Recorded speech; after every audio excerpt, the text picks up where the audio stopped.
Does any other member wish to speak? The member from Newlands. Podium. Oh.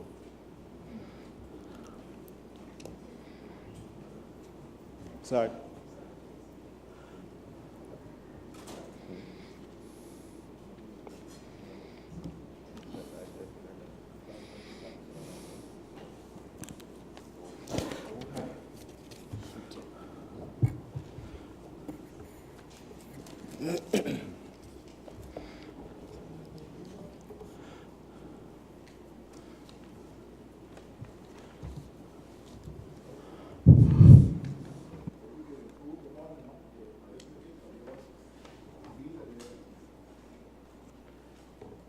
The numbers man over there. Thank you, Mr. Speaker. Mr. Speaker, I rise to give my contribution to the debate on private members' motion number 1, 2018-2019 referendum on the cruise berthing project.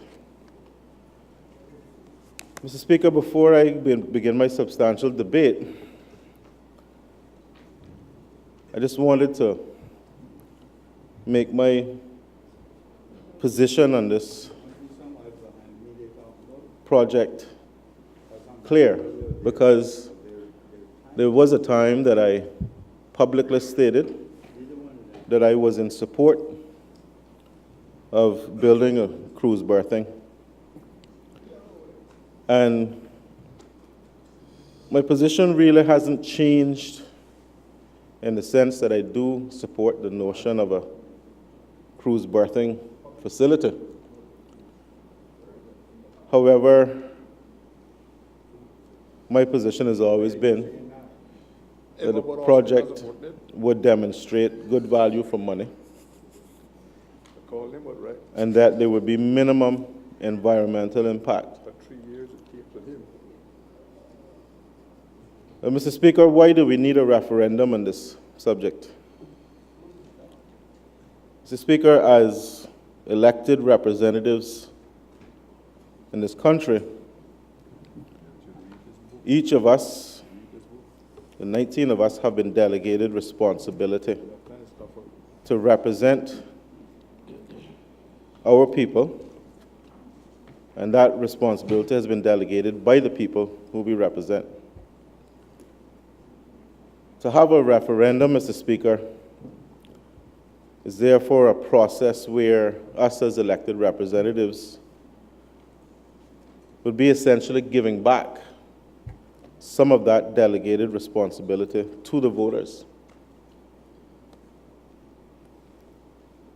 Mr. Speaker, it is my position that when sufficient numbers of voters are not necessarily satisfied with something that the government is doing, through the process of referendum, they ask for some of that delegated responsibility to come back to the people.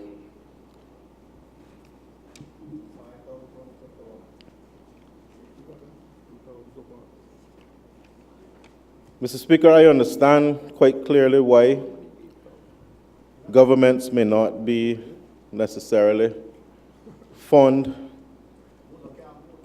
of a referendum taking place, especially around a project as massive and significant as this. Most governments, Mr. Speaker, would consider especially a people-initiated referendum as a negative development, as it may signal a certain unhappiness by the electorate with something that the government is doing. And some may go as far as to say that it could be that the rights and the wishes of the people are being ignored, hence the people ask for a say. Mr. Speaker, if the government happens to take a side in that referendum, as we have seen happen here, in the Cayman Islands with the one person, one vote referendum, and then loses, in a sense, at the polls. Many seasoned politicians may take that as an indication that there could be a loss at the next general election. So I understand why politicians are a bit apprehensive about going through this process. It is an exercise, Mr. Speaker, in direct democracy. And that is why politicians who feel that they may not have the necessary connection to the pulse of the people may not want to support such a process. Mr. Speaker, a referendum is an instrument of empowerment for people, for the people. But I feel, Mr. Speaker, that in this case, the people are justified in asking for a referendum on this particular project. And why I say that, Mr. Speaker, is because, as my colleague, the Leader of the Opposition, has stated, there hasn't been much information forthcoming. We don't know very much about the redesign, the potential dredging, the environmental impact, the actual business case, financing case, I should say.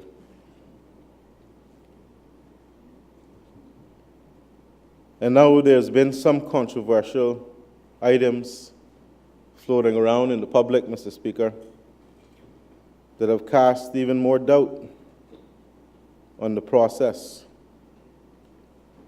And I think that is why the people are asking for a referendum. Mr. Speaker, this motion is being brought by members of this loyal opposition. But we didn't sit down and dream this up. As representatives, we have been approached by a great number of individuals who have concerns. And we feel it is our duty to then move forward with asking the government to hold a referendum on the topic. Mr. Speaker, with the lack of information and lack of communication that has been brought to our attention, I must warn the government. I've been through this process before, Mr. Speaker. My first introduction to, not my first introduction to politics, but my first real involvement outside of just working on an election committee was to be involved in the one-man, one-vote committee and to work, to push and fight for a referendum on that topic. Mr. Speaker, I feel that we have failed to some extent to do our part as elected representatives. And now, the people of the country are asking for some of that delegated power to come back to them. And now we have to be concerned. Mr. Speaker, I'm starting to get that feeling. When I first was involved in the one-person, one-vote movement, I was new. I didn't quite understand everything that was happening around me from an emotional point of view. But now that I've developed certain political instincts, I'm starting to see a resurgence of those feelings again. The people are starting to demand that the government listen. Mr. Speaker, people of this country that voted for the 19 of us are our employers. This project will be paid for with the people's money.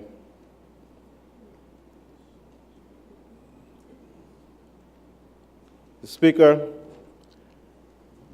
if I was to apply for a job, just using as an example Foster's Supermarket, as a manager, and I decided to tell Mr. Foster that I was going to initiate a project within his organization and spend his money getting that project implemented, but took the position that I was not going to explain to him properly what I was doing, how it was going to impact his business, what the financial business case would be,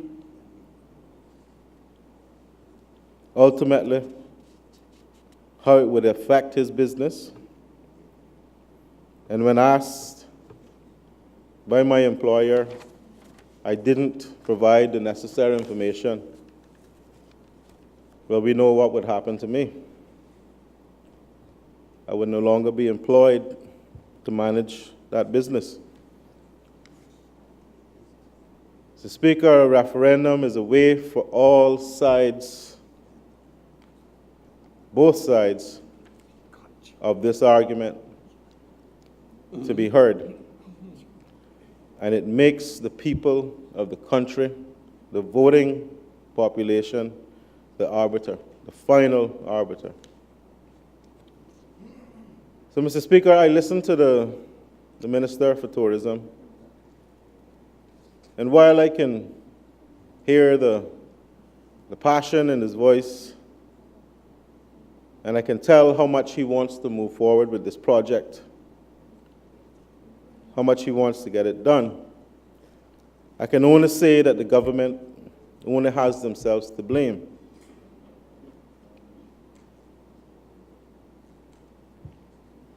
Early comments in this administration, Mr. Speaker, coming from certain members of the government, including the Honorable Premier, when he referred to parts of the conservation law as ridiculous, the silence from the Minister of the Environment on the environmental issues thus far, the silence thus far. I'm sure he will speak tonight. And quite recently, Mr. Speaker, I received a text message from, it was forwarded to me, but it came from your good self, sir, which said that the opposition were circulating a petition and that we were trying to initiate this referendum. And with all due respect, Mr. Speaker, I have to correct that. That petition did not originate with this opposition. That came from a group of concerned Caymanians who have decided that they are going to push for a referendum and they're going to have, or they're going to ask to have their say.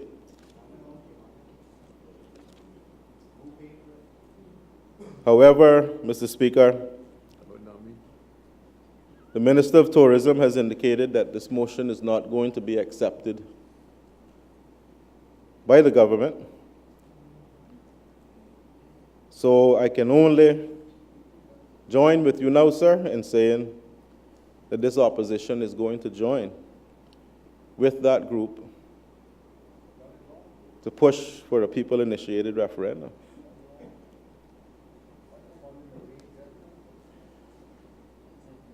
I only, Mr. Speaker, want to remind the government, and it's a bit ironic because I look across at my colleagues on the other side and I see a number of them who fought with me for the one-person, one-vote referendum. And I know that many of them will remember that experience that we share collectively.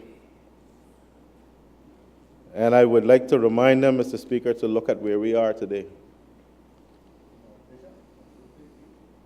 Some of us are in the opposition, some are the Premier of the country. One is the Premier of the country. Mr. Speaker, I want to remind all honorable members of this House of the power of the electorate. Single-member constituencies, one person, one vote,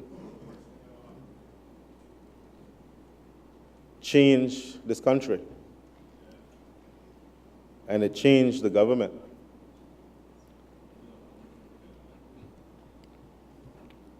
Some of us may not agree that it was the best thing to happen,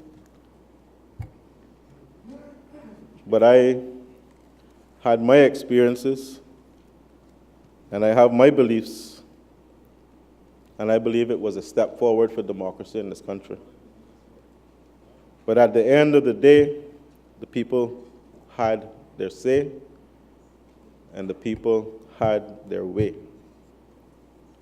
And Mr. Speaker, we're not here today to decide on the future of cruise berthing in this country. What we are here as the loyal opposition asking for is for the government to let the people have their say. Mr. Speaker, the voters of this country are the board of directors that we work for. And it seems to me, and my political instincts are telling me, that the voters are asking for a board meeting. And who are we to tell them no? Why are they asking for a board meeting, Mr. Speaker? As my colleague stated earlier, many of those who participated in the consultation thus far did not demonstrate clear commitment and support for this project. Government is proposing to spend upwards of $150 million, 200, for a percentage of 10% of the cruise business that we do not currently have. And I would dare say, Mr. Speaker, with the annual increases in cruise tourism, what is it, 3% a year? 3% a year, just quite naturally, without doing anything, we are slowly claiming some of that outstanding 10%. Mr. Speaker,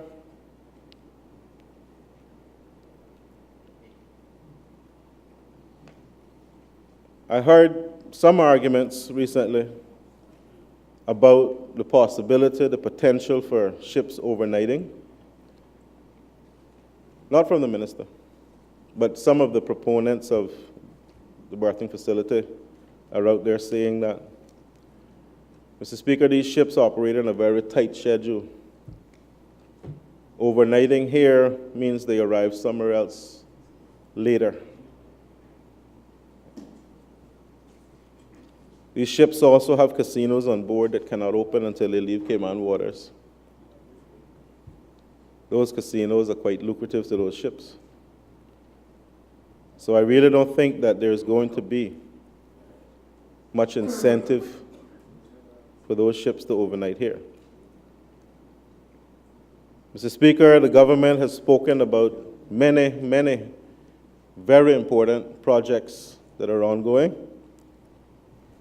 The John Gray project, mental health facility, waste management.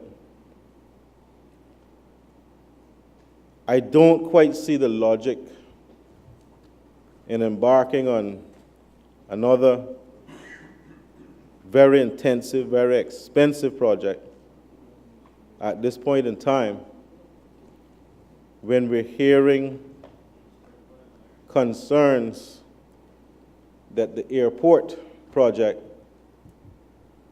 has problems. We went through there this weekend. I had a few things to talk about offline.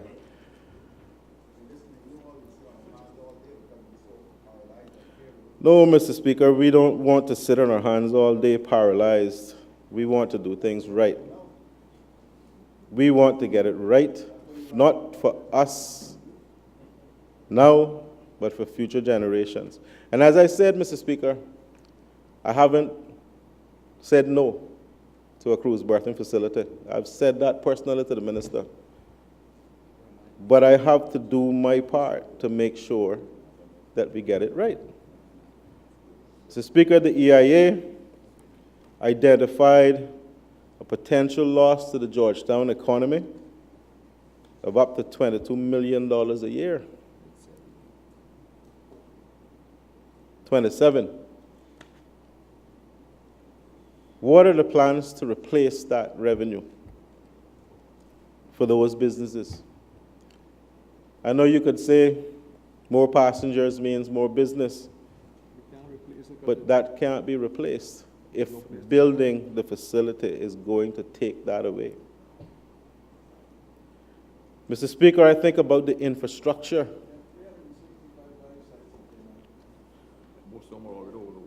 Mr. Speaker, I think about the infrastructure needs. If we're talking of about 2.3 million passengers a year,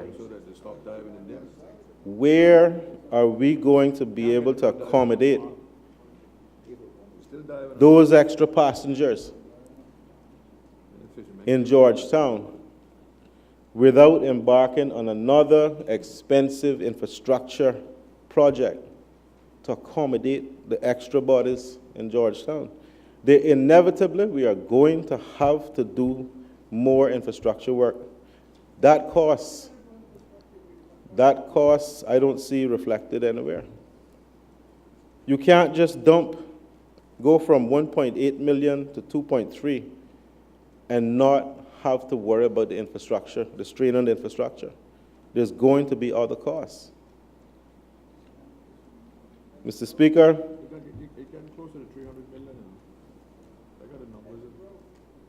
we haven't seen the new design, and I have to ask, have we updated the EIA for this new design? Who are the 3 finalists? Who are we dealing with? Who are we negotiating with?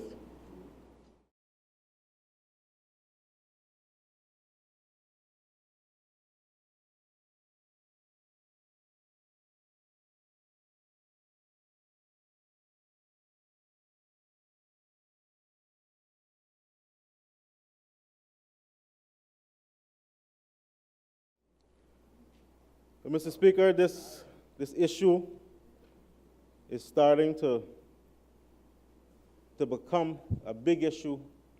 I'm talking about the cruise berthing facility, nothing else.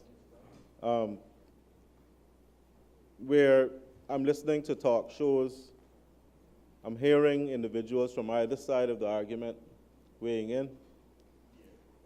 I even heard one individual today call in to accuse a young Caymanian lady who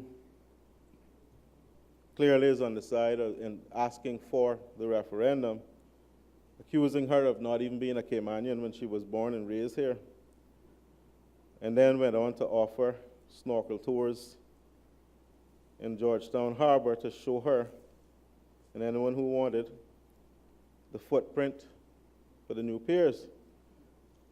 And I was quite shocked, Mr. Speaker, because until now, I don't think any of us on this side could tell anyone where that footprint will be. So it's becoming hot, as we would say, Mr. Speaker. It is, yes. Mr. Speaker, I personally have concerns about the exposure of our environment to potential damage. We heard earlier discussions about coral relocation, tests that were supposed to happen. I don't know where we are with those, if they've taken place. I also don't know, Mr. Speaker, if the estimated costs for this facility includes mitigation of all the identified risks. The Minister says it does. I'll later on read from the EAB, Mr. Speaker, and hopefully someone can clarify some of the concerns raised there in the recommendations. Matter of fact, Mr. Speaker, this may be a good time to read from that. I believe this has been tabled.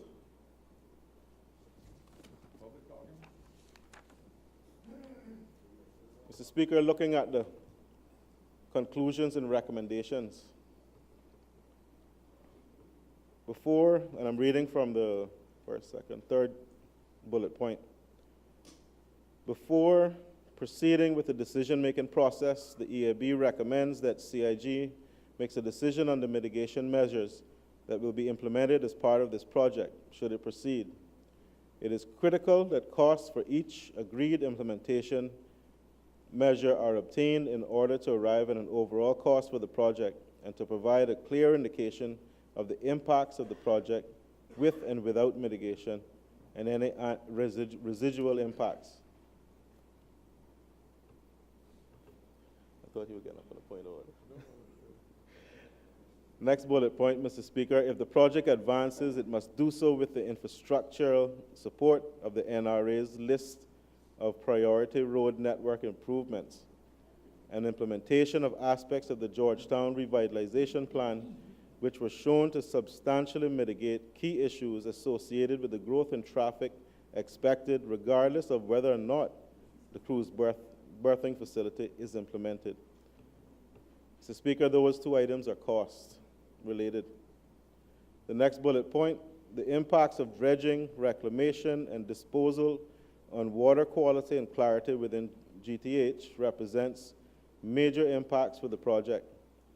The EAB is also concerned that the resuspension of sediments from the dredge area due to cruise ship propellers and an increase in boat traffic will be a constant source of turbidity for GTH and a source of chronic sedimentation for ecologically and economically important reefs in the area.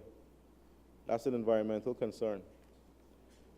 Next bullet point, water clarity issues will have knock-on effects in terms of socio-economic impacts, i.e., impacts to water sports businesses within the GTH area, which rely upon the existing excellent water clarity, as well as ecological impacts on marine resources due to additional stress on corals and other marine organisms sensitive to light availability and the presence of sediment in the water column.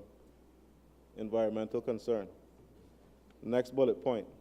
It is predicted that the dredging will result in the permanent, irreversible removal of approximately 15 acres of coral reef habitat, and the impacts are compounded by the findings that a coral relocation program will not achieve no net loss of the resource. It is expensive and success is not guaranteed. Indirect impacts arising primarily from elevated turbidity and sedimentation levels will affect an additional 15 to 20 acres of coral reefs and associated marine habitats located within approximately excuse me, 650 feet either side of the project footprint. Environmental concern again. The next bullet point, Mr. Speaker, the existing vulnerability of the reefs in Georgetown Harbor means that they have limited capacity to withstand additional significant stress arising from the project. The ES indicates that there will be continued habitat degradation and diminished ecosystem functionality due to ongoing turbidity and sedimentation impacts during the operation phase of the project. The EAB is concerned that if the project proceeds, these chronic impacts may cause the entire GTH reef system to rapidly deteriorate, resulting in high levels of mortality of coral and other marine species and a resultant phase shift from coral-dominated to algal-dominated reefs, an ecological tipping point. That's environmental again. Next bullet point. Loss of coral reef habitat in Georgetown Harbor, GTH, will result in the loss of the ecosystem goods and services provided by these marine resources. A preliminary economic evaluation estimates the value of these goods and services in the order of $19 to $22 million per year, with this value being dominated by tourism and recreation, particularly in GTH. The EAB therefore strongly recommends that the outline business case is updated to reflect those economic losses which are attributable to the loss of environmental resources and accompanying goods and services. Again, that's an environmental concern. The successful relocation of the Balboa cannot be guaranteed. The ES confirms that the feasibility of the relocation needs to be informed by in-depth structural data on the condition and integrity of the Balboa. That's a tourism concern. The outline business case indicates that positive macro and microeconomic benefits will be derived from the project. 999 FTE man-years and in the order of US $245 million by the year 2036. However, the ES identifies a number of negative micro and macroeconomic impacts arising from the project. Loss of tender operator jobs, distribution to and dislocation of water sports businesses which depend on the GTH reefs, and effects on retail and restaurants in the GTH due to the loss of patronage during construction. Economic concern. The ES identifies the need to undertake carrying capacity studies of those natural attractions which will function as alternative sites or locations for water sports and recreational activities resulting from the predicted dislocation of businesses from Georgetown Harbor.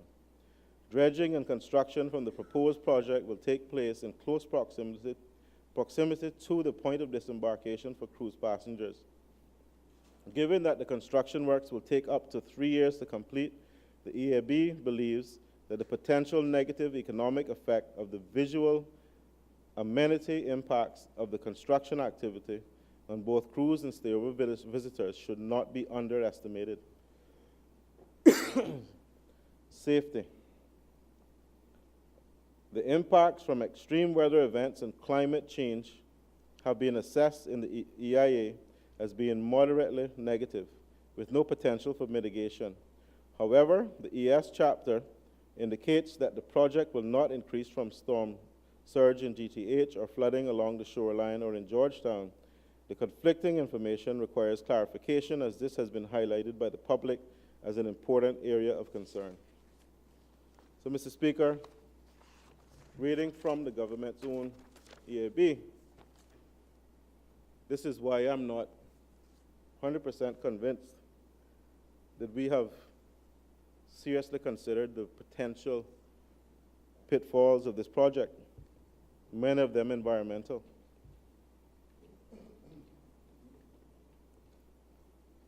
And then, Mr. Speaker, that leads me to therefore not question why we're being asked by the people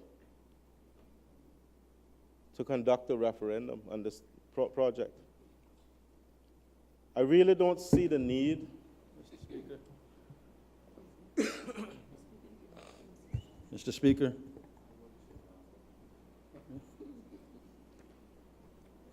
Mr. Speaker, Honorable Deputy Premier. on a point of illumination.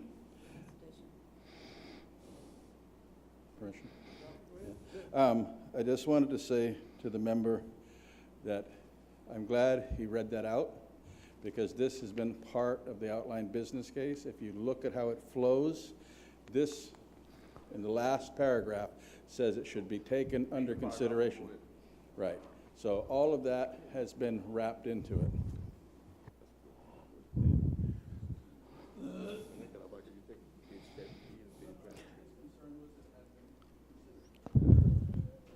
Honorable member, you may continue. Thank you, Mr. Speaker. Mr. Speaker, my constituency, the constituency that I have the honor to represent, Newlands, borders the North Sound. And I know, Mr. Speaker, that a large number of my constituents are very environmentally sensitive. I cannot ignore that fact, Mr. Speaker, that when they elected me, there was an obligation on my part to respect their wishes as far as protecting our natural resources and our environment were concerned. If they didn't feel that I was the man for the job, they would not have elected me, Mr. Speaker. So I also have an obligation in this that goes far beyond how I feel personally. I have a duty and responsibility to my constituents to ensure that I do what I have to do to protect our environment. And those concerns I read earlier, Mr. Speaker, are significant in my estimation. Mr. Speaker,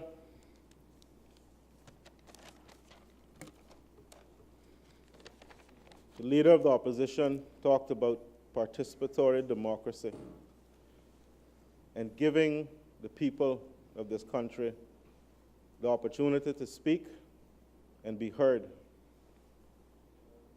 I have seen enough from the people, enough concerns expressed, that I know that we should now start to listen to them. Mr. Speaker, those that don't are going, I think, to pay a heavy price later on.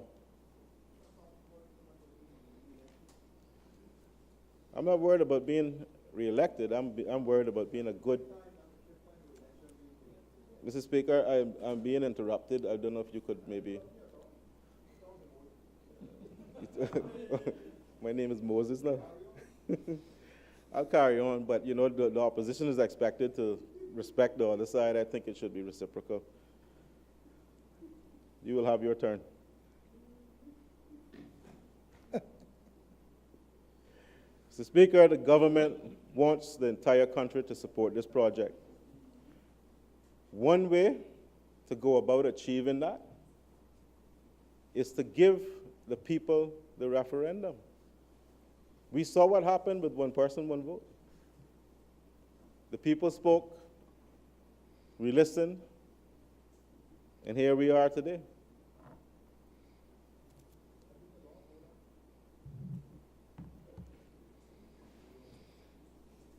Mr. Speaker, the government says it has a mandate, Feel bad about it. and it may find different arguments to satisfy that they do have a mandate. But the mandate, as I said, based on my position, is that I am not opposed to a cruise berthing facility. But the configuration, the design, the cost, the financing, all those things were not talked about during the campaign.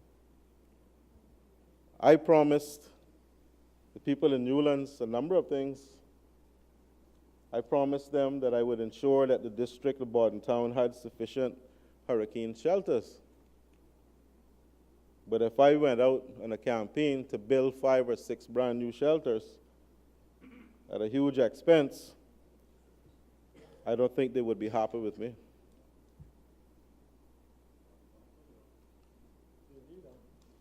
We need them. Mr. Speaker,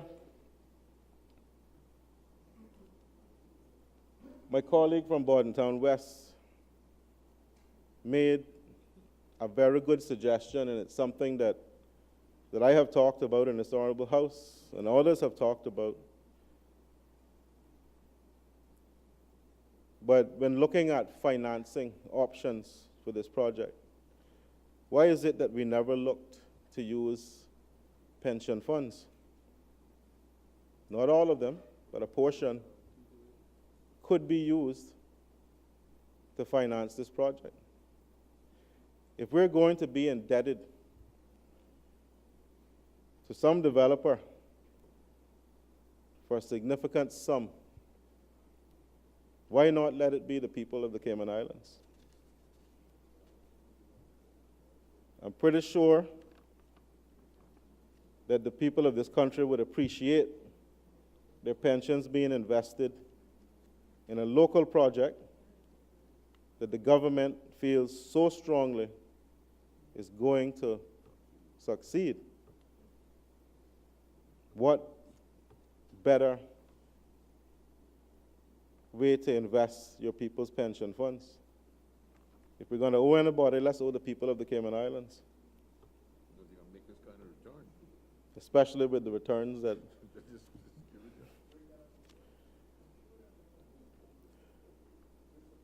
Mr. Speaker, 900 million, the EIA, 25 years. which was completed by, was it Baird? Says it was completed by Baird, seems to have been a document that was outsourced, a project that was outsourced by Baird to an operation, a company called TEM Network, based in Jamaica, which according to their website, looks to be about a 3 or 4 man operation with very little experience in this area. Matter of fact, the only projects they've done similar to this one is a little bit of work around Falmouth. So yes, Baird put their name on the report, but the work seems to have been subcontracted out to this company, TEM, in Jamaica, who I don't think had the worldwide experience that we would have expected. Maybe the minister can clarify. I see him reaching for the mic.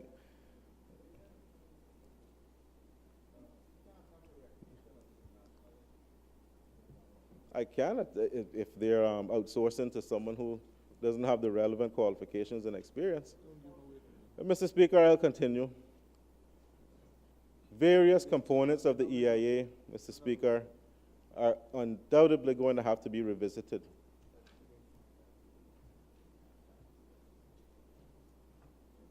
We are understanding now that there has been some redesign,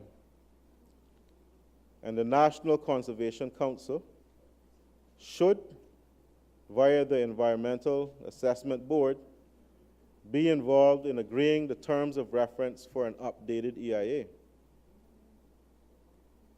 Issues that the EIA should be addressing would be things like waves overtopping and flooding due to the dredge pocket being moved possibly closer to shore, updating of sediment plume models as dredging may be closer to Eden Rock. DOE has advised the steering committee of the need to update the EIA. But Mr. Speaker, DOE is no longer part of the steering committee. As a matter of fact,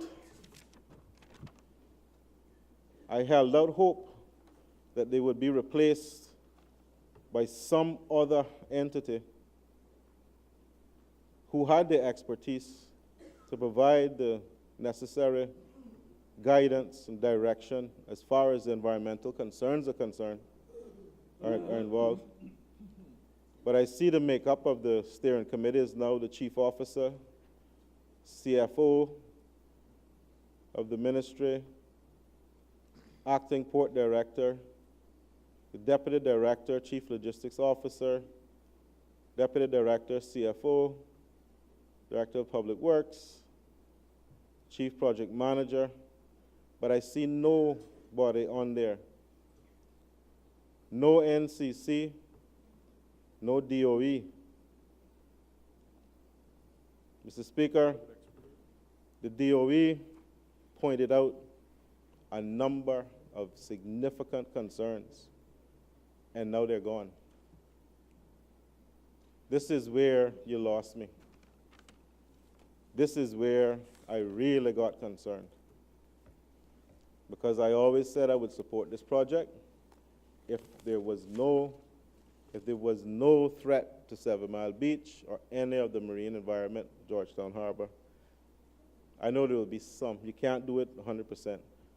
But this really concerns me, because there is no one watching out for the environment. Thank you. Honorable Deputy Premier. On a point of illumination, Mr. Speaker, the member had a question about W.F. Beard and Associates Coastal Engineers. I think it's a little mischievous of him to talk about one of their employees when they had a whole team here. And I think I can give him some comfort, because the public meeting we had when they talked about 7 Mile Beach was well represented. It was their team that presented to the country of who was there in the Georgetown meeting at Mary Miller, that hall. But again, I'll repeat, Beard is a preeminent engineering company recognized worldwide for creative and innovative solutions where water meets land. And do not ever take your eyes off of the skill sets and the intelligence of a Jamaican. Just because he was here from Jamaica did not mean he was qualified, did not mean he could deliver the right information. And I think that he absolutely did that, and he worked with a team. That's number one. Number two, the work that the Department of Environment has done has been good work for this project. We have to depend on the Department of Environment. I tabled a document in my presentation from then to make sure you knew that they had been involved. At this point, procurement is demanding different types of skill sets. For your satisfaction, and I think what will give you again more comfort, is that when we move to more environmental issues that expertise is needed, we know that the expertise is there and it will be utilized. Thank you. Mr. Speaker, I feel I have to at least clear that point up. I didn't say they were not qualified because they were Jamaican. My father, listen to me now. My father came here from Jamaica as a school teacher. He was educated and raised in Jamaica. I'm a product of a Jamaican father, okay? Let's not go there.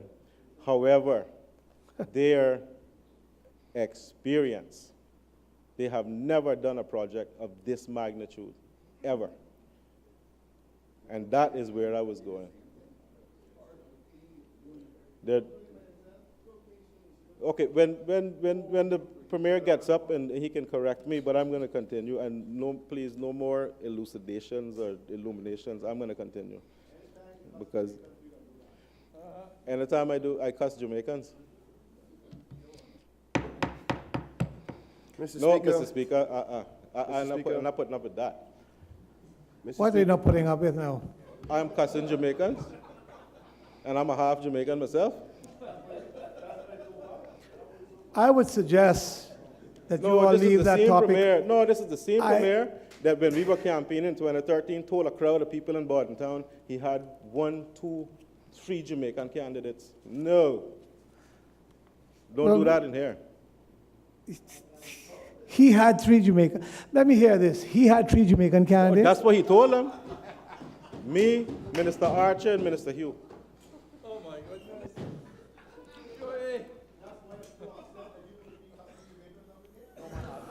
No, don't get me going tonight.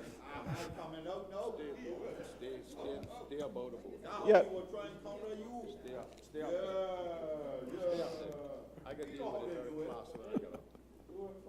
Anyway, I was born and raised Georgetown, Grand Cayman, and I am a proud Caymanian.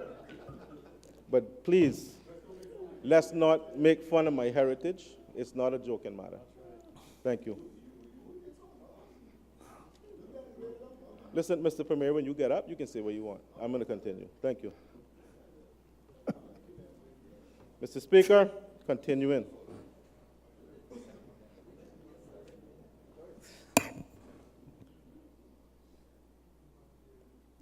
The DOE, they're trying to throw me off, I know. The DOE should be on behalf of the NCC reviewing any dredge management plan. Mitigation measures, Mr. Speaker, should be updated and assessed for costs. I don't know, Mr. Speaker, if the project overall accurately reflects all of these potential mitigation costs, because I don't think we have gone through the process of updating the EIA. It's 13 million to move coral alone. The coral relocation, we don't know about. He's not doing it, I know that. The relocation of the Balboa, we know nothing about. And so I am concerned. The NCC or the DOE Wait till they hear the beans and need to be involved. I know the minister said he could bring them in later on, but this seems to be the critical moment when you need them the most. Mr. Speaker, I do not see the harm in getting the people's approval by way of referendum for this project. We are spending about $200 million. It's a huge investment, and it's for a lifetime and more.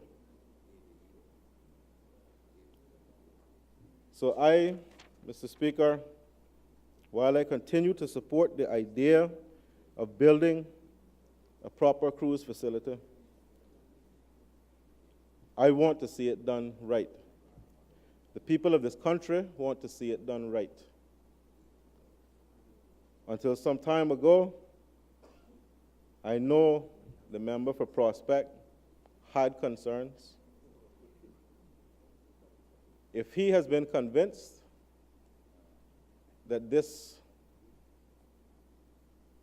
is being done in the best interests of everybody and all who are having vested interest here, I may be convinced a little more to support this project, because I know he was one of the strongest.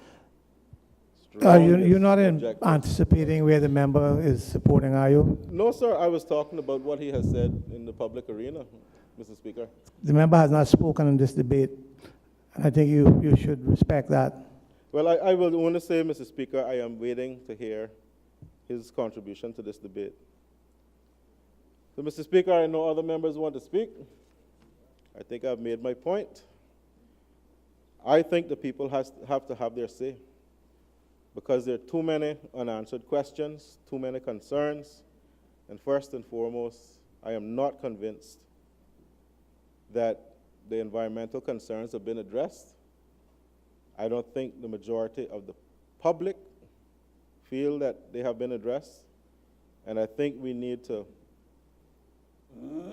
allow both sides to try to convince the public to support their particular point of view and their position on this project.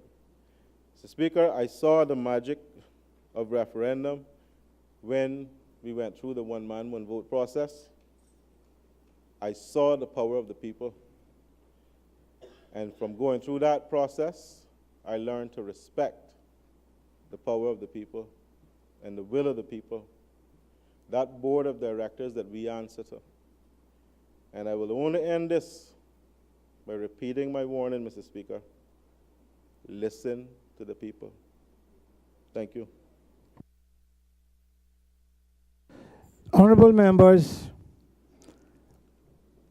it's getting late. I want to remind members of Standing Orders 41.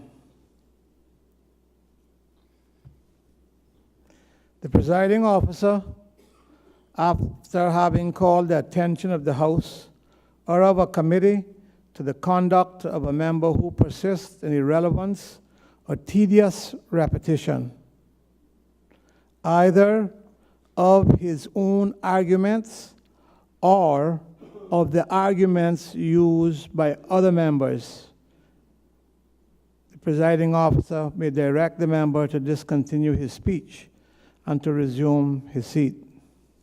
Standing Order 41. Does any other member wish to speak? Does any other member wish to speak?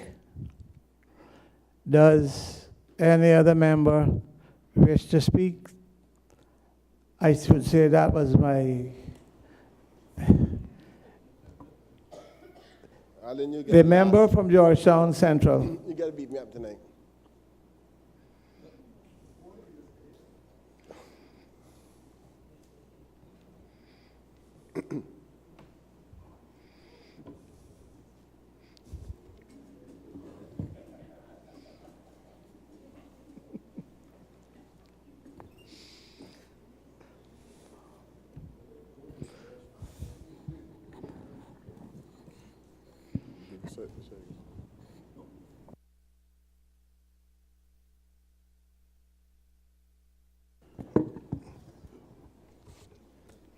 Mr. Speaker,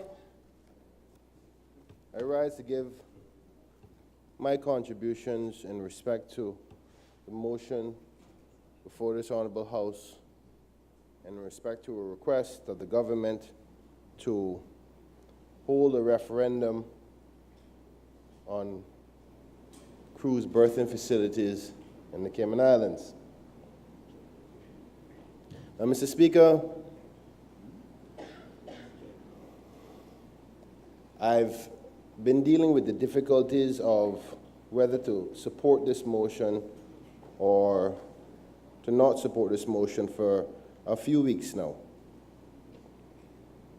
I've tried to do what is expected of me as a representative by way of going to my people through a platform that I use quite often called Facebook.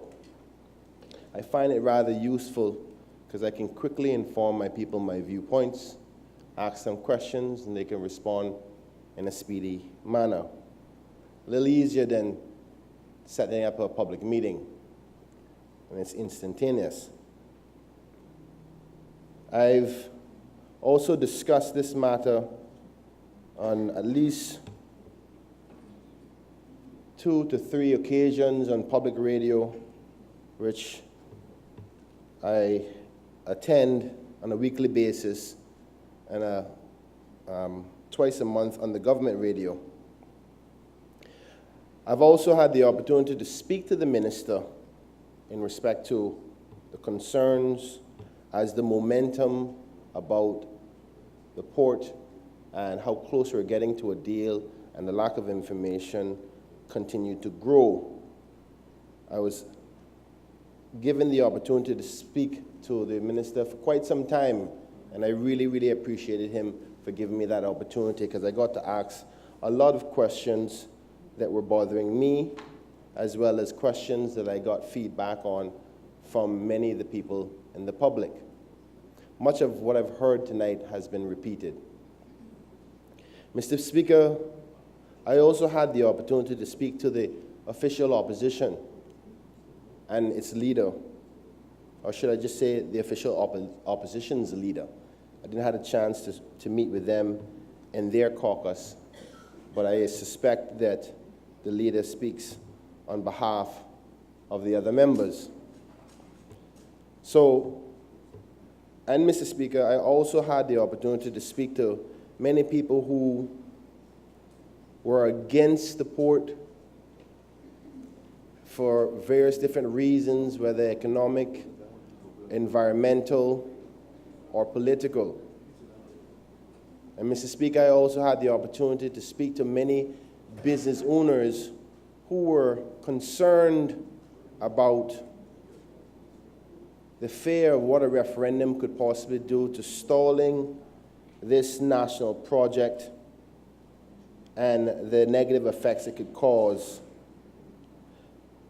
And I highlight that, Mr. Speaker, because I think I have a good cross-section of input in respect to where we are with this port. But before I start on the other thoughts about the port, I want to address something that I think is unfair to the Honorable Minister of Tourism. And I want to start with that first, because obviously people will be paying attention to your first part of your arguments more so than later on when you're blabbering.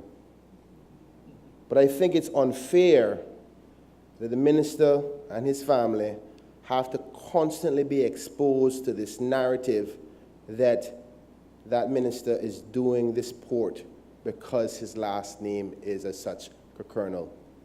I think it's wrong. I think those who are using that as a tactic to address their position on this should be ashamed of themselves. There's many other arguments that can be used if they believe this port should not be done for the people of the Cayman Islands. There is many Caymanians who own property on the waterfront, not only the Colonels. And I think that if we selected anybody else, in some way, shape, or form, because we're a small country, we can find some sort of connectivity. It's not fair to the minister, neither is it fair to the Colonels who own that property. Because I've been hearing this argument for quite some time, and it's just simply that, speculation. So those who are involved in that, on behalf of my research and my analysis of the situation, I think it's unfair, and I don't think that they need to do that. Now, Mr. Speaker, I get there yet. It's sad that we are here today having to have this discussion.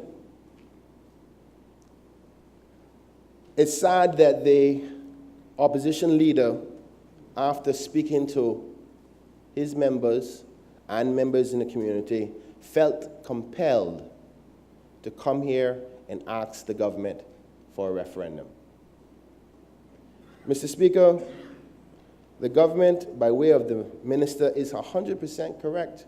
We've been speaking about this for a long time. And if my memory serves me well in respect to the most immediate time, it'd be such as the last two administrations before this, the one that you had the pleasure to lead, Mr. Speaker. And then because we're in the second year, Mr. Speaker, that tells me that we've been about at least 10 years talking about the port. Well, some may say we've been going further back than that, at least when I've been paying attention politically. But, Mr. Speaker, if you went back 10 years ago, when I am referring to, and took an 18-year-old young man or young woman and asked them if they were paying attention to what was being said about the port when they were 18, I'm almost certain they would say to you, no, I was out partying and having a good time, just left school. But if you ask that same person today, who now probably is married, potentially has a mortgage and a home, or potentially have children, their perspective on life probably have changed over the last 10 years.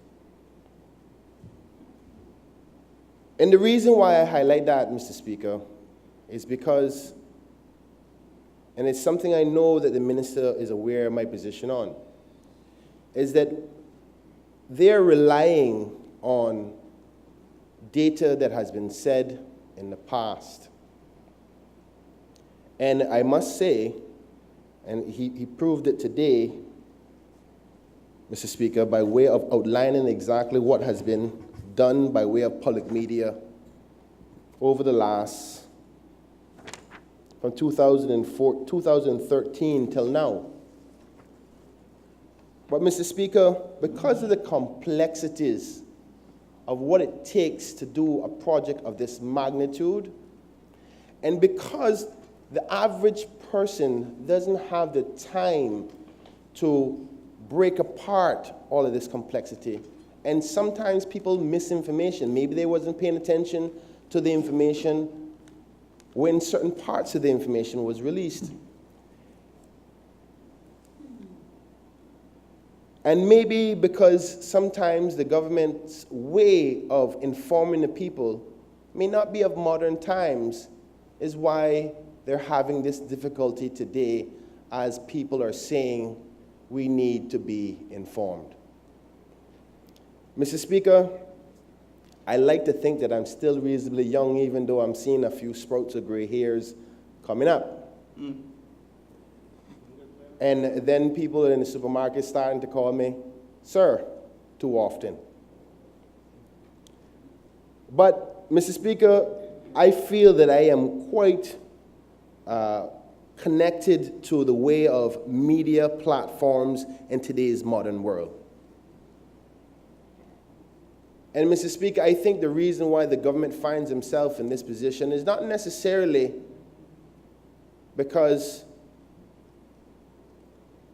the port doesn't need to happen, but maybe because they haven't been communicating with the people well enough. I see that a lot of the normal process of talking to the people of the Cayman Islands is in the two normal traditional ways: public meetings and the newspaper. And I can tell you from experience of going through a rather difficult campaign and being successful, those strategies do not work. The average, I would probably say at least 60% of the people in the country has one of these things called a smartphone. They have Instagram, they have Facebook, they got YouTube, and every other tube you can think about. Like my mom would say, on your Facebooking and your Instagramming. I think that the government has failed not to do everything necessary to find out what it takes to build a port. I think they've failed in their communication to the people. Hence the reason why there's a call today for a referendum. Mr. Speaker, when speaking to the minister in charge, I spoke with him over 2 hours, correct? And many of the questions that I had, I think were answered in a reasonable way. But even me, who I consider a reasonably smart person, had to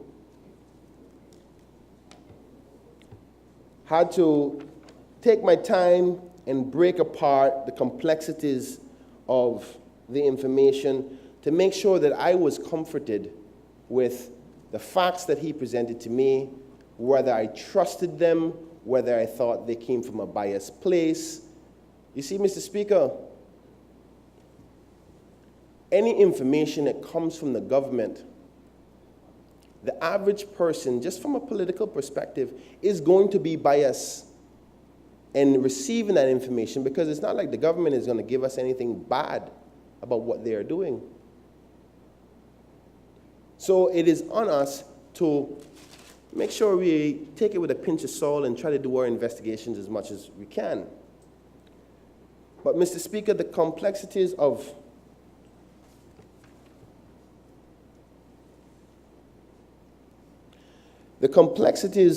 this project and the magnitude of it, the government has the onus is on the government to make sure they go over and beyond the call of duty to express the information in a clear, easy, comprehensible process that the average person can consume.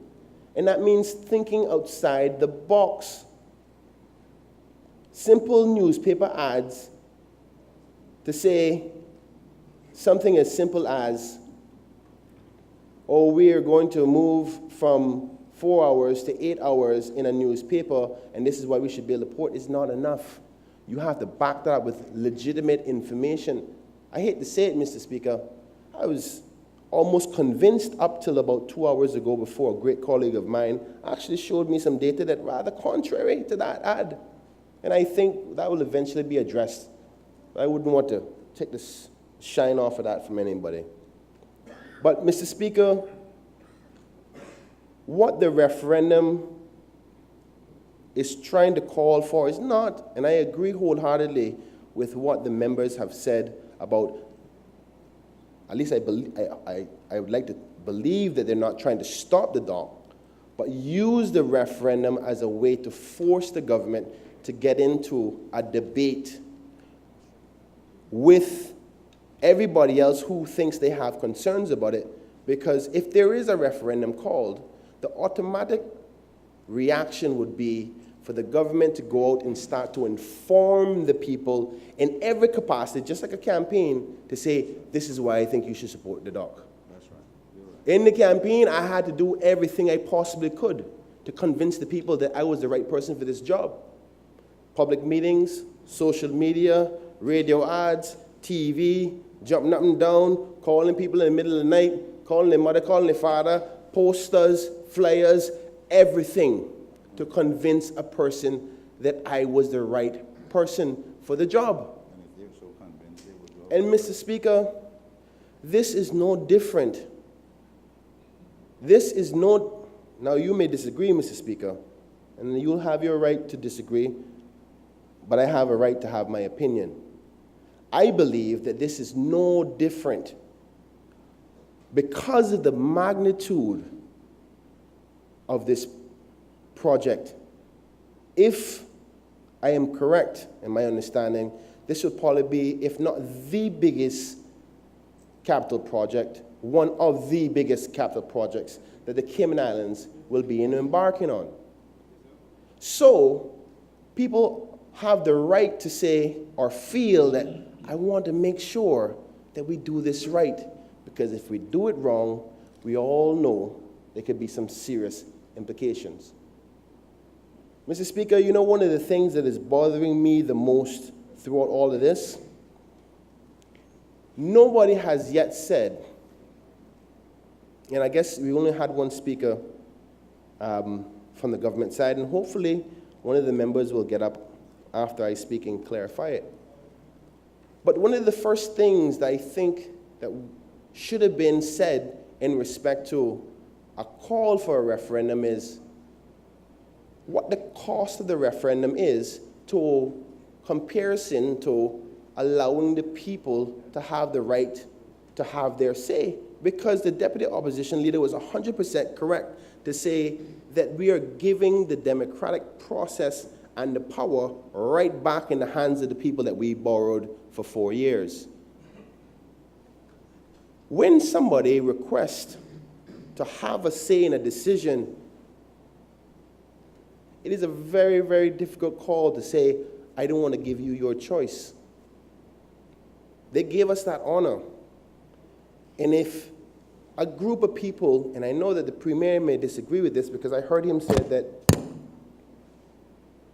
you need over 5,000, and he's correct when he said that you need over 5,000 people to get the referendum going by a people's initiated referendum. And he says, the people them who supporting this are not Caymanians, so they can't vote. I think he's going to be a bit surprised in that respect coming up. But the fact that there is a group of people now gathering together across the Cayman Islands to say, I do not feel comfortable with what I've heard, when I've heard it, how I've heard it, and the government's response to that fear of it is, no, we talked to Honor a few times already. We spoke to you in 2013, 2014, 2015. I believe, Mr. Speaker, because of the seriousness of this capital project, if they ask me tomorrow again, I'm going to get up and say it again. Because the onus is on the government to make sure that the people feel comfortable and confident. And there's one other thing that is always being said, Mr. Speaker. If the government is confident that the people want this, what's the problem with having a referendum? Tell me what the problem is with it. I was expecting somebody to get up to say to me, Kenneth, the delay will be a problem for the process. The cost of having a referendum is this amount. And this is why we don't think we should do it. The government has to give a reason to why they don't want to allow the people to have the most democratic thing and power that they've ever had in their whole lives, is to have a say in a decision. That's what democracy is about. Give me a reason why they shouldn't have it. Now, Mr. Speaker. Honorable member, bear in mind, please, standing orders, which talks about, as I read to you, repetition based on your own speech and that of somebody else's argument. Thank you, Mr. Speaker. I was hoping that somebody would have been able to quantify the harm in some way, shape, or form of having a referendum, because I don't think that we're saying that the people shouldn't have their say. I don't think any member in this House would want to say something like that to any voter.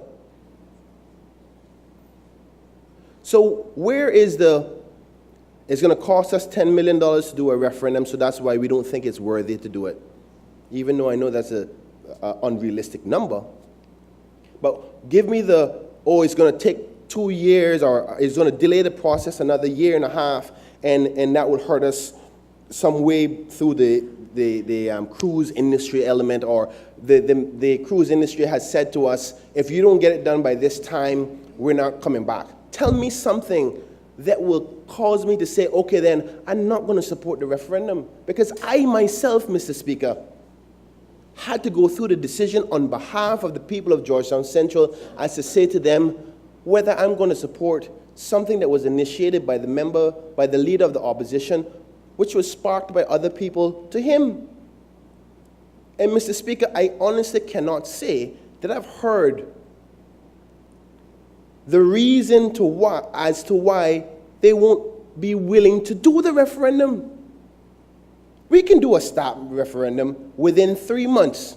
It may cost a few $100,000, but is a few $100,000 worth the value of a large amount of people saying, you know what, I've had my say in something that is important to the country? Now, Mr. Speaker, I know the response to that by whichever member that chooses to stand up is they have the mandate.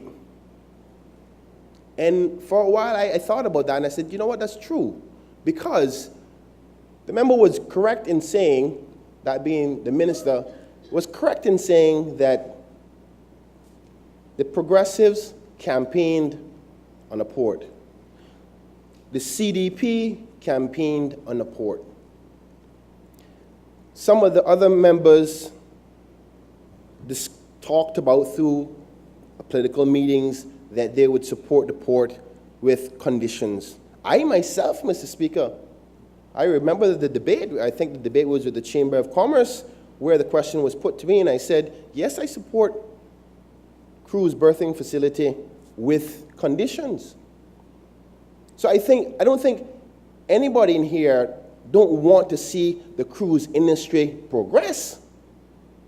What we want to do is make sure it's done right, because if we all in here said, well, it's going to cost the country $10 billion to do a cruise berthing facility, I think everybody in here would say no.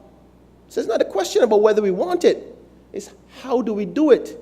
And this is where the lack of information and communication has caused this problem. And now it's a momentum where trust becomes a factor. Because here's what happens, Mr. Speaker. I say, I don't know what's going on. Give me more information. Tell me what's happening. Tell me what's happening. And then there's no response, or in the way that I think it should be responded to me, particularly because the complexities of the information. One report the honorable member suggested was over 400 pages. One report. And in speaking to other members, I know there's over 6 reports. Just think about how much information that is for people to digest. And now, it is expected that when you elect people, Mr. Speaker, that there's a level of trust to say, if I say that it's a good thing for you, to believe it. But, Mr. Speaker, one of the big things that have been a concern is the cost.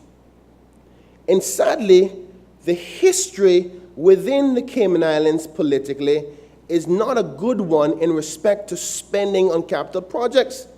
Mr. Speaker, one of the biggest capital projects that we had, and I'm afraid to bring this up because he's going to beat me to death afterwards, but I'm going to have to say it because it's the only example I have, is the school. And the cost that was said it was going to be is not what it is today. So there becomes a trust issue as to say, the government says it's going to be $200 million, and you go, hold on, boy, you said that the last time, and it didn't come out to be that amount, so how can I trust you? And then when I ask for a lot of information, you're reluctant to give it. Now, I'm not, let me make sure I clarify that. I don't think there's been a reluctancy, so to speak. I think there's a complacency factor where the government starts to get comfortable to say, I've told you this last year, I told you this 3 years ago, you're supposed to remember from them. Now, again, I say the onus is on the government, not on the people, to keep them informed, because the people have a democratic right. If they feel they're not informed enough, or if they're forgotten, or they didn't get the information in the right way, or it wasn't simplified for them, they have the right by our Constitution, Mr. Speaker, to go and start a people's referendum, and I support that, because that's true democracy. How can you fight against that? I'm looking forward to hear the government's argument to my people as to why they shouldn't use their democratic right for a referendum. I'll tell you one thing, Kenneth Bryan ain't going to go against it. I wish the people could have a say on every decision in this House.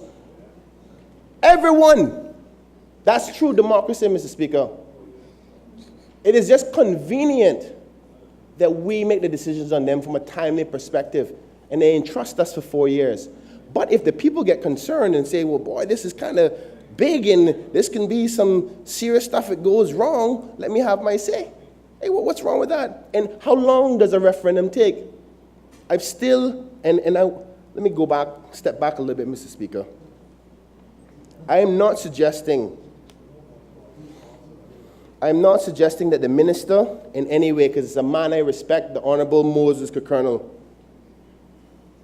I'm not suggesting in any way that the minister is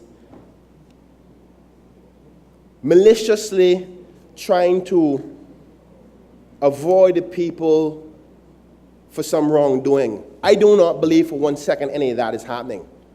But I do believe that the government is disconnected with the people as to how information is shared with them. And there's a little bit of complacency. I got the government. I campaigned twice, and I won the government. And we campaigned on the port, so I can tell you, let me tell you something, Mr. Speaker. Minds change. People's thought processes change. It is important that you check back. Are they going to check you back? Mr. Speaker,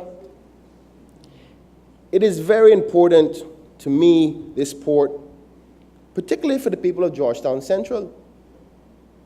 I hope that the port happens in a positive way.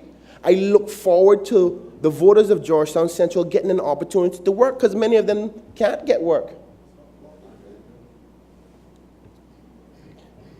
Mr. Speaker,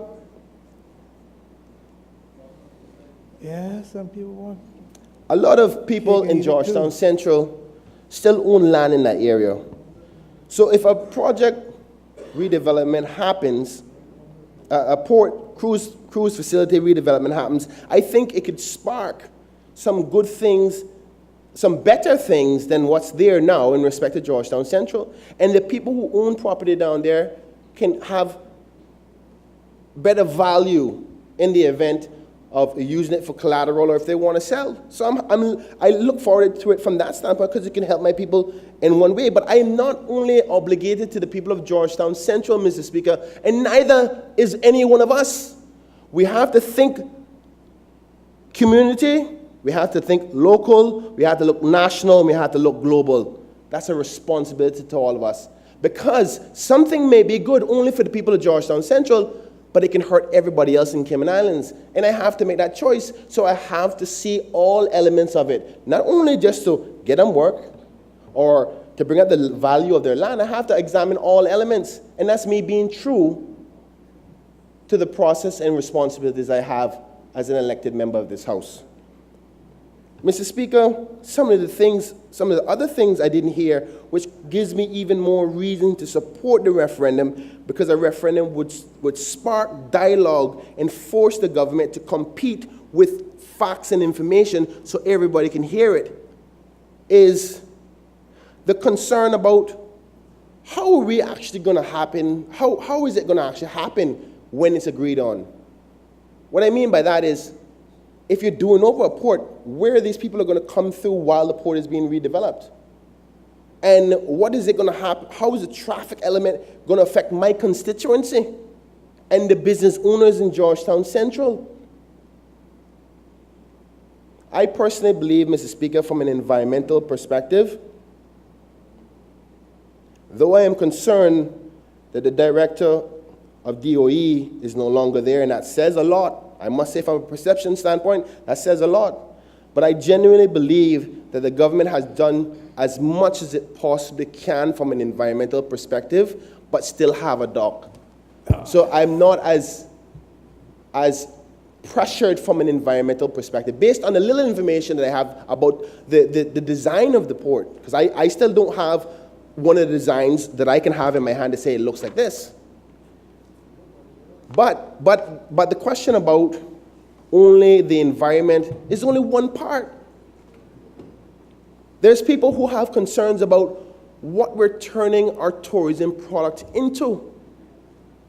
I heard the member, and unfortunately I disagree with him in respect to this, is that when we go to the bigger class ships, that we're going to have higher spenders. I hope that somebody else can elaborate on that, because I don't agree. Because when you have larger ships, you have more rooms to fill, and that causes the room rates to decrease.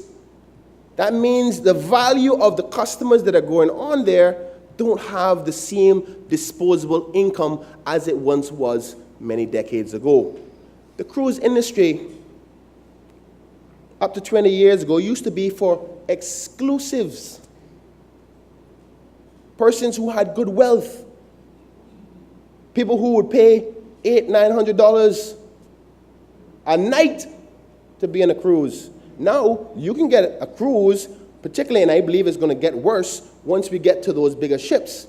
Because to fill all of those rooms, you're going to have to sell it a lot cheaper. I believe the value is going to go down. Now, it gets to my point of there's people's concerns about what we're selling the product to be. Is it about quality or quantity?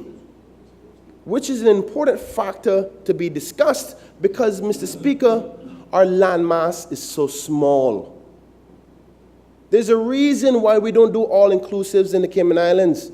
Or at least, I heard that there's one here in Cayman Brac. I didn't even know about that. But there's a reason why we've never been attracted to that type of product. And, Mr. Speaker, that is what I see the industry is moving towards, and this is where I agree with the opposition leader in respect to, can we get the direction of where we're going with our cruise industry? And has that been outlined? Because I don't believe by these mega class ships that we're going to get people with stronger spending habits. That's my opinion, though. I know that the minister has highlighted some facts, but then again, it goes back to trust. Do we trust this information? And this is even more reason why we should be willing and open to talk with the people about it. Don't be pushing away a referendum. I would embrace that to say, listen, here's an opportunity to explain the reality of things.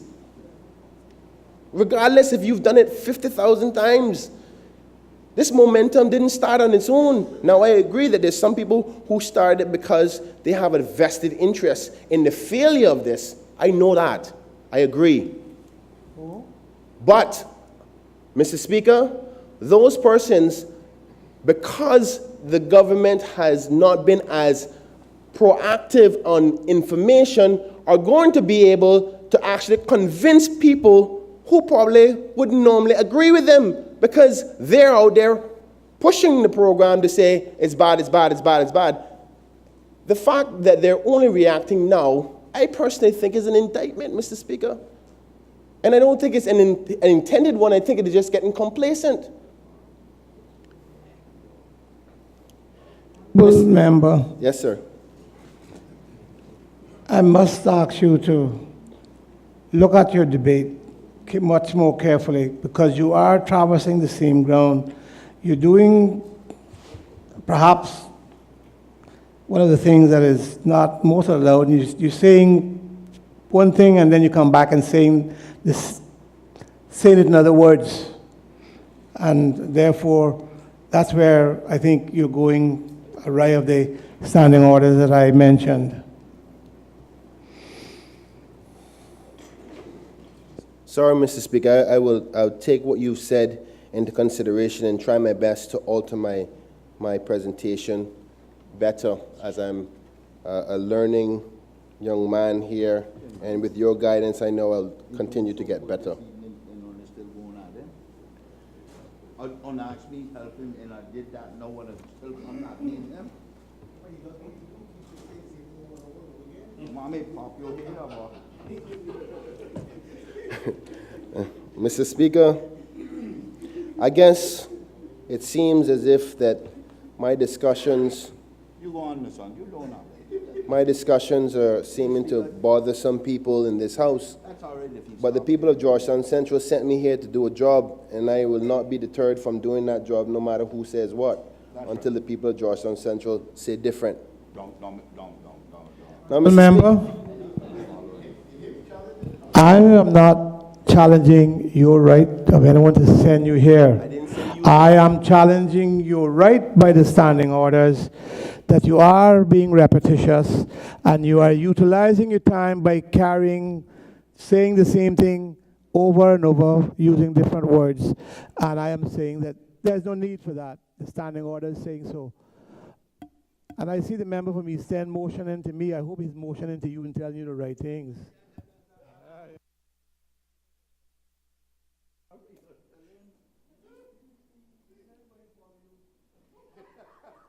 Mr. Speaker, I want to say that politics, my friend. I think it's important and that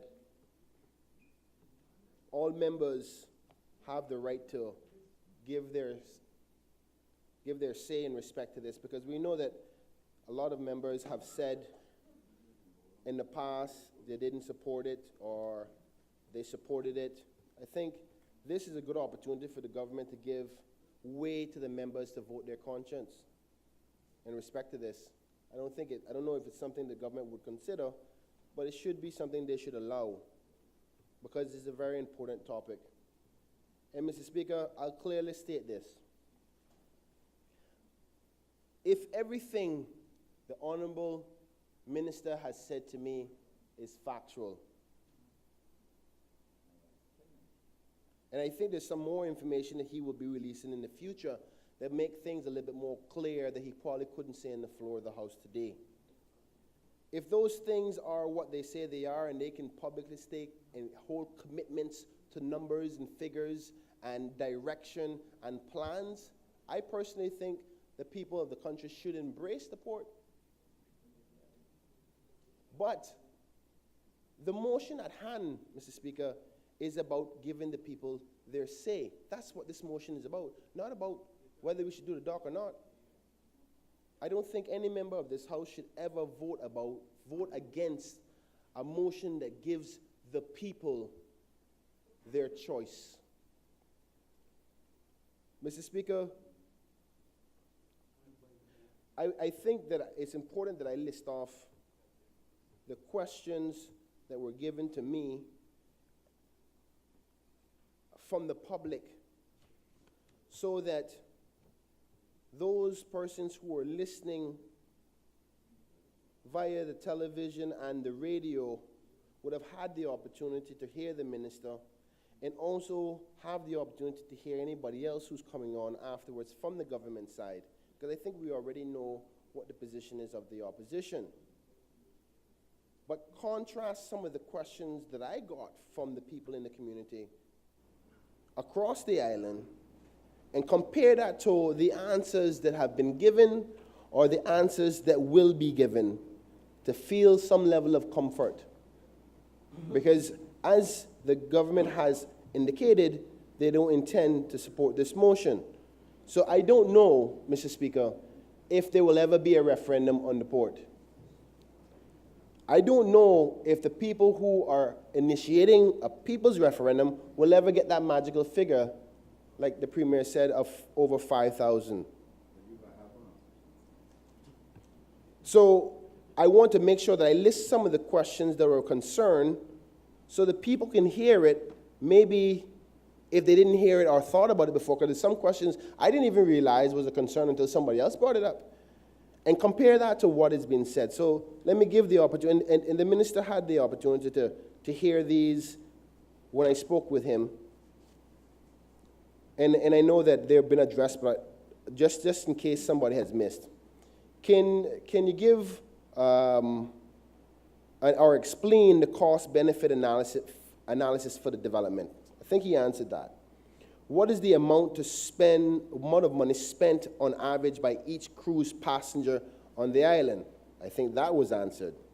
Where are they going to put all these extra passengers? I don't know. I don't think there was clarity in respect to that, because we know that there's some local attractions that are closing. Are we going to be obligated to the cost of the port? If not, how and why? I think he addressed that based on the structure of the PPP. What is being done to minimize the environmental effects? Are those effects worth the benefits? I think he addressed those. Is it fair to commit such a large financial commitment that may benefit only a select few? I think he addressed that. Maybe the government could elaborate more, because it could always be expanded. How will the port help my constituency and the Greater Cayman in the short, medium, and long term? I think he addressed some of that. He talked about work opportunities, and I'm particularly going to be at his doorstep as soon as the deal is signed to say, here's 100 Georgetown members, they need some work. At no stage have I said that the sport shouldn't go through, Mr. Minister, so please, I don't want it to be expressed that I'm against it. What I am for is for the people to have their say. Unless the government is saying that a referendum would cancel this, that means they're not confident. They're not confident that the people should do it. If they're confident, if they have the mandate and the people, they have the majority, if they're confident, a referendum shouldn't hurt this process, Mr. Speaker.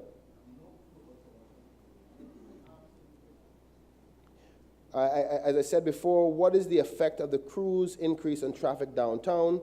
I don't know how you're going to do the development at the same time as dealing with all the persons who have to go to work downtown. Downtown is starting to flourish again thanks to the Flowers family who are doing well up there by Cricket Square and many other little developments that are happening. So traffic is still continuing to be high, even though another developer is trying to steal all the people from Georgetown Central. But things are still flowing well, so I hope that they've got a plan for that.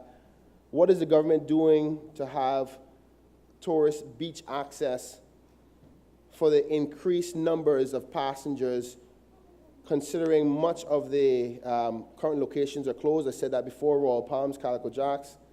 How does the payment structure work? I think he addressed that in respect to saying that we're going to use the monies from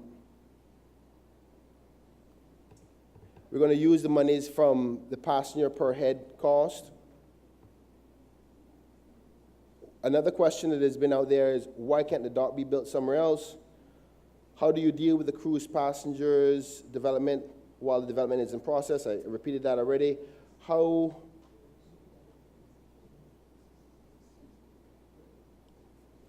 think I asked that. Mr. Speaker, I'm going to wrap up now. Mr. Speaker. The Minister of Education.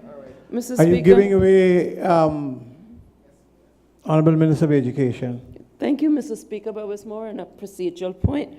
The honourable member from Georgetown Central was listing a plethora of questions, which he indicated was from third-party sources. I wonder whether he could inform this honourable House whether they had a professional or pecuniary interest. Mr. Speaker, I'm comfortable to say that those questions are on my behalf, but I got feedback from persons in the community as to various concerns and formulated them to go, okay, I agree with that, because I'm not going to bring a question that I don't agree with, so they're actually now my questions. So from that position, I don't think that I had to present any other persons out there.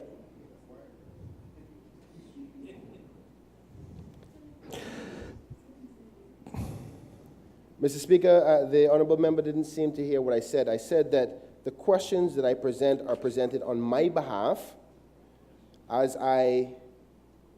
the questions that I was just highlighting, you asked me where these questions came from and whether or not they have special interest reasons for the questions. Am I correct? Mr. Speaker, it seems as if I have an invitation to treat by asking my questions, so I shall so do with your kind permission. I asked the honourable member from Georgetown Central, because I understood in his presentation that he had been the good representative and had been consulting with his constituents, as a result of which he was asking questions. And so from a procedural point of view, Mr. Speaker, I was seeking for him to confirm to this honourable House whether any of those persons who spoke to him had a professional or pecuniary interest. And he went on to say he was speaking on his behalf, which I'm still trying to wrap around my mind, how one can speak on their behalf. Mr. Speaker, Continue, Honourable forgive me for Member. my lack of a full comprehension of the process so far. What I was suggesting, first off, to answer your question, the people that I spoke to are average persons who have no vested interest other than the overall interest of the country as to these questions. They're average persons. Most of the questions you can find online because it was done via Facebook, via comments, so you can see for yourself. And I suggested that I adopted those questions because as I analyze those are things that I came to as well to have concerns about. So if in fact, even if they didn't say, well, this is something, I would have embraced them to say it's a question that I would like answered as well, just like any other member in here. But Mr. Speaker, I don't want to be repetitive, and I think that there's a potential chance, I'm not sure what time we're going to finish, to have somebody else involved. But I'll sum up by saying this, Mr. Speaker. I don't want the public to think that I'm trying to undermine the dock process. I think it's important that we continue to develop and improve all parts of our tourism process. But we have to acknowledge that it cannot be endless. It has to be examined, and has to be examined right, because there are costs and there are effects to everything we do. And we should never feel uncomfortable when the people of the country want information or have their viewpoints, even if every one of those persons that are out there campaigning against the dock are saying they don't want the dock and they have an interest. The truth is, I live in a neighborhood and I would hate to know that there's a garbage dump built next to it, and I have a right to say that. So those people, even if they have an interest, they have a right to say that. It's a democratic process, so let's respect. Mr. Speaker, the honorable member, and I want to give her respect, but she keeps on saying something and I don't know what she's saying. Am I supposed to respond to it or not? Honorable Minister. Thank you, Mr. Speaker, and thank you, Honorable Member from Georgetown Central. Perhaps I can assist the member since he thinks that it was a frivolous intervention. The standing order does say, a member shall not move any motion or amendment relating to a matter in which he has a direct pecuniary interest or speak on any such matter, whether in the House or in committee, without disclosing the nature of that interest, and shall in no circumstances vote on such matter. A motion to disallow the member's vote on the ground of personal pecuniary interest may be moved only as soon as the numbers of the members are voted. And Mr. Speaker, the reason why I raised that was to try to prevent the member from going into very dangerous territory when he said initially that he had spoken to his constituents, and I know the constituency in which he lives, they are constituents that does have direct professional thing, and I wanted him to state categorically that he was not speaking on their behalf. And he did. And I say he had it, he said he got questions from people. I want to make sure he didn't get that. Mr. Speaker, unless you have a ruling on that, I'm just going to finish my debate, sir. Thank you.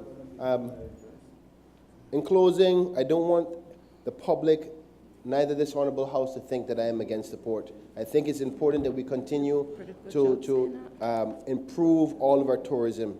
But I also think it's very important that we keep a feel of what the people's pulse is, because it can change. And that being said, I'm compelled by way of representation not to vote against a motion that calls for the foundation of what democracy is about, which is giving people their own choice. So that being said, though I know the government has indicated they're not going to support it, I will be voting for the opposition leader's motion. Thank you very much, Mr. Speaker.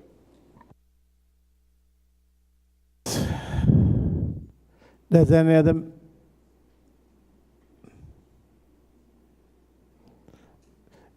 other member wish to speak?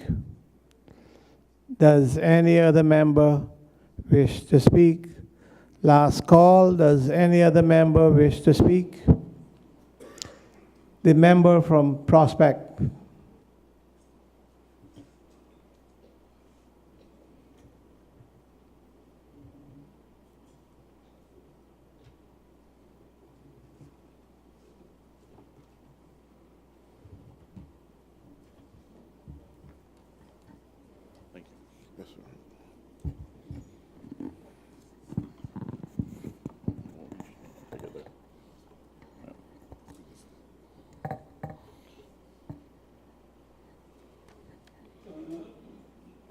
Thank you, Mr. Speaker, for allowing me this opportunity to offer up my contribution to this long-standing debate on this important and oftentimes controversial topic of a cruise berthing facility, to be or not to be.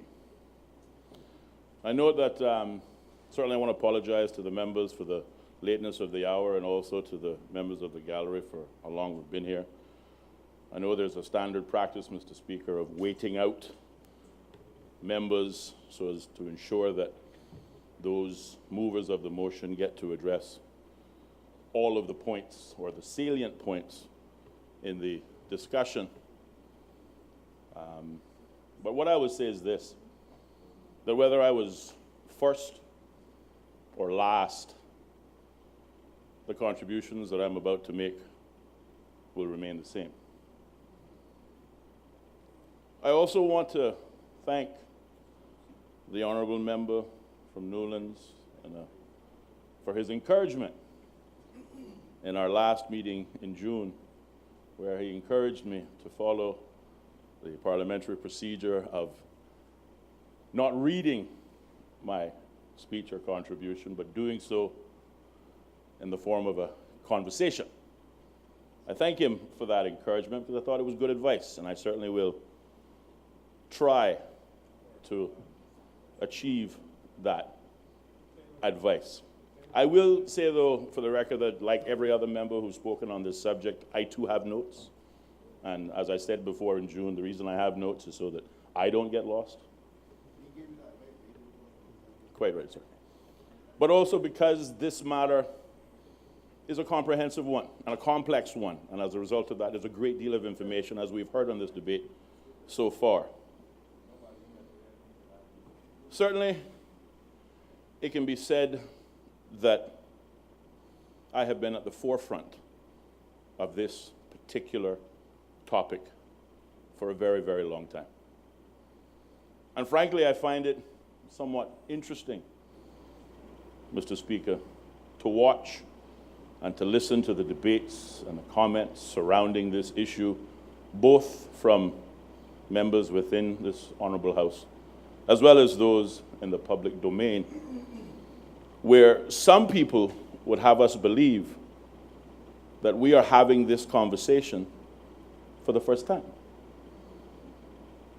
Mr. Speaker, I'd like to formally stake my claim to that remark earlier, which says I have been at the forefront of this discussion. Whilst, Mr. Speaker, I have been very fortunate in my former life to have participated in a great many national discussions, certainly this discussion has to rank as number one. And for that, I don't believe I will receive any objection from any member on.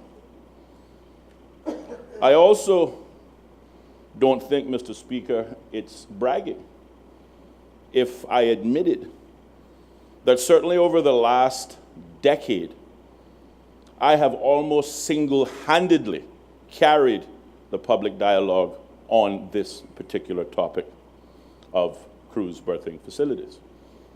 Some might say it's been a pet peeve of mine for a very long time, and they wouldn't be incorrect. The fact is, I have provided a platform for everyone on this subject, whether you supported it, whether you didn't support it, whether you were members, elected members, non-elected members, political wannabes, environmentalists, anyone who was willing to have a conversation on this topic over a period of 10 years, I was willing to engage. Thank you, Mr. Attorney General. I'm supremely qualified to speak on the subject. Thank you. These discussions, Mr. Speaker, as we have heard in these debates, have spanned, certainly from my participation, the better part of 10 years and 3 government administrations. 2 PPM, going as far back as the original, the former Honorable Minister Clifford, and 1 UDP. As such, Mr. Speaker, I would like to use this opportunity to address the first charge against the government, whether it be from the opposition or those in the public domain, and that is their claims that there has been no transparency or information as it relates to this project and the government's plans or ambitions for a cruise berthing facility. That is to say, Mr. Speaker, I disagree entirely. This entire narrative has been well and properly ventilated, certainly over the last decade, but as the Honourable Leader of the Opposition pointed out when he moved the motion, this conversation has been active for 30 years. But certainly, whether it be the general conversation of cruise berthing, or more specifically the revised plans as presented by the Honourable Minister of Tourism, both today and on other occasions, we have had this conversation. The Honourable Minister of Tourism pointed out 29 meetings and opportunities for public awareness since 2013. The honorable member from Georgetown Central alluded to 6 reports on the subject, one 400 pages in length. Sounds like a lot of information to me. But you have to read those documents in order to know what's in them. I've read them, Mr. Speaker, page by tedious page. I have read them all, and a few more.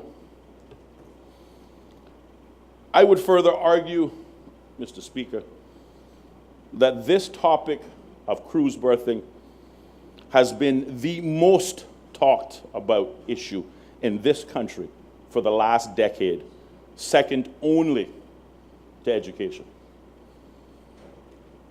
I also wish to point out, Mr. Speaker, a fact that all of those previous government administrations over my 10 years, but certainly over the last 12 years,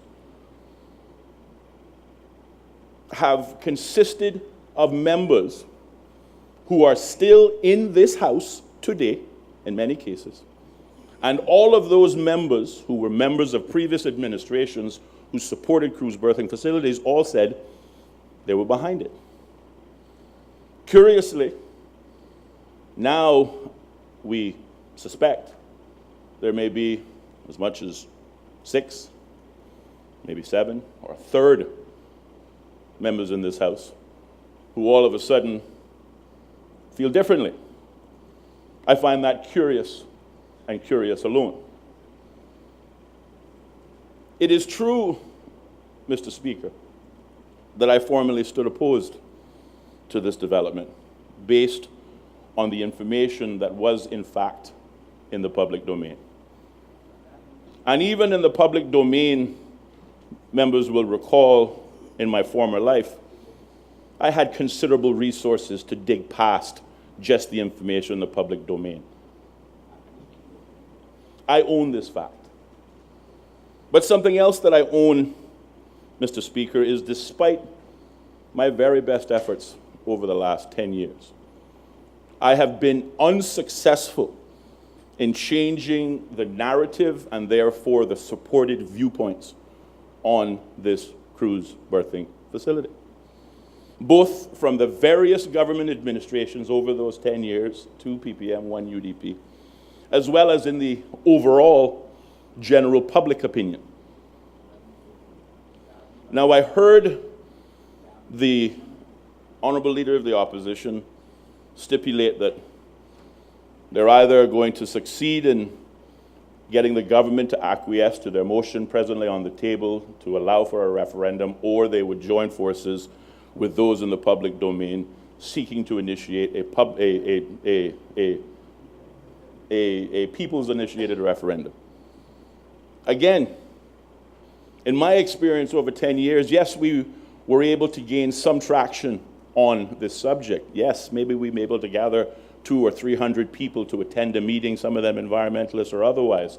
But certainly, I was not able, Mr. Speaker, in 10 years to change the overall narrative, either from the government perspective or the general opinion of the public. If the opposition is confident that they can do it by way of a petition, then more power to them. The honourable member from Newlands talked about one man, one vote. And he was absolutely correct in everything that he said. I, too, was at the forefront of that discussion. I wasn't alone. There were a great many of us. And certainly there was one who would be remembered in blessed memory, because not only was he a friend, but he was a mentor in this arena.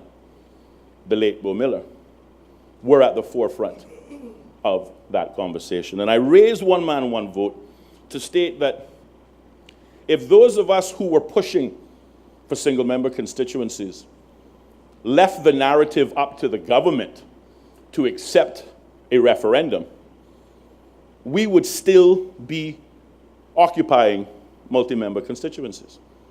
But what did we do as movers of change. We rolled up our sleeves, Mr. Speaker. We went and beat the pavement. We used as many opportunities as we could to convince others that single-member constituencies was a fairer form of democracy. We gathered the signatures and prompted a referendum. I would suggest if the opposition feels strongly as they do on this point, and they believe they have the support from the general public, then they go out and get their 25% required registered voters to initiate and force a people's initiated referendum under our current constitution, and we will answer that question then. But Mr. Speaker, I started by saying that I was unable to change the narrative in 10 years. Since being elected, Mr. Speaker, some 15 months ago, I have encountered a more resolute Ministry of Tourism, supported by a wider government who is more determined than ever to see cruise berthing facilities become a reality. I have to ask myself, I certainly ask myself, why do they feel so strongly about this issue that seems to have, at least at first sight, such significant opposition and objection to it? Perhaps, Mr. Speaker, they see the long game, the view that extends past the headlines that shows tourism growing by leaps and bounds. Yes, tourism is growing. So much so that tourism represents 24% of our gross domestic product, GDP. But did you also know that included in that 24% is the fact that 85% of our total overall visitors arrive in this country by sea? Now, I don't know about anyone else, but this tells me that we must, out of necessity, protect and enhance our infrastructure that will keep up with the demands in order to support this major industry which provides this country with so much important revenue. Revenue, Mr. Speaker, which the government regularly returns back to the people. An example most recently in education and the increase in wages to our most valuable teachers in order to secure better examination results and better prepared graduates to face the next challenges of their life.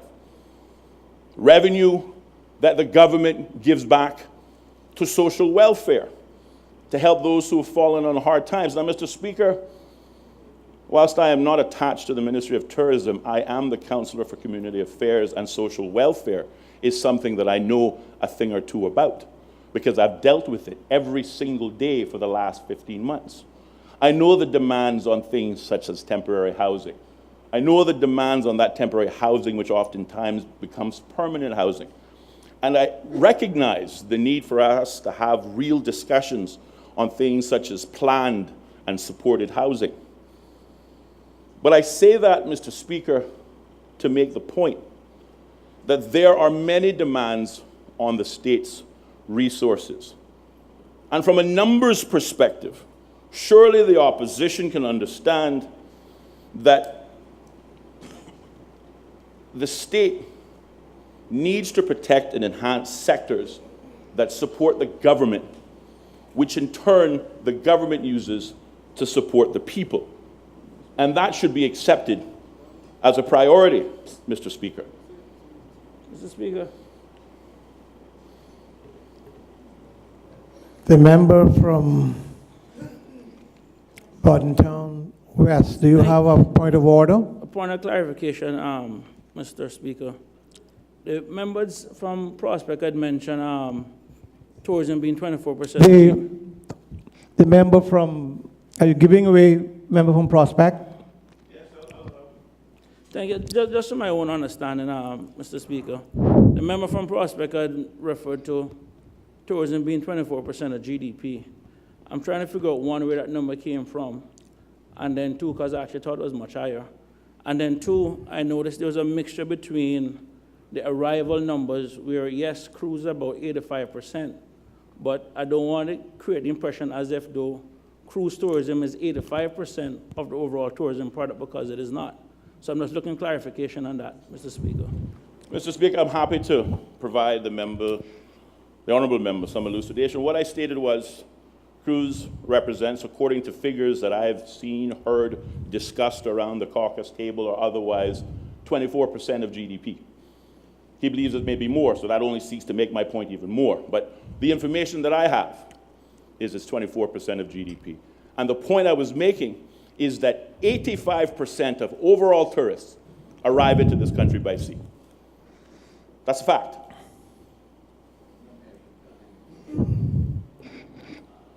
Mr. Speaker, I think we all can therefore recognize that tourism is of vital importance to this country, and the money it earns this country enables us to better direct the needed resources to those who are most vulnerable.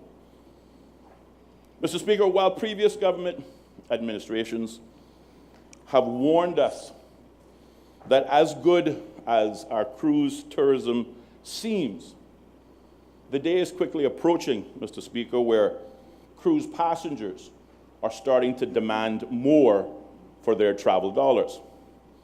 From the cruise line's perspective, Mr. Speaker, this demand has fueled the conversation for bigger and bigger ships. Point in fact, Mr. Speaker, I recently attended a meeting with the chairman of MSC Cruise Lines. Now, they operate 15 cruise ships at present and tend to bring the more affluent cruise passenger to the Cayman Islands. The people that tend to spend more. These aren't your t-shirt and booze crowds, but these are the persons who are more likely to buy those handmade crafts, which tend to cost a bit more, go on more excursions and visit some of the attractions. This is business, Mr. Speaker, in my opinion, that we have to nurture, otherwise we risk losing. That same cruise line, Mr. Speaker, also has 10 Oasis-class ships currently in the development pipeline, which, once completed, they intend to replace their smaller ships in this region in order to service the clients and customers that they have. And an important fact is none of these ships will be able to be tendered.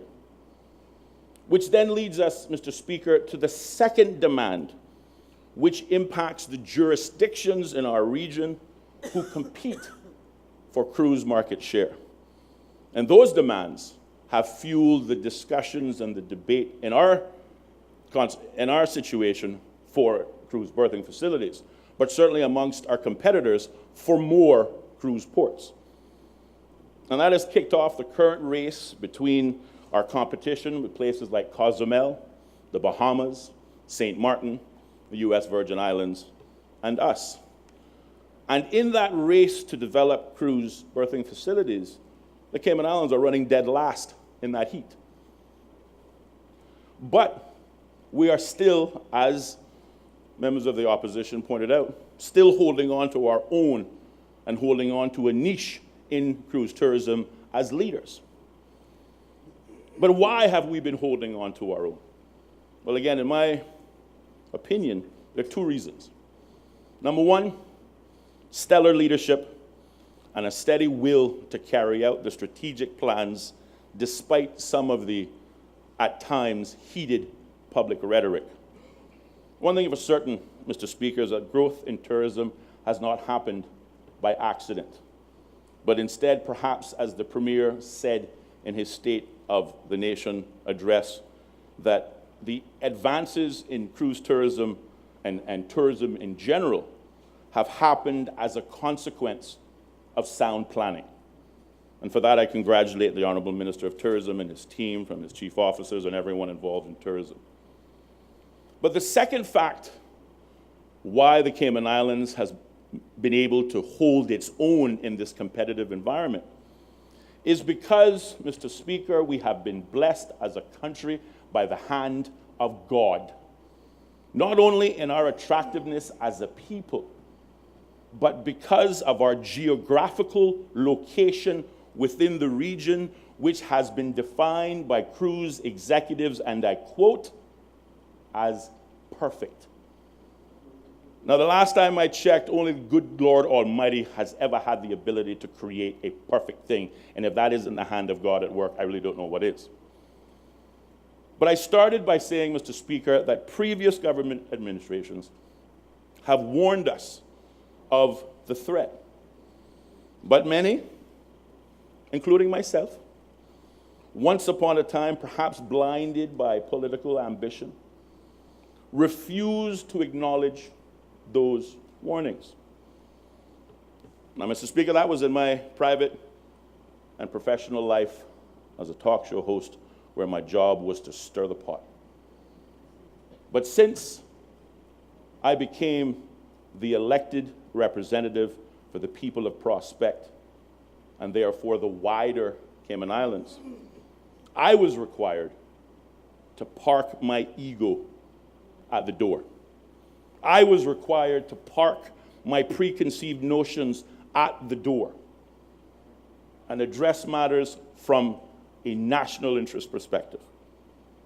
And I don't want to seem special, Mr. Speaker. I was not the only one. All members of this, my unity government, my coalition government, have had to do the same. We are two parties and an independence mixed together. We are a true coalition, which I, by the way, am proud to be a member of.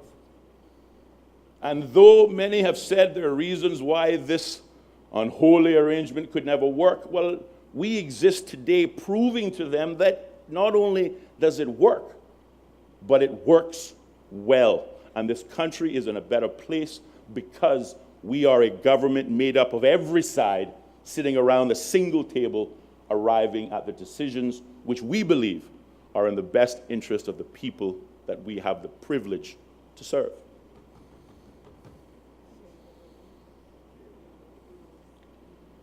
Mr. Speaker, the reality is that we as a country must compete for our tourism dollar,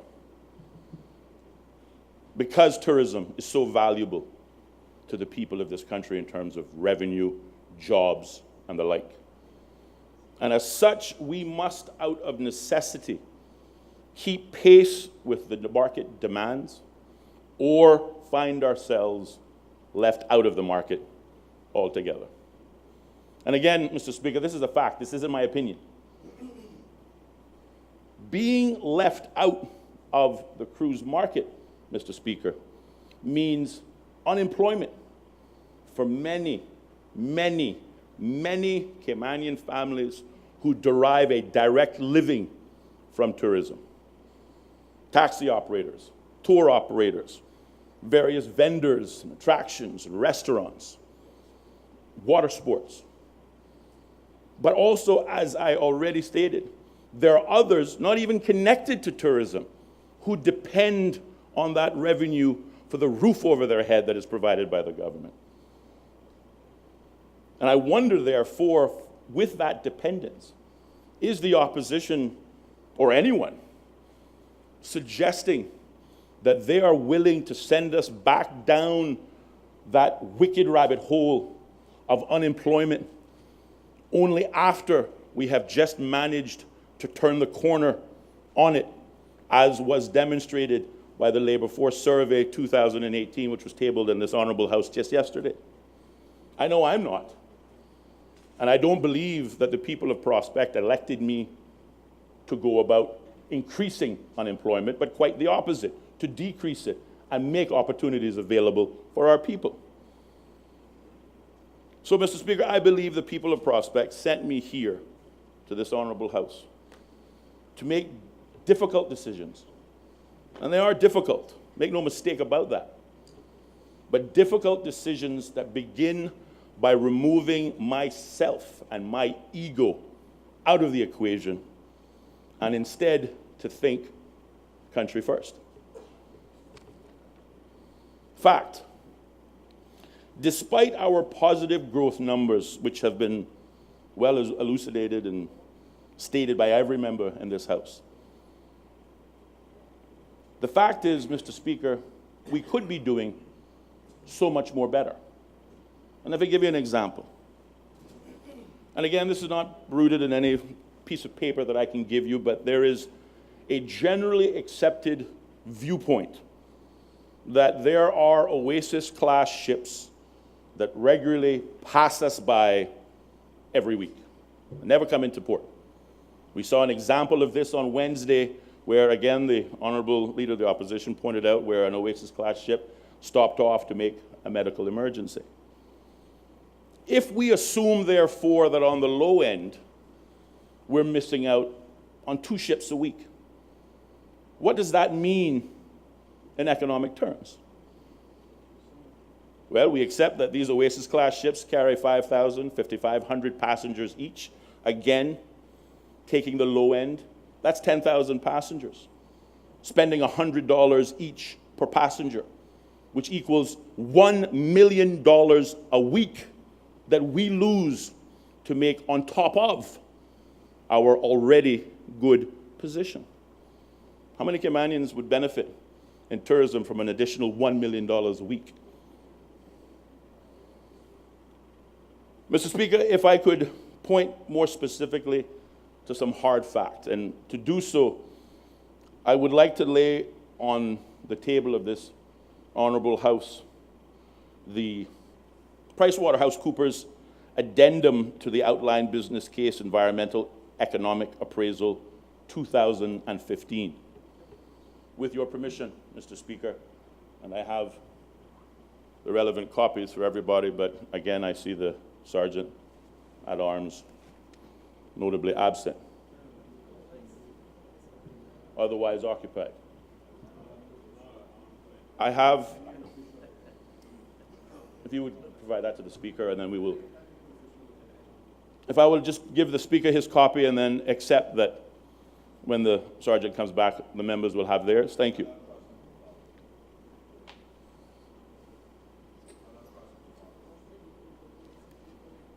If I can quote from this document, Mr. Speaker, if you would turn to page 25.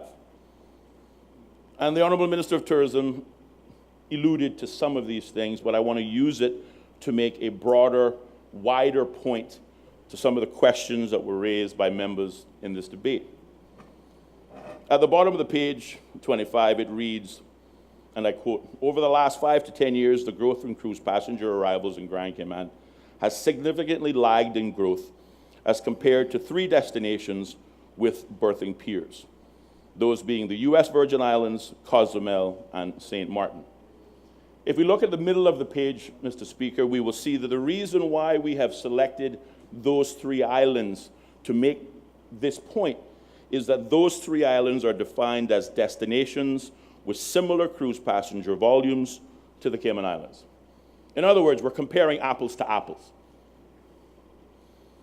The statement goes on to state, again at the bottom of page 25, in addition, cruise passengers spend less time ashore in Grand Cayman than in any of the 3 destinations with piers. Linked to this, cruise passengers visiting Grand Cayman spend less on average per passenger per hour while ashore than any of the other 3 islands compared.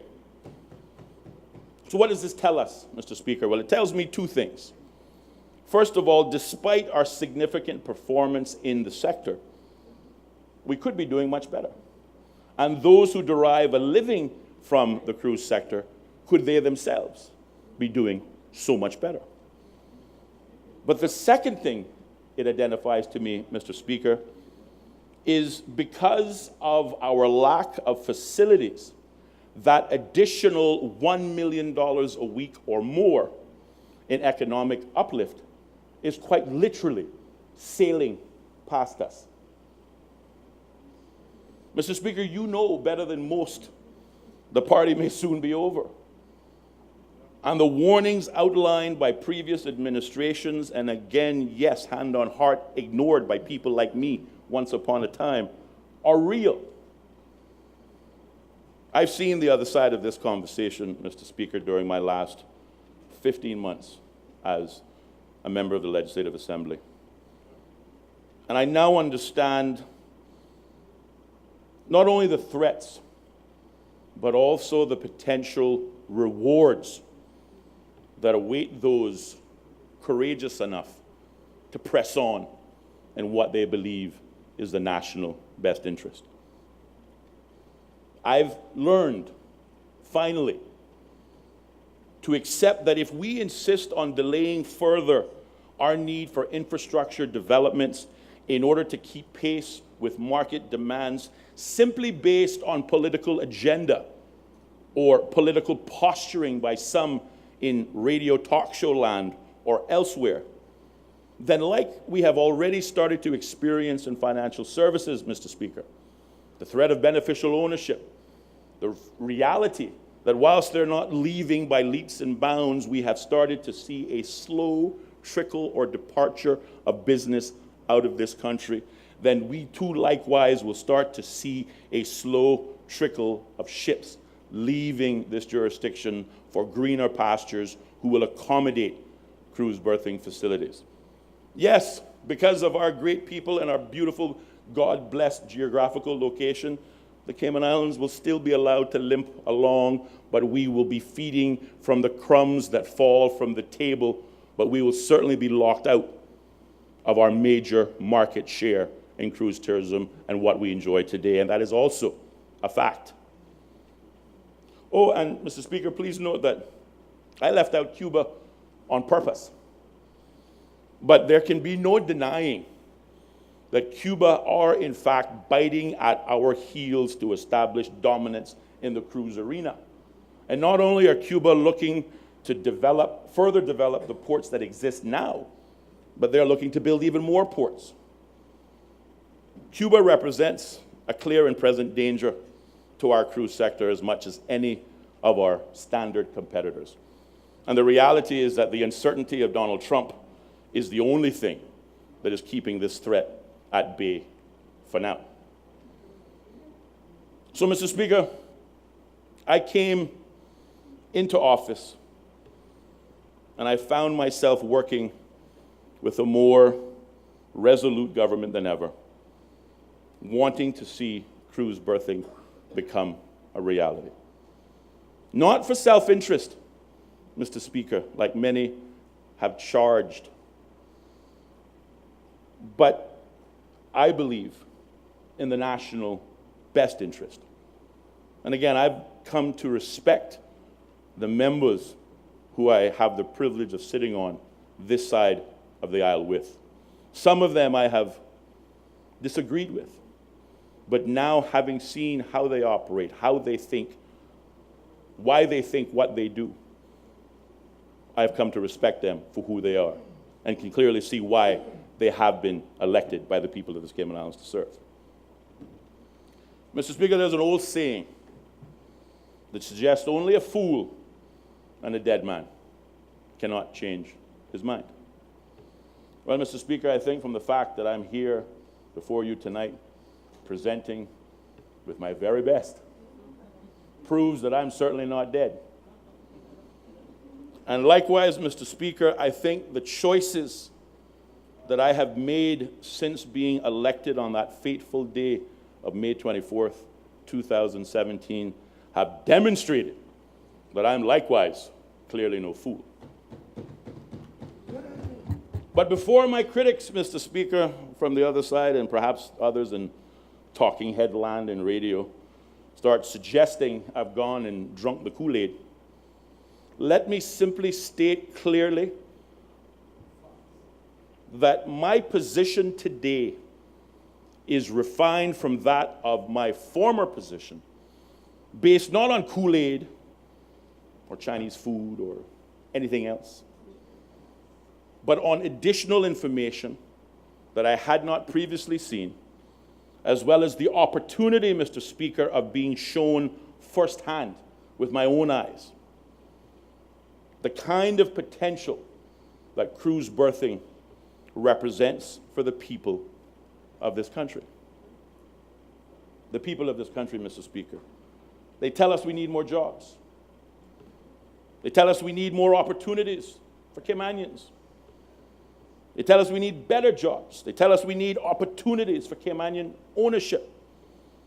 Well, I say, Mr. Speaker, this project will deliver those and much more. And despite, Mr. Speaker, my lack of success in changing the government's mind on this topic over the last 10 or so years, I was delighted to find that many of my former arguments, which again weren't created solely by me, but in dialogue with the stakeholders and members of the Cayman community in our national discussions, I was delighted to see that many of my arguments against the port have formed a significant part of the internal narrative that has guided the business case and has, in fact, influenced the outcomes of this conversation. That's a responsible government. In many ways, it's something I can be proud of, knowing that my former arguments in a former life didn't fall on deaf ears, but have instead played a role in shaping the plans that now lie before us. Arguably, I was making a contribution to this country in my former life, and as much as I hope to make now.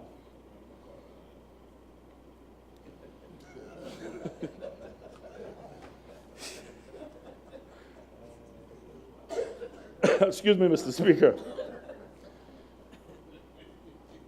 As I said, my comments have played a role in shaping the plans that are now before us, as well as those that continue to develop. If I could direct members' attention, Mr. Speaker, to the Premier's 2018 State of the Nation address, which was delivered yesterday. And because this was already laid on the table, Mr. Speaker, I don't think we need to do it again. I would just ask members to pull their copy out and read along with me. They might want to find page 17. I stated, as plans continue to develop. This means the process of arriving at a cruise port is still very fluid and being refined every single day.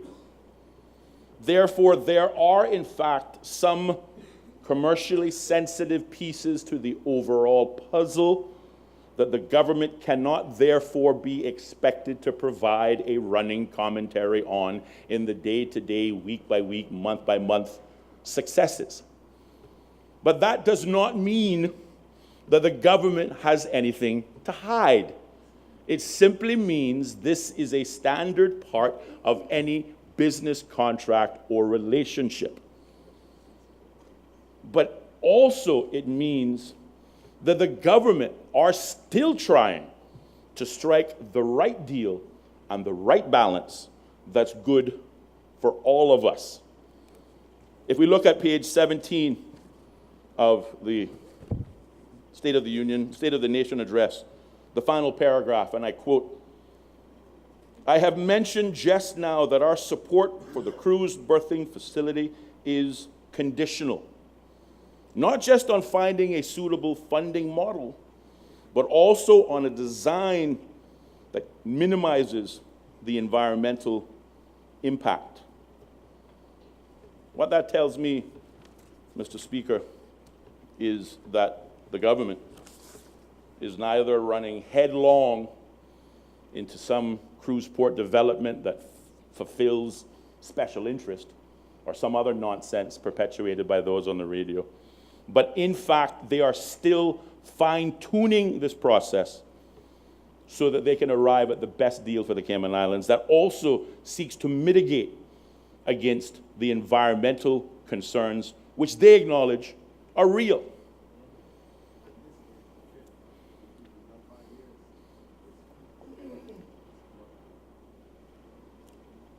I want to also, if possible, go back to the addendum to the outline business case, environmental economic appraisal, which only you have, Mr. Speaker, but I'm hoping the other members will have as well shortly.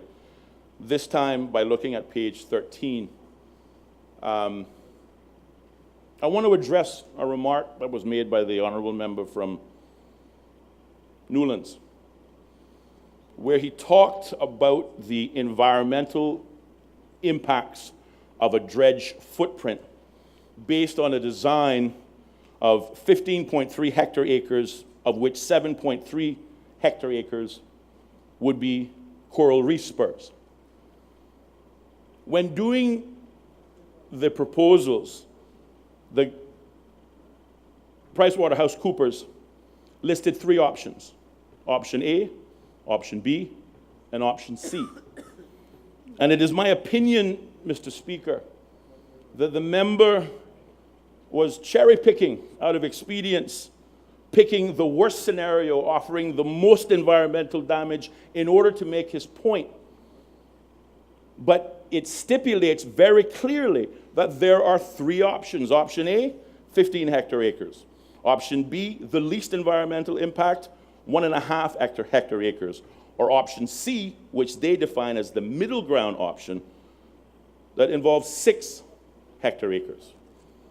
So I think it is wrong, irresponsible, to want so badly to be correct and want so badly to use the environmental damage that is very likely to come by hand-picking the worst possible scenario when there are 3 scenarios that have been proposed.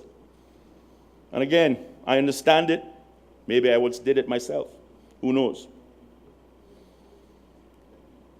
But, Mr. Speaker, we are here, as the honorable member from Newlands stated, to hear what is different today versus what positions I maintained in my previous life. And again, we talked about my delight in finding that my former arguments against the cruise berthing facilities have in fact been not only listened to, but have formed part of the narrative that has guided the business case going forward so the government would be able to more successfully sell it to the general public. Allow me to list 5 specific deal breakers, or in other words, things that I once said would fail to get my support for cruise berthing in the Cayman Islands, and how these concerns have in fact been addressed by the Minister of Tourism and therefore have influenced the ultimate outcome. Thank you, Mr. Sergeant. First and foremost, I said there can be no government guarantee. That means if we find a developer who fails to do what they say they can do with the amount of money that they said they would do with their own financing, then the government would come in and save the day and fund it themselves. I think the Honourable Minister outlined quite clearly in his remarks that there will be no new financing, there will be no new borrowings, and there will be no MOUs with the government.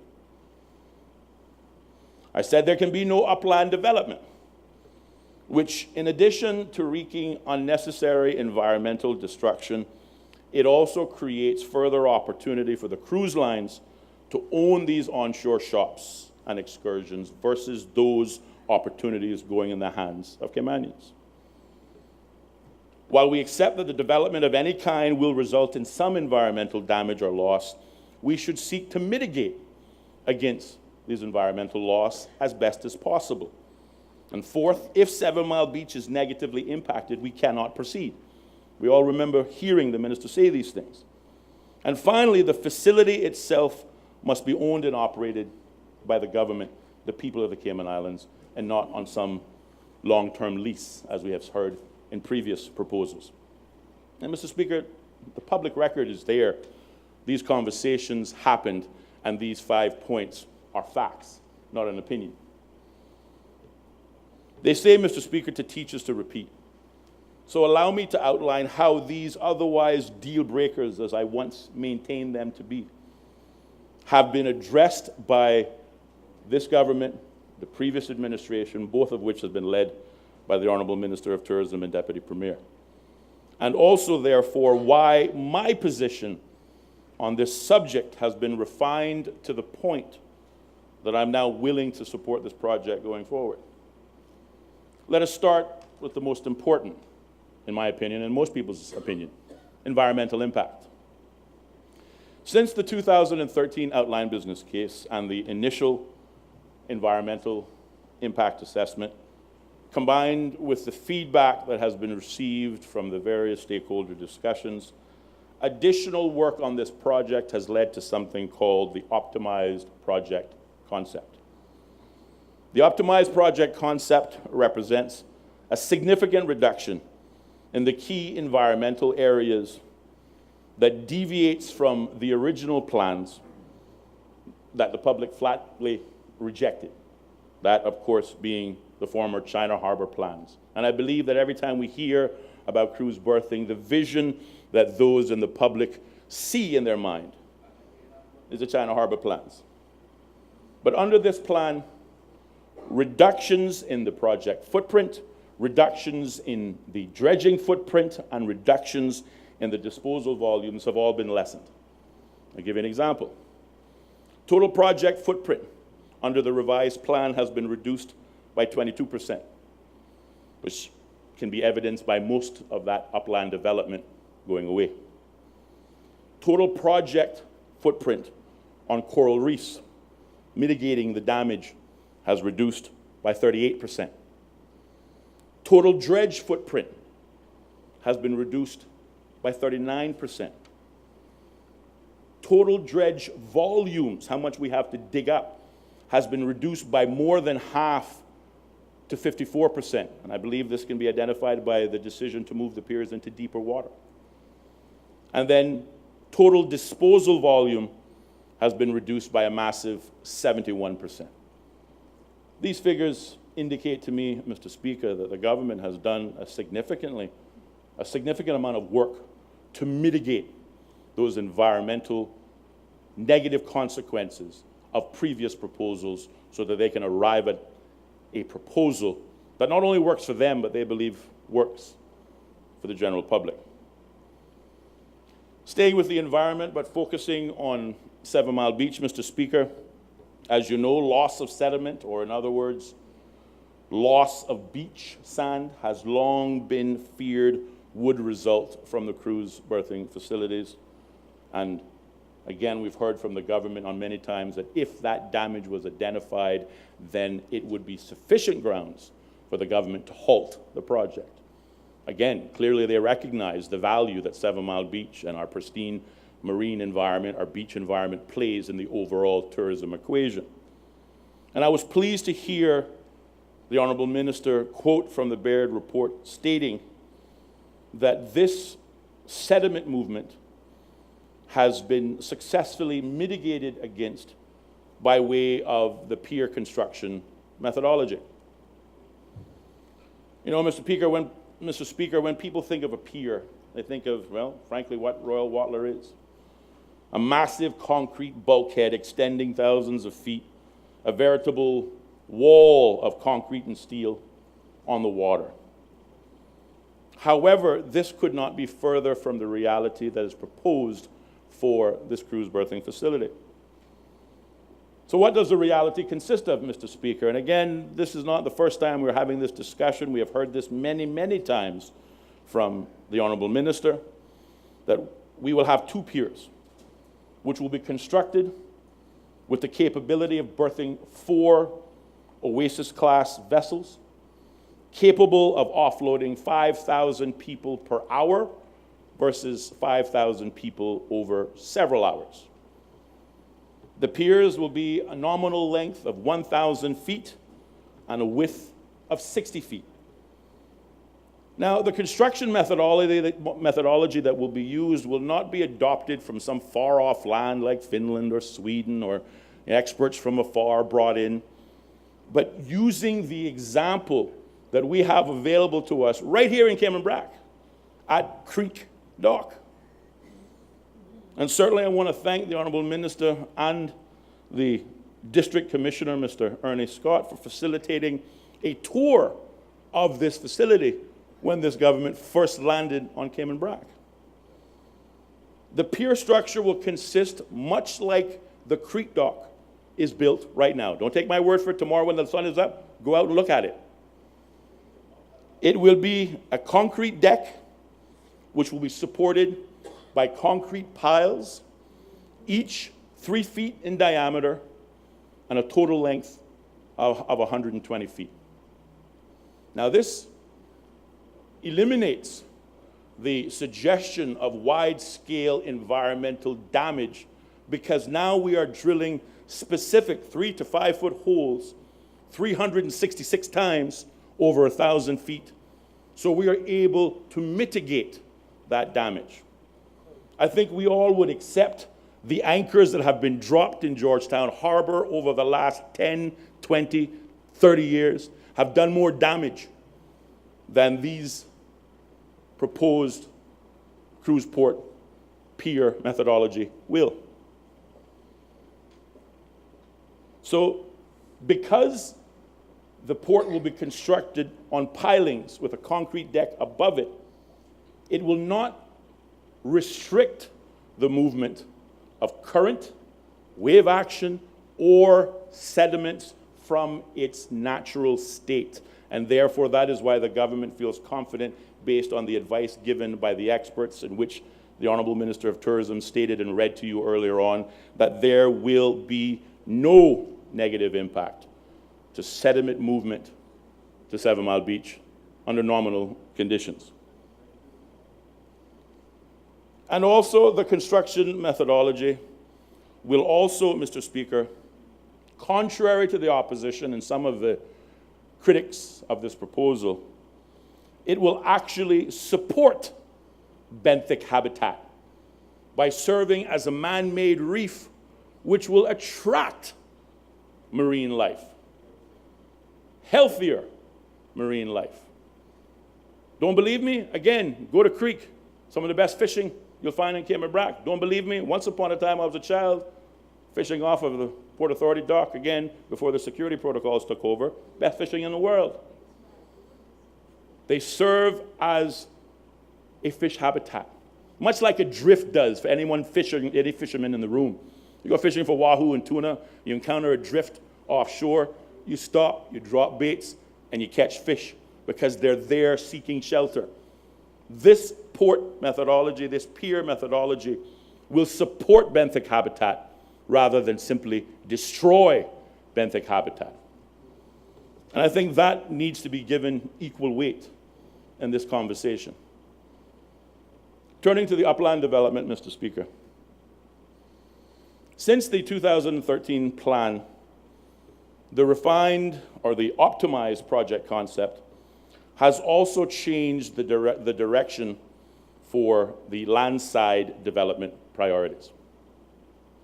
Instead of focusing on space for shops and restaurants, which again would likely be owned by the cruise lines or their subsidiaries, under the new plan, the revised plan, which again has been outlined 29 times since 2013 to 2015,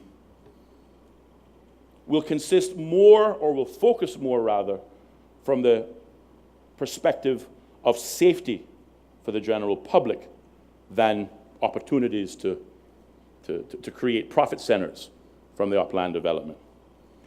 Improvements in the landside developments will focus and consist of wave and flood walls, site grading, and drainage, as well as an improved transportation network, which we all agree will be essential for the offloading and onloading of passengers so that we can get 5,000 passengers off the ship as quickly as possible, through customs and immigration as quickly as possible, so that we can let them loose on the public where they will go out and spend their valuable cruise dollars, and that is where we derive a benefit.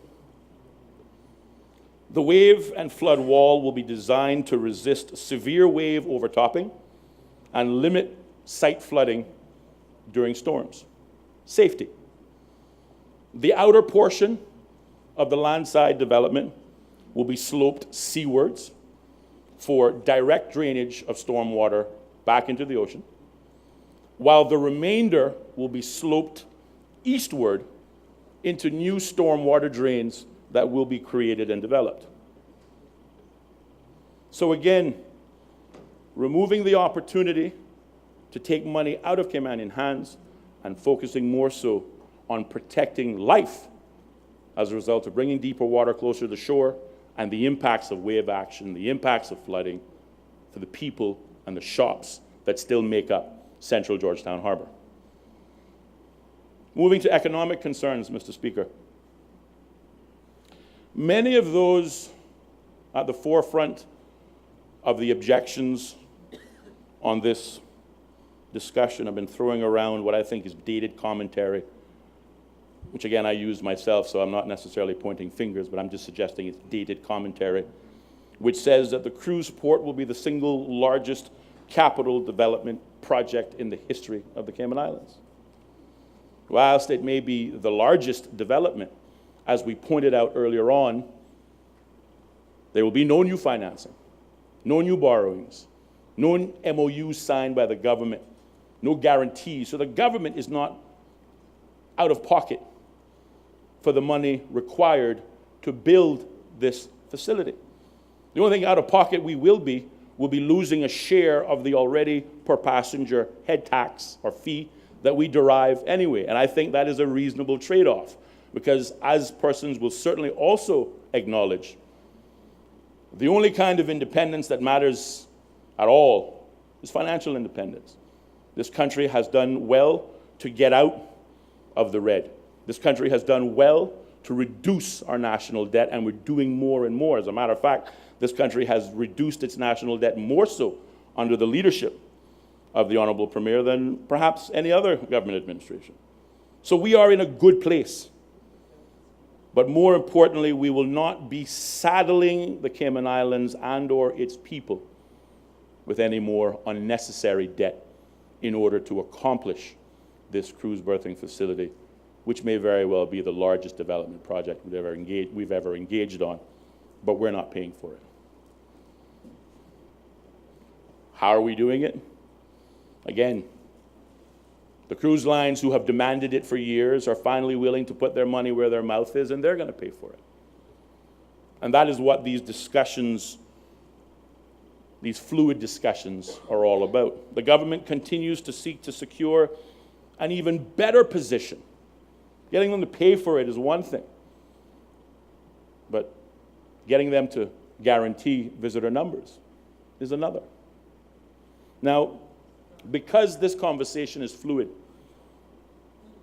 I cannot expand any further or run the risk of disclosing commercially sensitive information that would happen out of turn. But again, as I stated before, there's nothing sinister in this.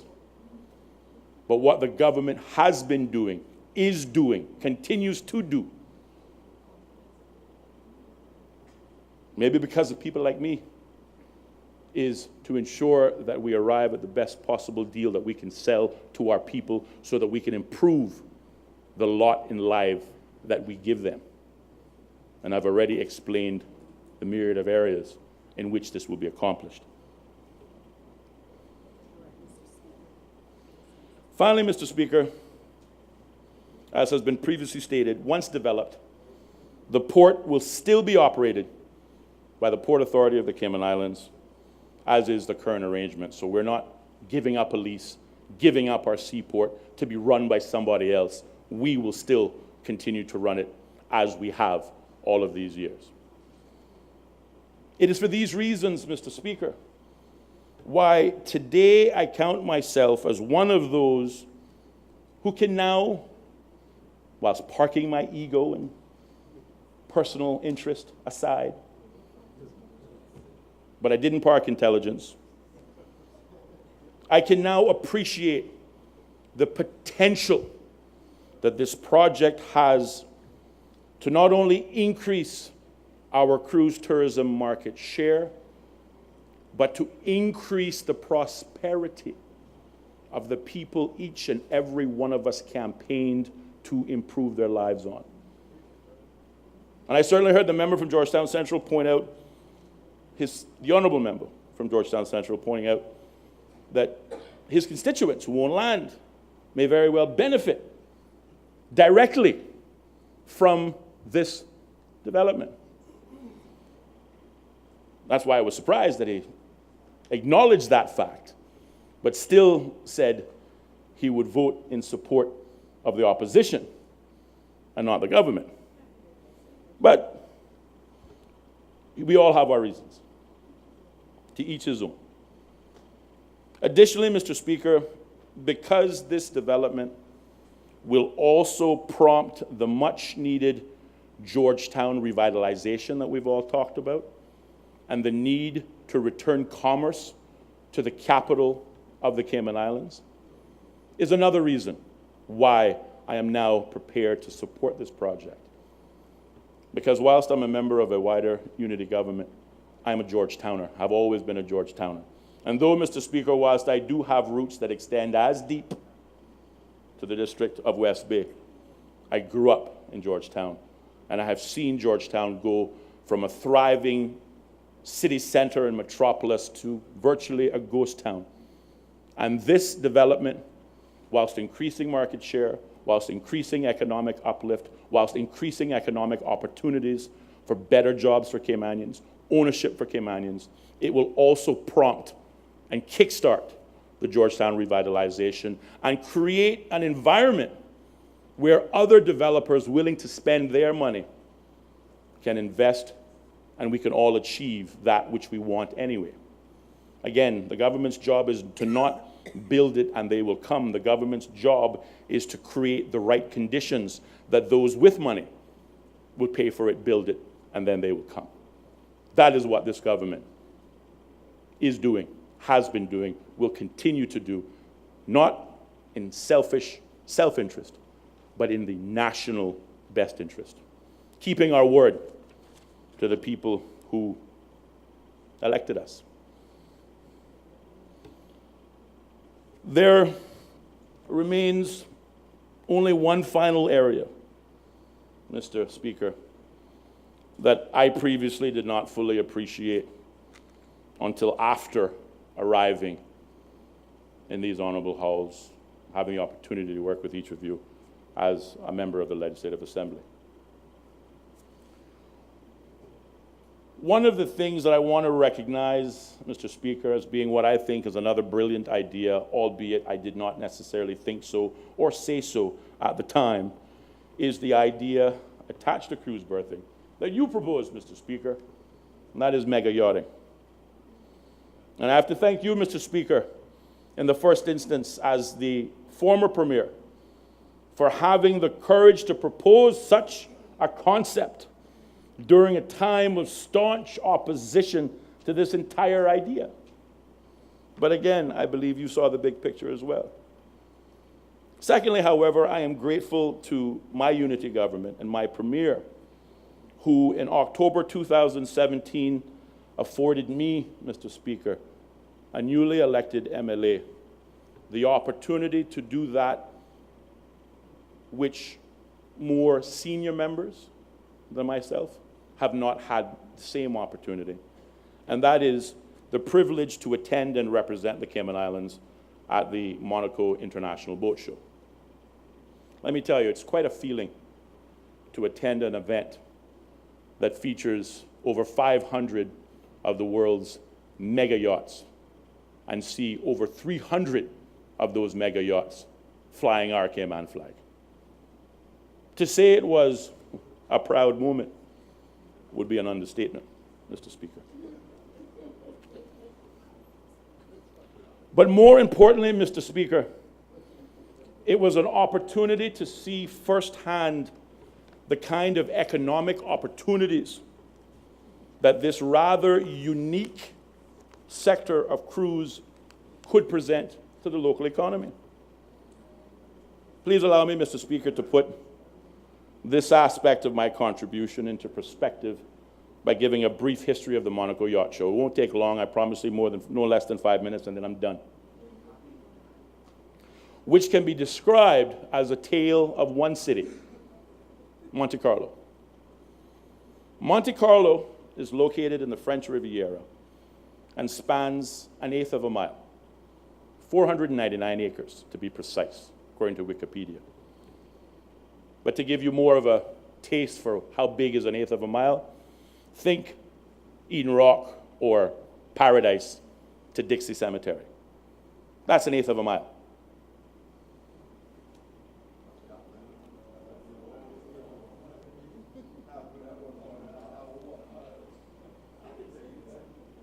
Monte Carlo, 25 years ago, the Principality of Monaco had no flagship yachting events to speak of, despite already being the international meeting point for mega yachts and brokers.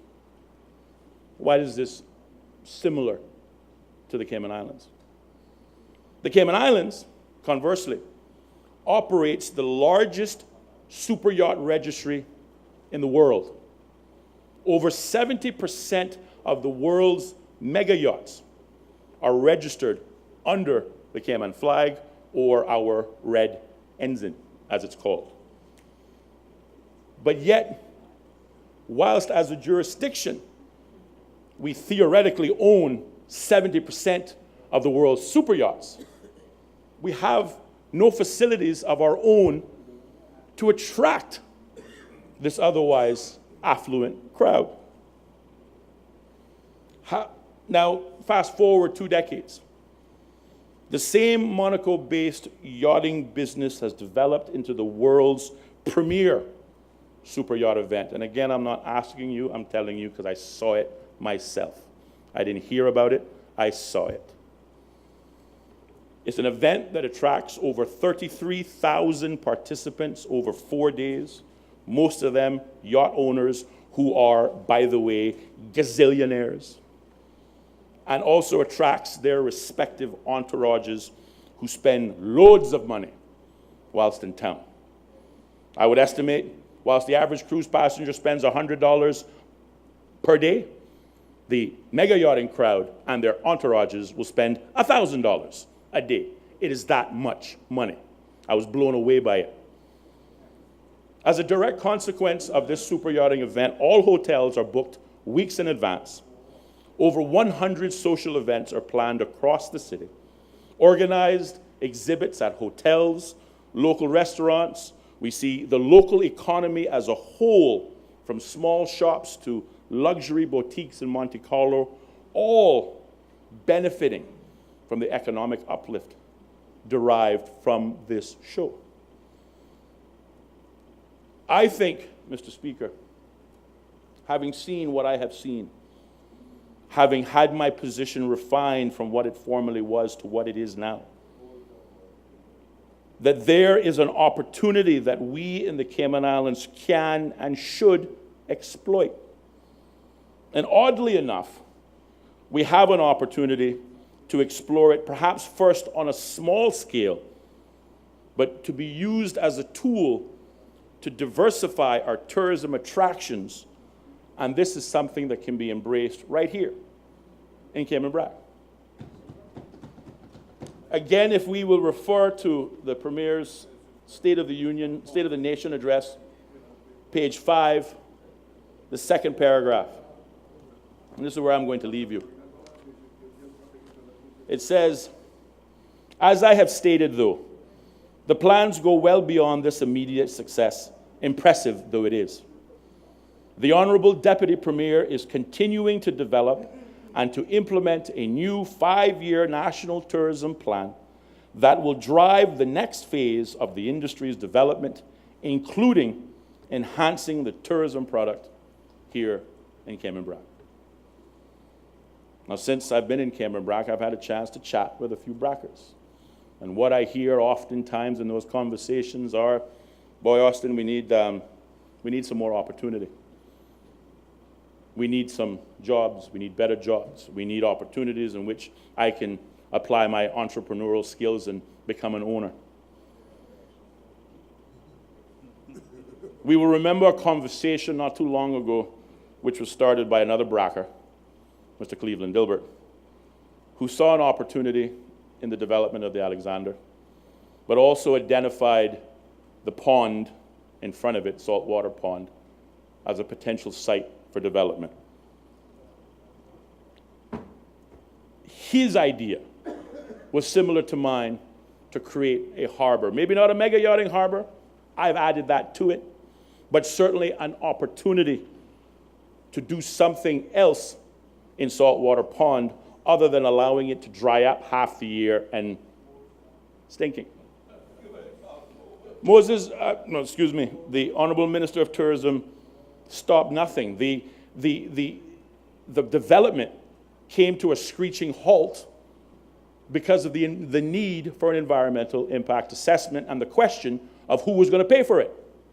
That's what stopped that project, nothing else. Let's make it abundantly clear.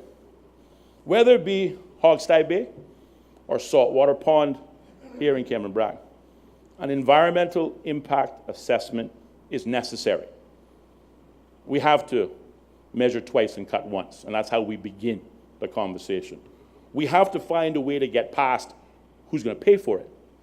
But when I hear the Premier and others talking about returning economic activity and prosperity and spreading the wealth so that our focus isn't always on Grand Cayman, but giving Cayman Brac a little attention, I believe we have another fantastic opportunity to deliver prosperity to the people who voted for us, who we promised this is what we would do for them, by embracing not only cruise berthing in Grand Cayman as a matter of necessity and protecting our market share, but also getting the advantage of that additional $1 million a week, but likewise enhancing and diversifying our tourism offerings here in the sister islands by way of embracing the potential for introduced mega yachting so that we can provide facilities for that 70% of mega yachts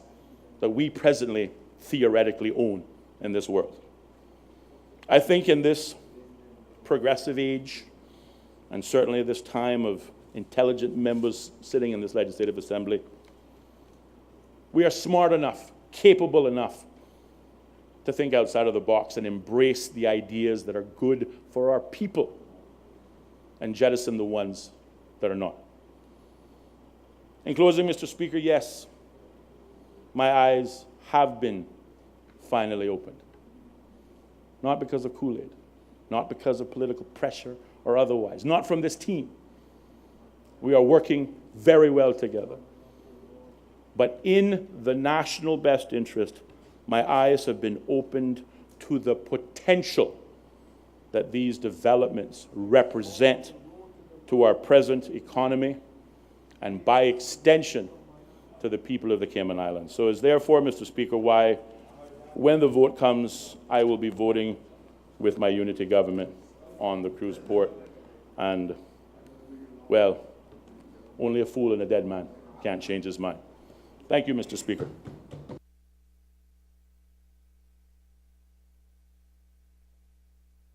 Does any other member wish to speak? The member from Bordentown West. Thank you, Mr. Speaker.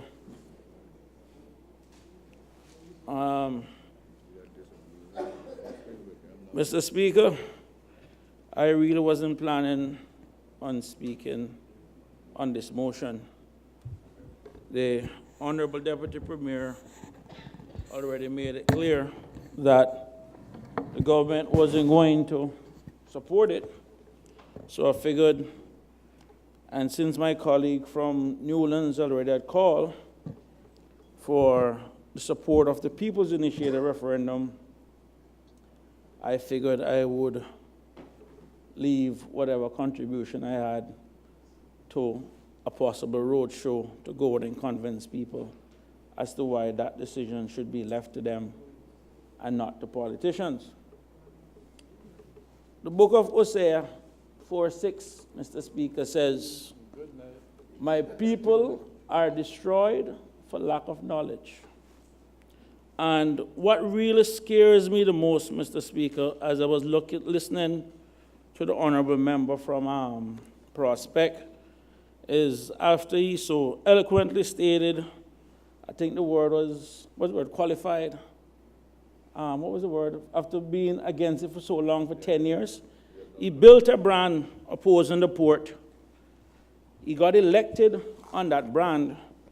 And I think it's fair to say that while the PPM had also campaigned in Prospect on the port, that the people of Prospect rejected the PPM port. So I do not understand how all of a sudden, if anyone that would want to go back to get a fresh mandate, it would be the member from Prospect, just to make sure to say to the people, after 10 years of telling you one thing, I have changed my mind, and I think I should just check in with you just to be on the safe side. But as he said, he'll be voting with unity government. My job, Mr. Speaker, as a member of this honorable House, is to make sure that the facts are the facts and the public is not misled. And I'm looking at what the Honorable Minister of Education had this morning on page 9 of her statement, the new John Gray High School project. And she said, just to quote briefly, Mr. Speaker, I am delighted to report that my colleagues in Cabinet and I have approved the progression on the new John Gray School construction project. I probably would think that maybe this was approved this year. But while I was sitting here, Mr. Speaker, I spoke to my colleague from East End, and ironically, a similar venture was approved back in 2007 when he was in Cabinet. So Cabinet has approved something back in 2007, and it looks like it's going to be done by 2020, so it took 13 years since that Cabinet decision. The reason I raise this, Mr. Speaker, is that in business there's an expression that says past behavior is indicative of future performance.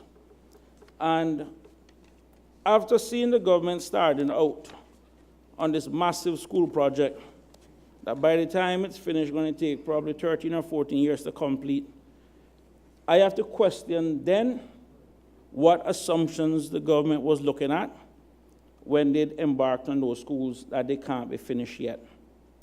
And my job here, Mr. Speaker, is to make sure at the end of the day that whatever the government is doing, that they're looking at the correct assumptions and that they have the right information. Because at the end of the day, you cannot make an informed decision without the correct information.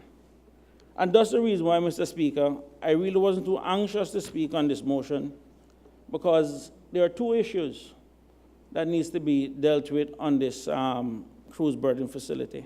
One is the financing model. Now, I understand in a side conversation that the government is working on a financing model, and it's difficult to get up and speak about something that is still being worked on.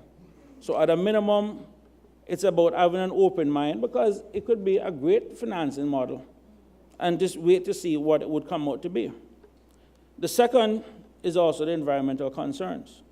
I'm no environmentalist, but I'll be curious to see, once the final project has been approved, what impact it would have on the environment, and then we could probably make a decision.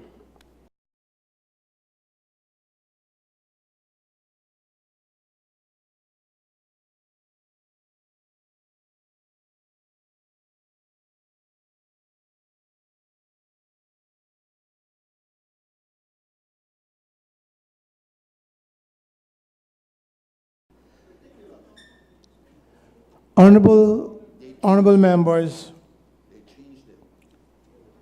I have listened here in this debate, which members have deemed to be a very important debate. And there have been, what I think, from the left of me, the opposition, positions which it seems is their strategy.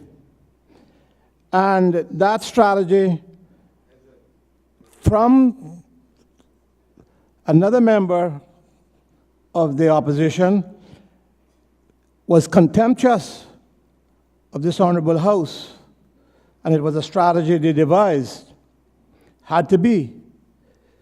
And now this is another aspect of strategy to highlight something that should not be brought to the Honorable House at this time.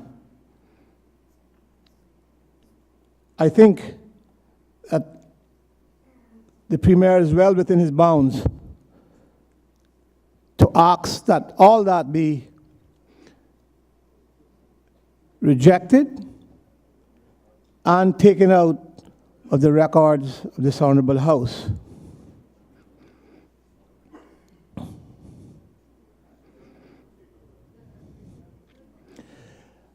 Unfortunately, because we are broadcasting live, some of this already goes public. And members ought to know that that is so.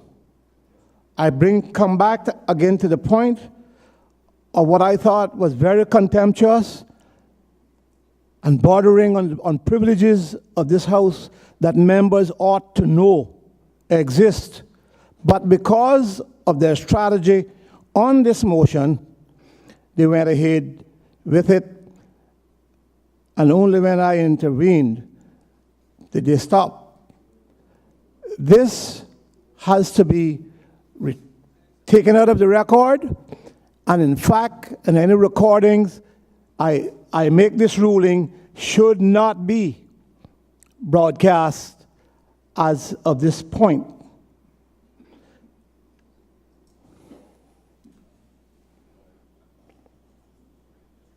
Honorable member, you may continue, but you have to. Thank you, Mr. Speaker, and I do apologize to this Honorable House. It was not my intention. Mr. Speaker, one of the other issues I wanted to touch on, Mr. Speaker, was the impact with regards to GDP. And, Mr. Speaker, I'm a little bit, I have to go back, Mr. Speaker, and just to double check with the Compendium of Statistics 2017 that was issued by the Economics and Statistics Office. One of the things I looked at, Mr. Speaker, was just on the summary of page 10, and I guess I can send this to you if need be because I've made some notes on it. GDP at current basic prices for 2013, 2014, 2015, 2016, and 2017. And in a nutshell, when I looked at roughly what 24% of those GDP numbers were, Mr. Speaker, for 2013, I got 636 million. For 2014, I got 662 million. For 2015, I got 686 million. Honorable member, are you reading from a document? Just making just notes, Mr. Speaker, and I'm just Oh, finishing my notes. this is not a document that you have. This is not a document you're reading from, not an official document. Just my notes. But this is your speaking notes. Yeah, this is my notes. And your opinion. Yeah. Well, it's from the Economics and Statistics, Compendium of Statistics, so I'm assuming that the government numbers are correct. And for 2016, Mr. Speaker, it's 711 million. If I was to take 24% of those numbers, Mr. Speaker, for 2014 and 2015, and average them out, I would get 674 million. And the reason why I use 2014, 2015, Mr. Speaker, is that when I look at the BREA result, or the BREA report that was that they did for the FCCA, I noticed that according to them, for the 2014-2015 period, the total economic contribution for cruise tourism in the Cayman Islands was the equivalent of 174 million CI, or 207.6 million US. The reason why I raise that, Mr. Speaker, is if the average for 2014 and 2015 GDP at 24% was 674 million, and the cruise line said that based on their own report by their own experts, that their contribution to the Cayman Islands was 174 million CI, I'm trying to figure out where the other 500 million came from to make up that 24% of our GDP. So You see, Mr. Speaker, these are the kind of numbers that actually frightens me. When you're saying the average is 674 million, and the cruise line is saying roughly it's 174 million, and there's a $500 million difference, I really and truly hope that these aren't the numbers that are being used by the government in whatever assumptions that they're making in their business case, because a $500 million difference, Mr. Speaker, is not small. And, well, I can tell you where I got this one from. Please do. Mr. Speaker, one of the things, again, that really got me off a little bit and was an ad that appeared in the Compass last Friday supporting the port. And one of the things that they raised, Mr. Speaker, was the issue of how much hours that people spend in port, that they're spending 4 hours now, and that when push comes to shove, if we build this port, they're going to spend 8 hours in port. Mr. Speaker, I know where they got that 4 hours from, because it was also from the same FCCA report that was done by Brac. Of those 35 destinations, Mr. Speaker, that Brac looked at, only 2, I repeat, only 2 was above 5 hours where people stay in port. No destination, Mr. Speaker, none of 35 at 8 hours where the passengers stayed in port. Mr. Speaker, of those 35 destinations, none, 0, zilch, at an average staying in port of 7 hours. Mr. Speaker, of those 35 destinations, none, even at an average of 6. And only 2 of 35 was above 5 hours.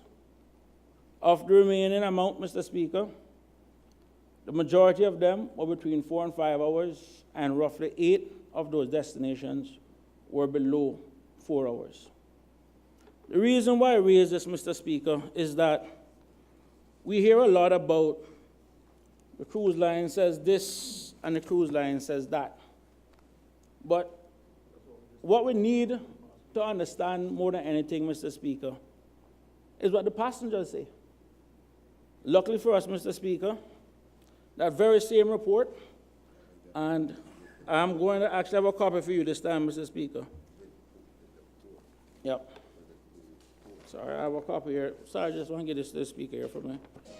The numbers I'm going to be using will be coming off from page 101, and it'll be that chart there.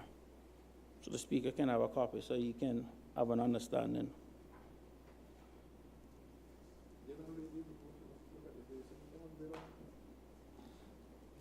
Mr. Speaker, that was the passenger survey, and as you can see from the bottom, there's an index of what the scores represent. So if you look at overall visit, Mr. Speaker, you see a score that says very satisfied.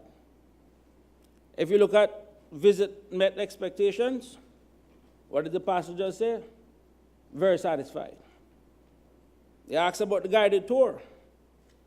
What did the passengers say? Very satisfied. They asked about historic sites and museums.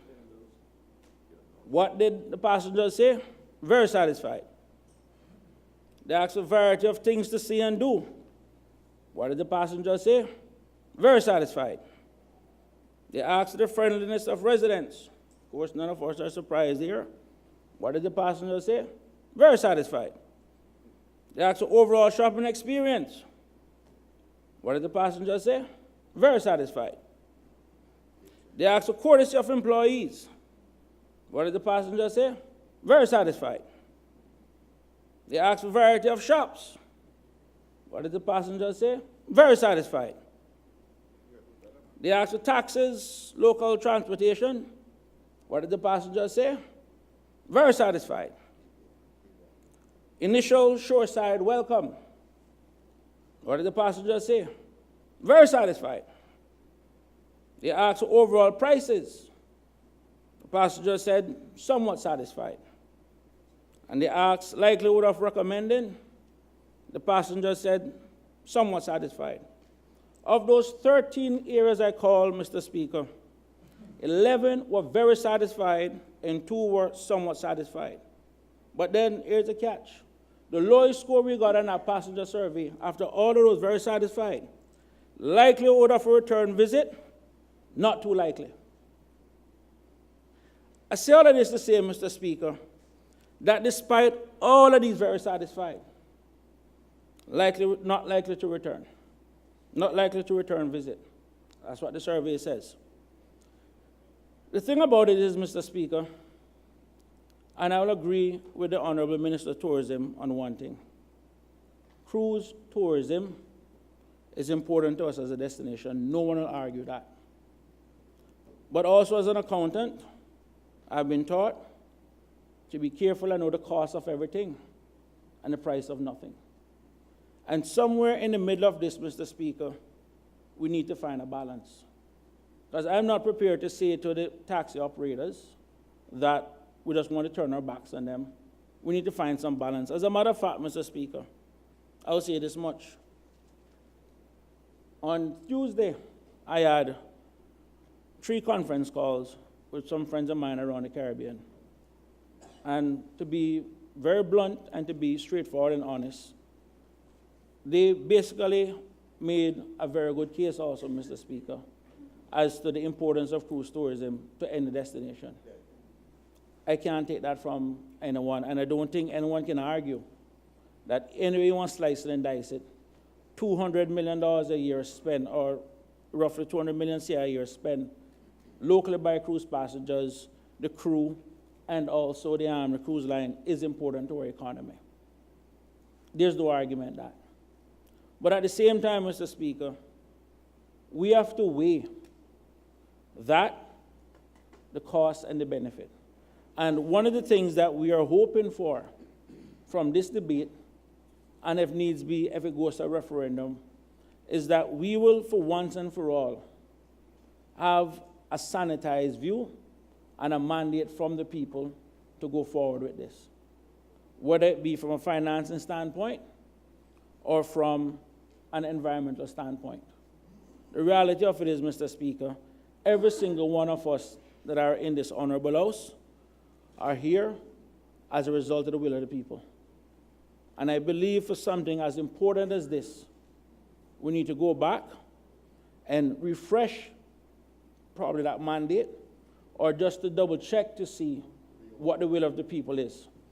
I can tell you, Mr. Speaker, I intend to, once I have returned, God's willing, from dropping my son off to school, to go door to door in my constituency, and with an open mind.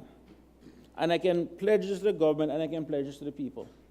While I do have concerns, I am not going to sit down and honestly say that my mind is fully made up whether we should do this or we shouldn't do this.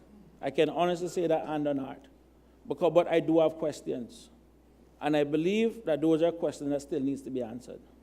And where the comfort that I need, Mr. Speaker, is when the information that goes out in the public that says, oh, we can move our spend, again referring to the ad that appeared in the paper, from 115 US to 230 US.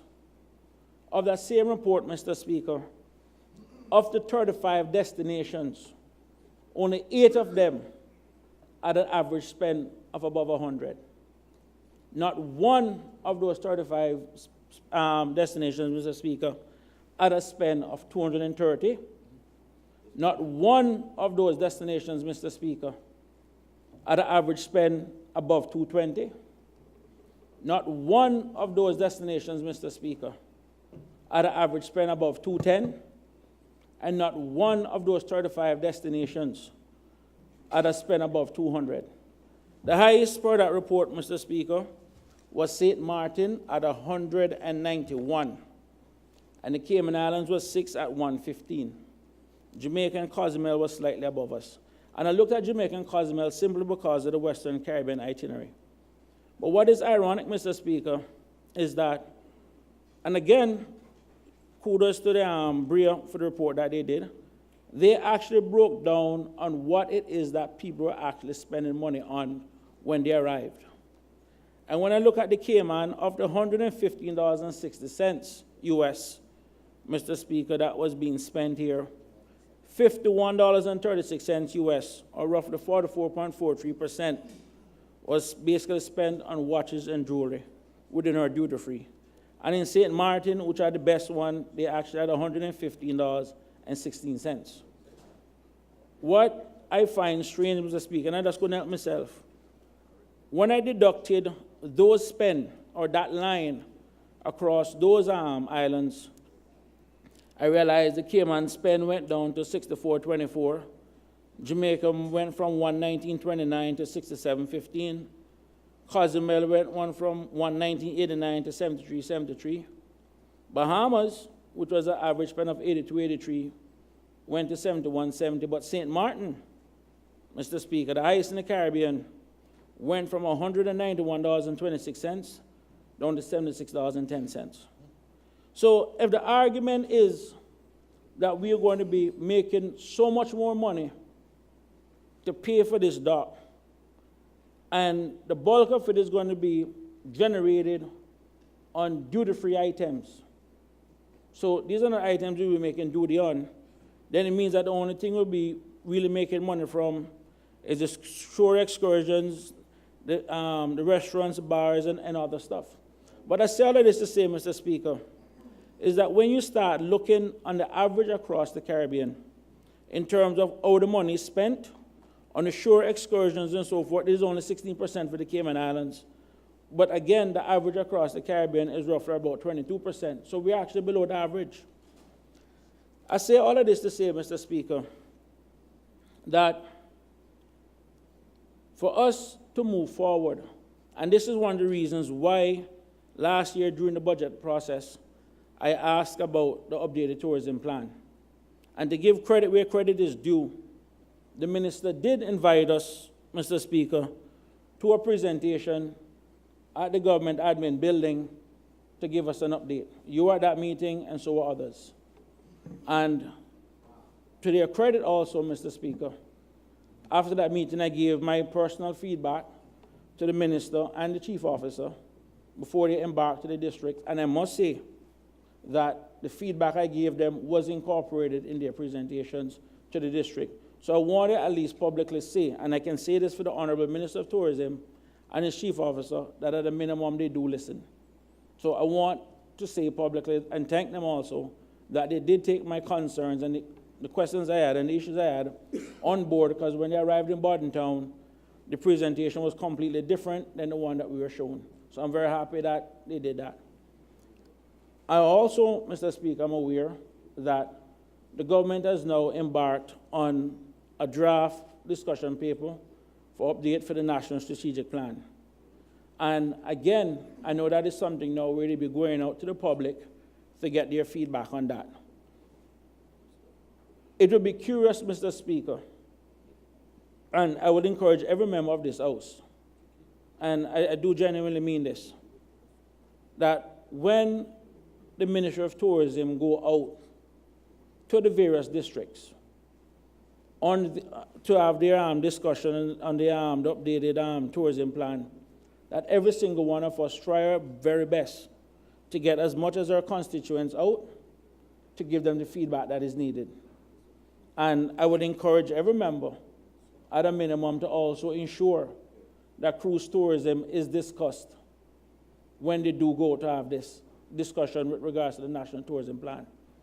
And I say all of this to say, Mr. Speaker, and the comfort that I need and what the people of the Cayman Islands need to make sure of is that the government is making decisions with the right information.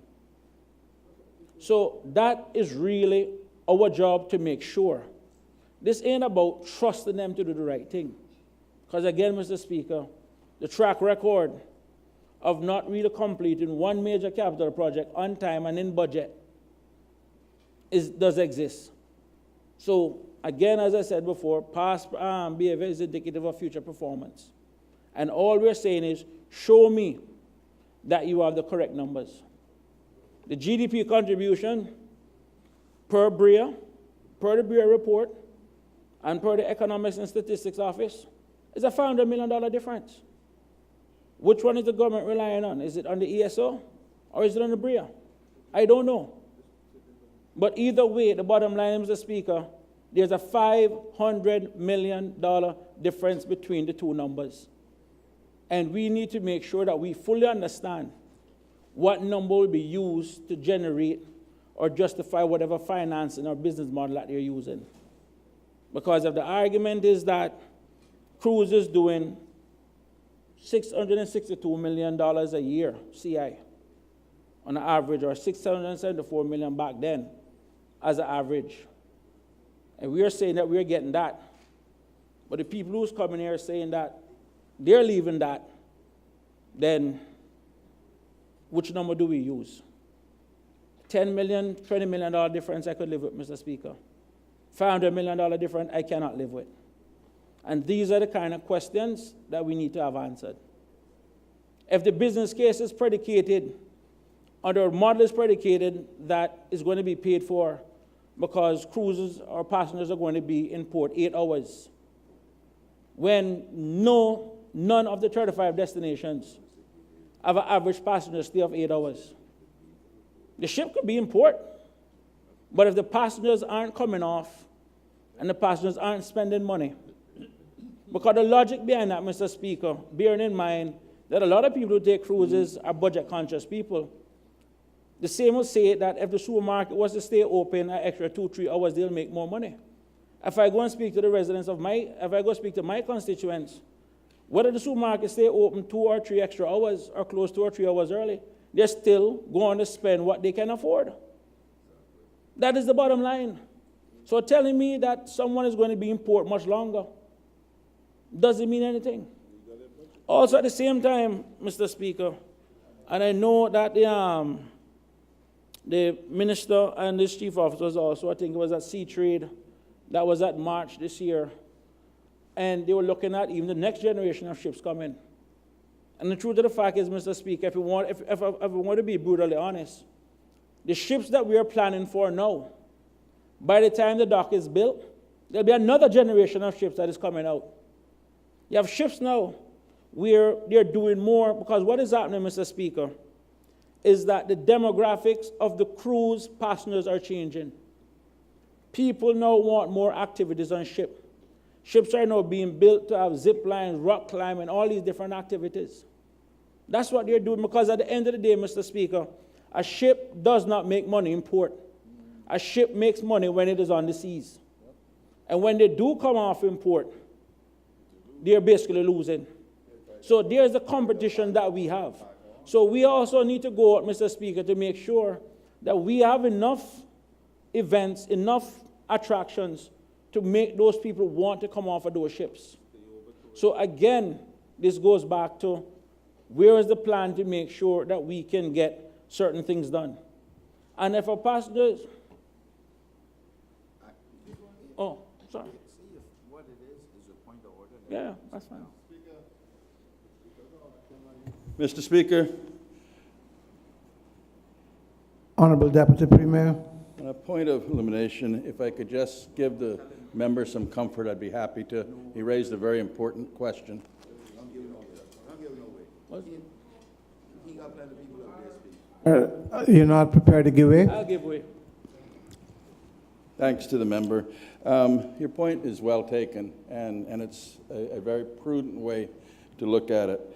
I just wanted to say to you that the different reports that you were asking for, the report is done by PricewaterhouseCoopers. And on page 25, the number that is used for the spend is $115 US per day. And the assumption that they make at the end is that the conclusion is that it is positive in all different respects, the economic benefit to the island. So I hope that helps in some way, and I offer my time that anytime you need to have a conversation, we're quite happy to have it. Thank you, Mr. Speaker. Well, I'm fine. The spend is 115 US and 60 cents per day, Mr. Speaker. I agreed with that number. It was in the Breer's report. What I said is that to get to 230, nobody makes 230. Nobody makes 220. Nobody makes 210. Nobody makes 200. The highest was St. Martin at 191.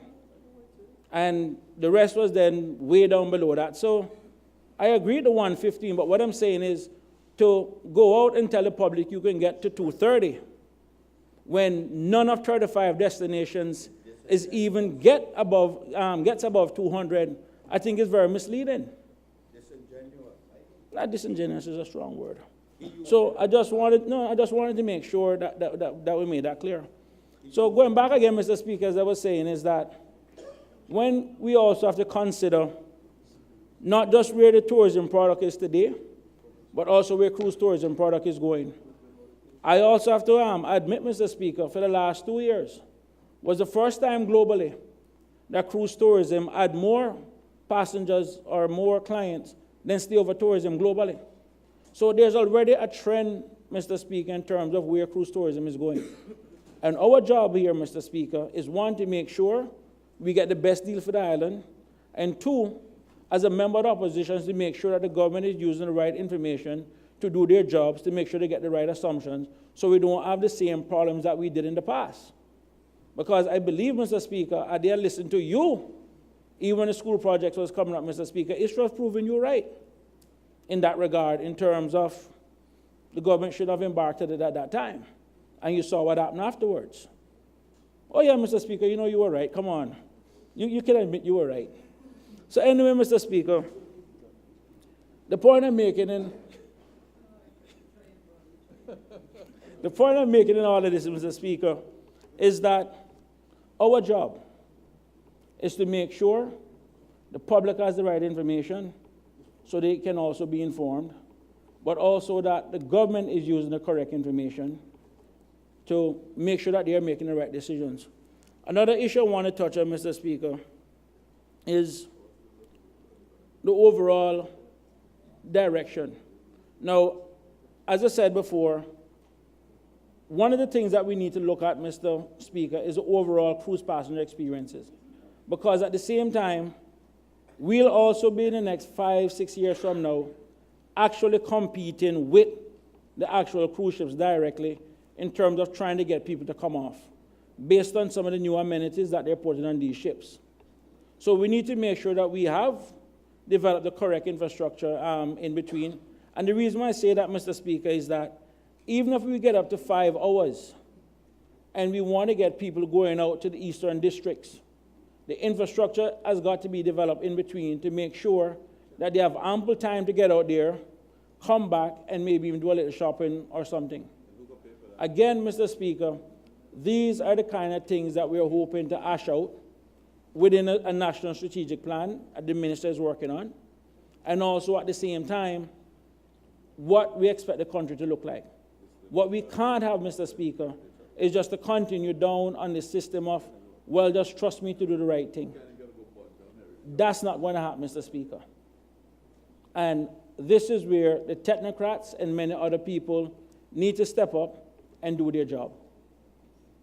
So, Mr. Speaker, when I went back and I looked at where all the conversation went, I had to double check and ask for a copy of the motion to see exactly what it was that we were actually here debating.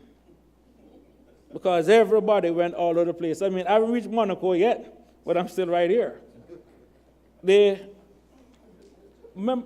just want to just read it back just to refresh. Be it resolved that the government considers holding a referendum to determine if the majority of Caymanians support the proposal for a cruise berthing facility, and that such a referendum be held as soon as possible. And be it further resolved that no contracts to design, finance, build, or maintain the facility are awarded prior to the outcome of the referendum. Mr. Speaker, I wanted those words to sink back into members here. And what I would like for the government at least to do, because the Honorable Minister has already said that what the government is going to do, is while you're going out, publish early the district meetings for the discussion for the National Tourism Plan update. Give us as members of this Honorable House ample time so we can make sure that there's a general turnout. What I would also say, and as I did at the Bordentown meeting, recognizing that I am also a politician, I tried very little to get caught up because at the end of the day, the people need to have their say. We have these avenues available to us. And at a minimum, we don't want to be saying that we're swaying people one way or we're swaying people the other way. What I would ask the members of the public to do is to get a copy of the updated plan, take a look at it, try to have an open mind, and at least avail yourself with information and try to make an informed decision. As I said before, Mr. Speaker, I have not yet made up my mind. I still want to see what the financing model is going to look like, and I still want to see what the environmental impact would be. But at the same time, I also do want to thank the minister and his team. As I said before, they did listen to me. I can't say he doesn't listen. I can't say he doesn't take calls or return calls, and I can say the same of his chief officer. So that much, I don't believe that there's anything sinister or there's anything untoward by the government. All I'm saying is, give us the information that you're using to make your decisions. That's all I'm saying. With that, Mr. Speaker, I recognize it's 11 o'clock. I know my wife is listening. She wants to go to sleep. So, yeah, no, she messaged me. She told me don't be too long because she's listening. Yeah, I do. So I just wanted to say thanks very much. And with that said, I will be voting to support at least a referendum because I do believe the people need to have a say in this. And I'll leave that at that. Thank you all very much. Does anybody, any other member wish to speak? Does any other member wish to speak? Last call. The Minister of Financial Services.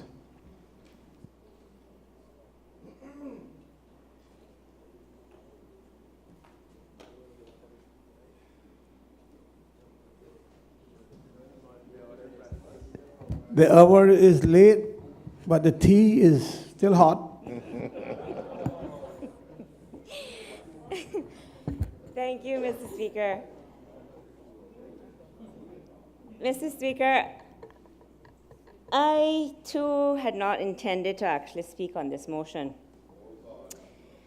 But after listening intently to some of the arguments put forward from the opposition, and Mr. Speaker, I'm going to limit my remarks to a very discrete point because I think you've heard from the side of the government about the position that we've taken and the reasons why, and I don't want to rehash those.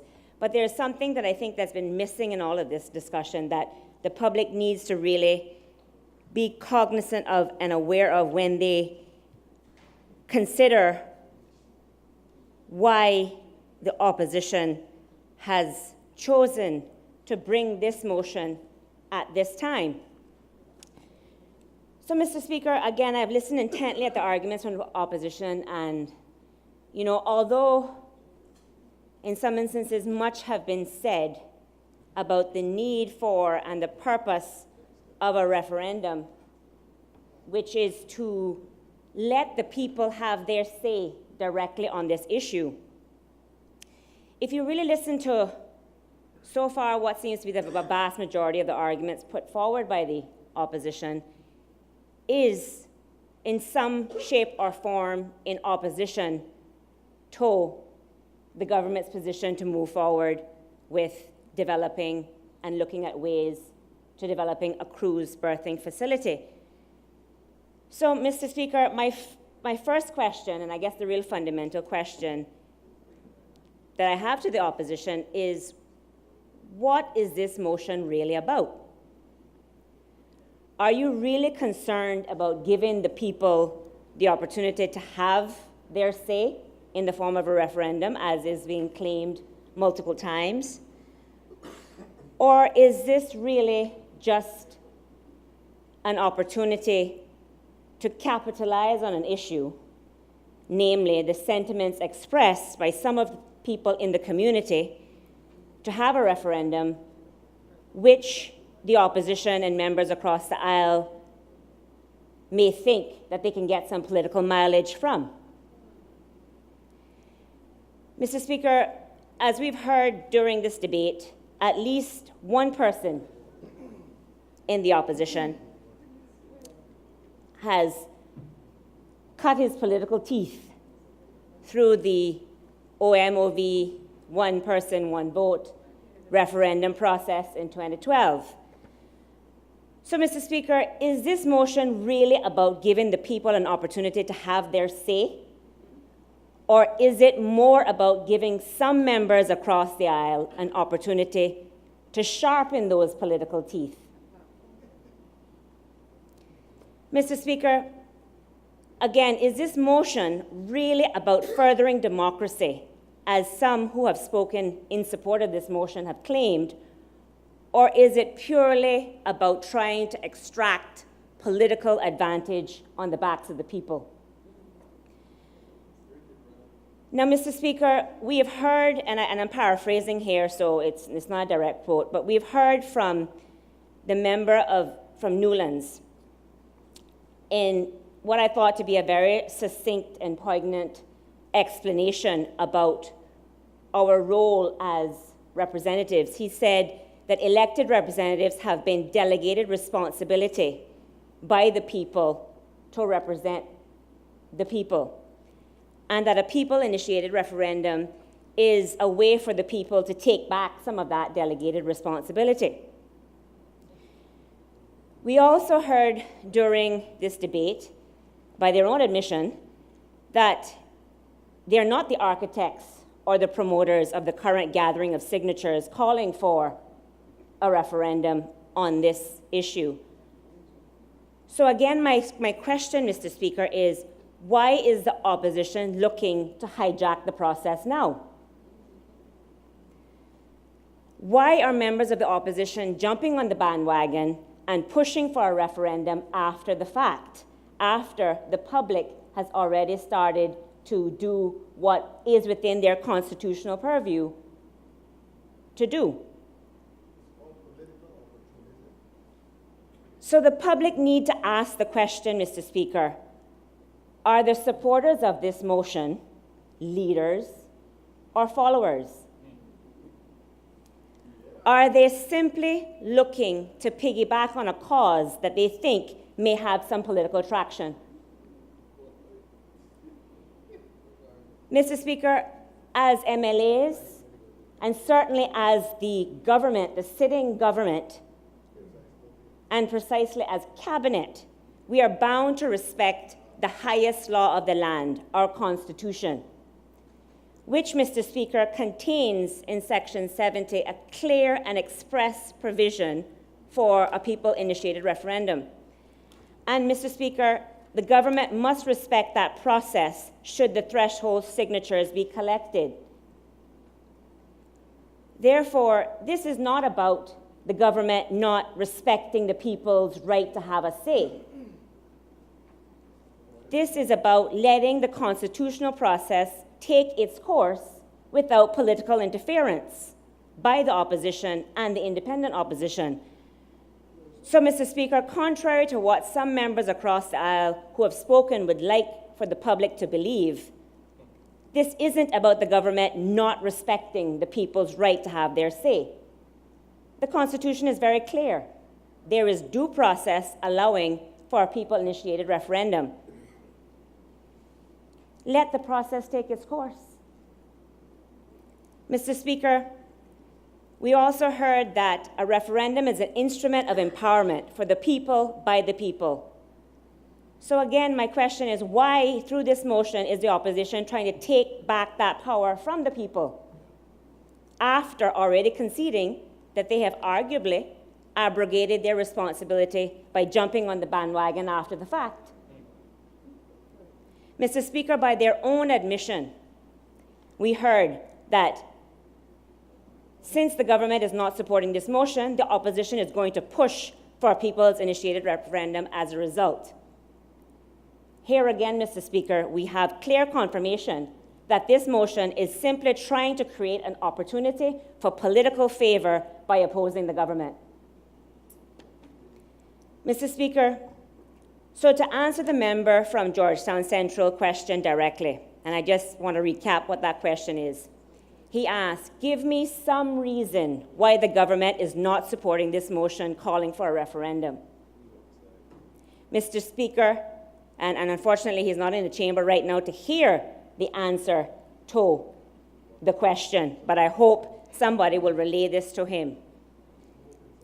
The government is not supporting this motion because this government is not in the habit of playing politics with the people.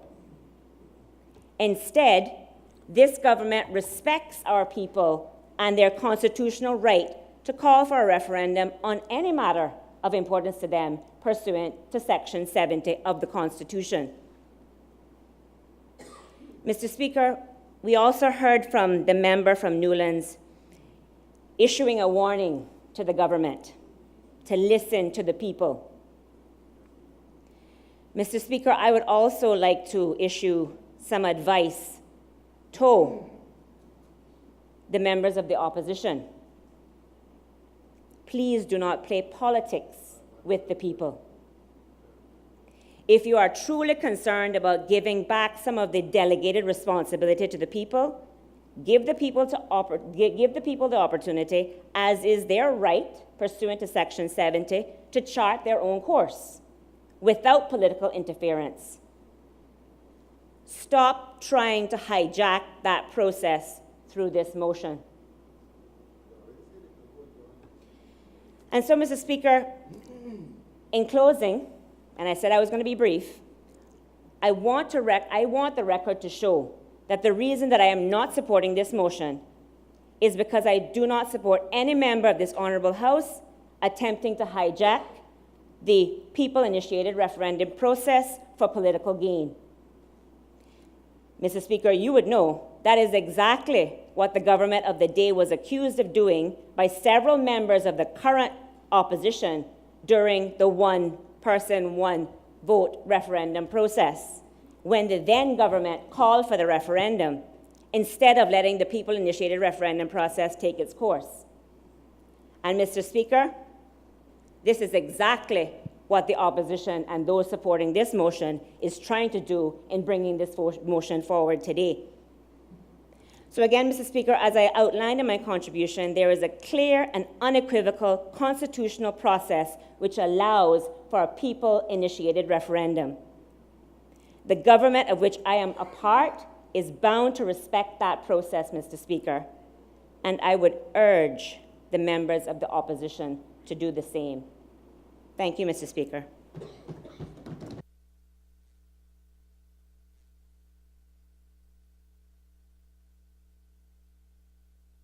Does any other member wish to speak?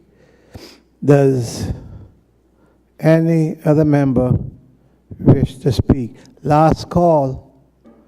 Does any other member wish to speak?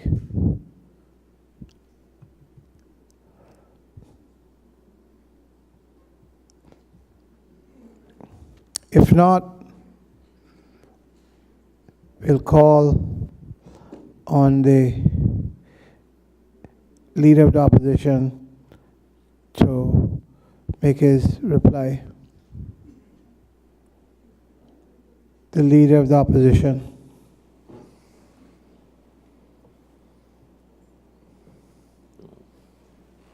Thank you, Mr. Speaker.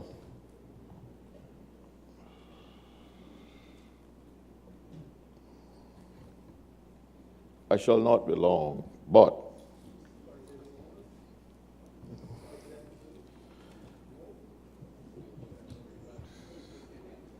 it's not going to take long to debunk the position of the government, especially the last speaker.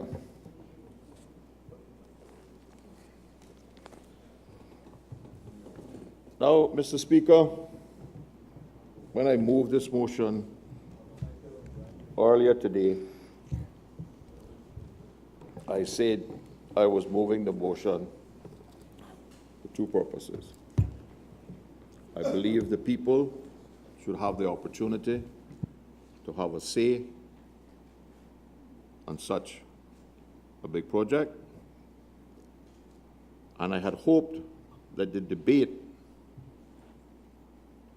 would allow members to provide the general public with information that they don't currently have. I believe it is fair to say, Mr. Speaker, that those on the government bench who spoke provided us with much information, except the last speaker, who decided to drag the debate down a peg or two by talking about the political aspect of it and accusing me and others of wanting to hijack a process and jump on a bandwagon. This motion, Mr. Speaker, by me, was tabled prior to any announcement about a people's initiated referendum. And the reason I brought the motion offering the government the opportunity to call the referendum is clearly laid out in the Constitution. The threshold for a people's initiated referendum, as specified in the Constitution, is 50 plus 1 of all registered voters.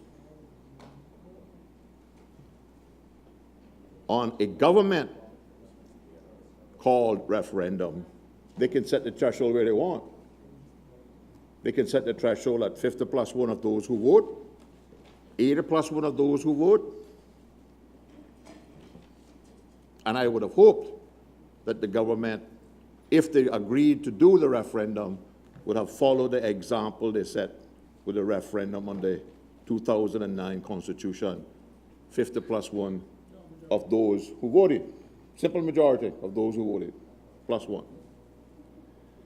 It is unfortunate that some people didn't recognize the difference in the two and why we thought it was necessary to bring the other.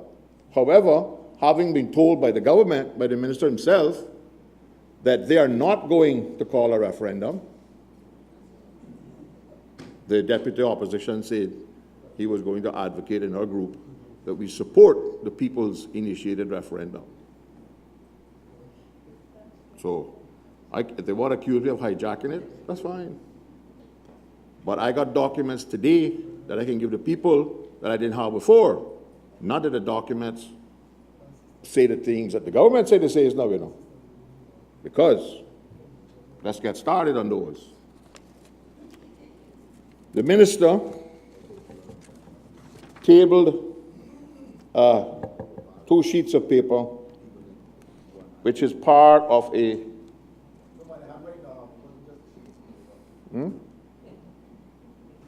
proposed cruise berthing facility, Grand Cayman, environmental statement, non-technical survey, draft.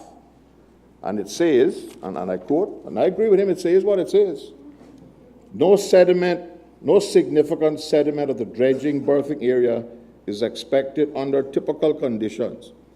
The project will not result in any significant impact on 7 Mile Beach, as no significant sediment transport occurs between Georgetown Harbor and 7 Mile Beach. Right? Mr. Speaker, the underlying title for the photo that these environmentalists use says, wave action during a typical northwester, existing conditions left and proposed project are. Of course, Mr. Speaker, in a northwester, nothing in going from the port to 7 Mile Beach west. But remember now that for many months of the year, we do have some south winds.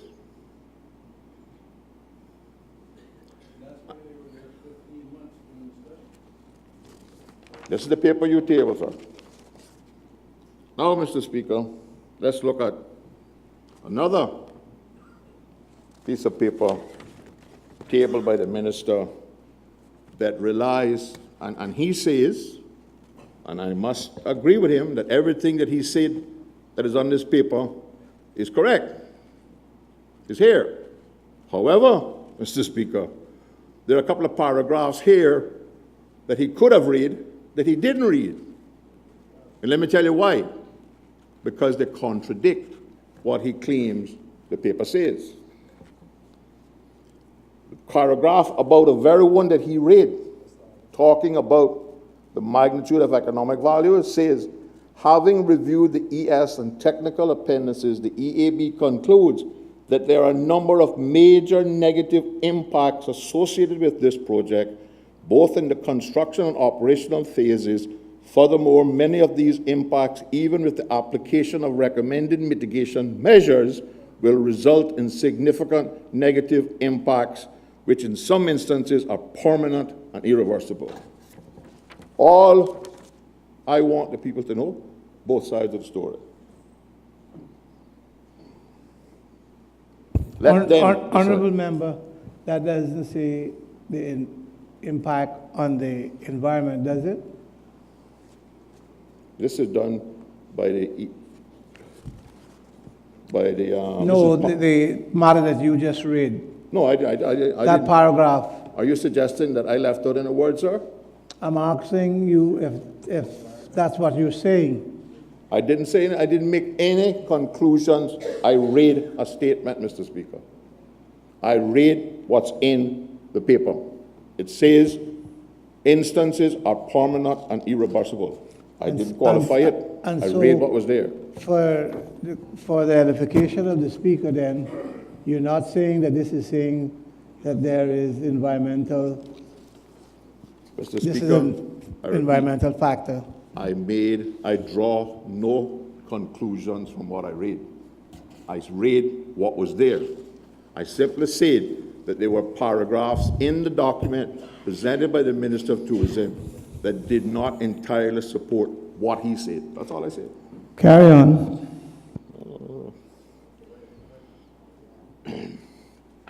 Now, Mr. Speaker, the document tabled by the honorable member from Prospect, Grand Cayman, CBF, addendum to the outline business case, environmental economic appraisal, draft for discussion purposes only.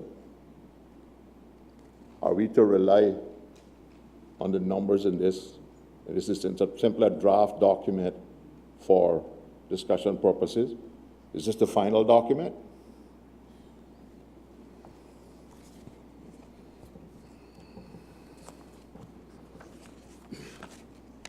And, Mr. Speaker, the other part of it, and this is the addendum to the OBC, the other concerning part for me as a member is that it carries a very broad disclaimer. And I quote, in preparing this addendum, On page.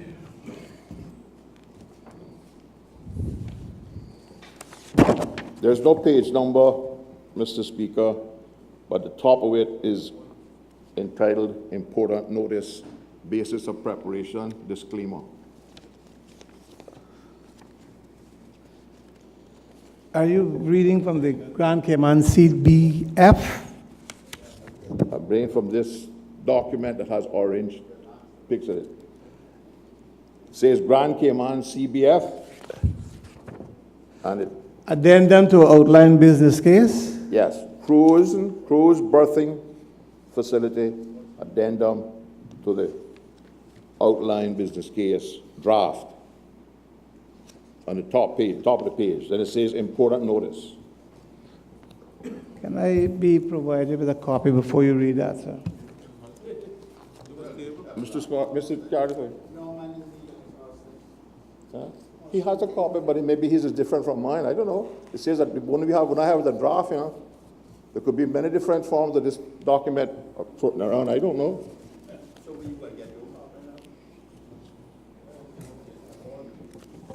I just want him to look at it and send it back to him. See if that matches the one that he has.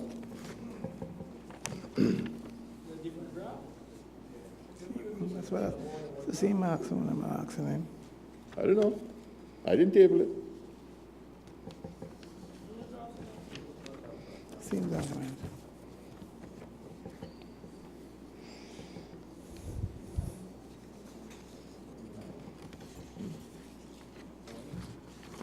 Okay? Okay, Mr. Speaker. It says, in preparing this addendum, PwC must stress that it has relied upon information provided by others, by amongst others, W.F. Braid and Associates and its sub-consultants, the CI government, the Port Authority of the Cayman Islands, the Department of Tourism, the Department of Environment, the National Roads Authority, Caribbean Marine Services, Mott MacDonald Limited, BCQS International. PwC has not performed an audit examination of this information, except where specifically stated. PwC has not sought to establish the reliability of the sources of information presented to them by reference to independent evidence. The economic analysis presented in this report is based on estimates and assumptions and projections of uncertain future events. Accordingly, actual results will vary from the information provided in this report, even if some or all of the assumptions materialize. Such variations may be significant as a result of unknown variables. That's their qualification, not mine.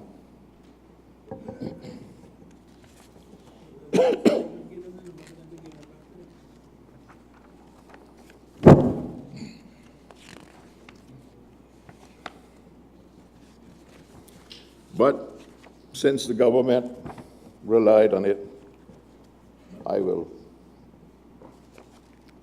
quote from it as well. Yeah?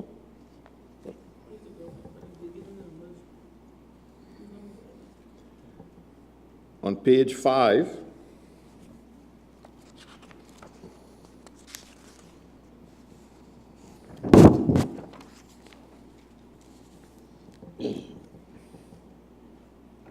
there's some dots in the margin, Mr. Speaker. 1, 2, 3, dot down.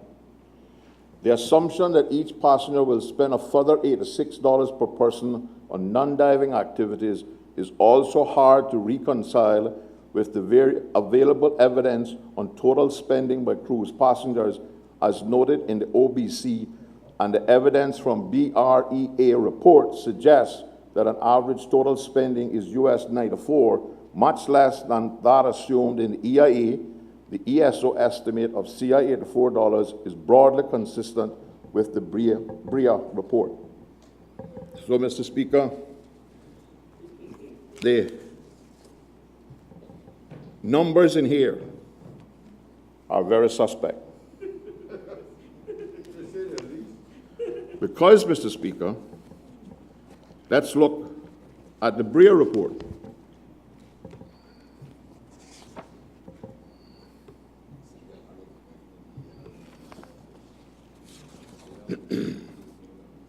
On the Cayman cruise berthing facility. And they make an even bigger disclaimer. They say, we take no responsibility for the accuracy of the market and survey information that has been provided to us by others. This information provided to us has not been audited or verified and is assumed to be accurate. And the OBC update is relying on the figures produced by the BREA report. Mr. Speaker, what we are trying to say from this side is, if the government is going to go into this expenditure and build a cruise port. We believe the people must have the comfort that they're making the decision on the right numbers.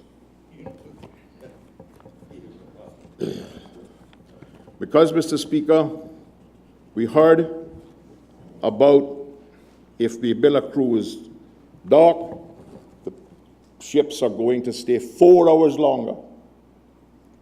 That statement cannot be found in any of this documentation. What this documentation says is, page 5, Cozumel, average hours ashore, 4.77. They have docks.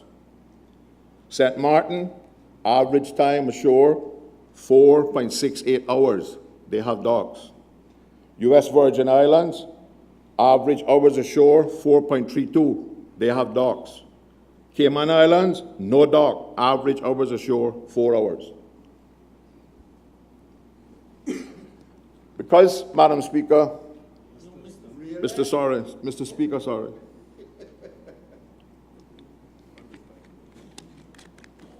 The member from Prospect, you know, sir, was in the right church with some of his interpretation, but he was in the wrong pew.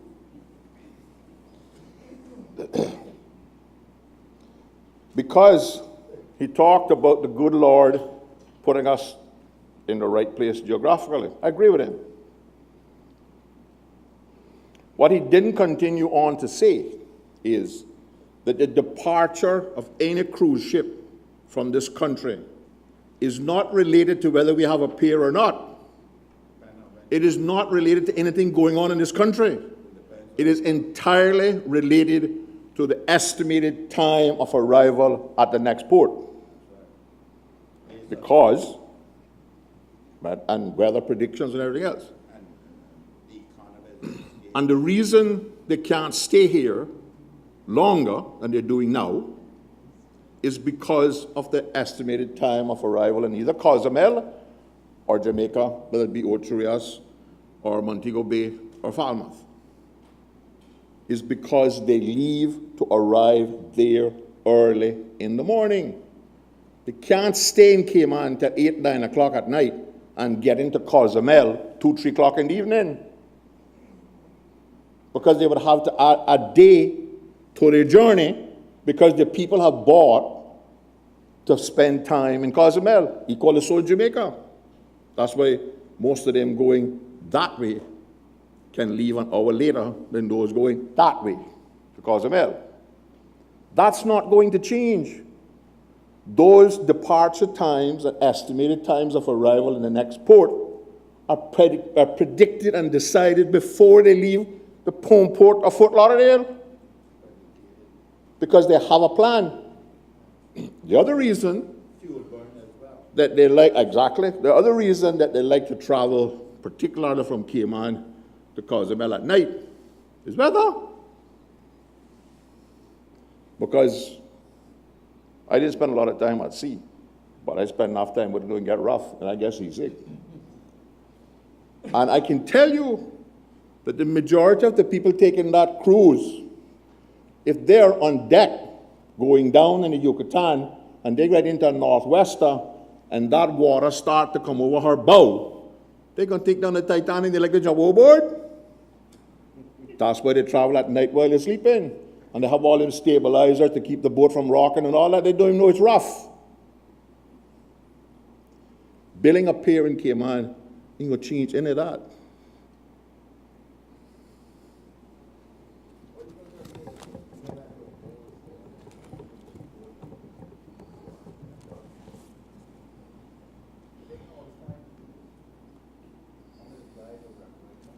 Mr. Chairman, just for completeness, I believe since the update on the outline business case on the port was tabled, I think I should table the original public engagement outline case. So I'd like to lay this on the table, and you can make copies for people.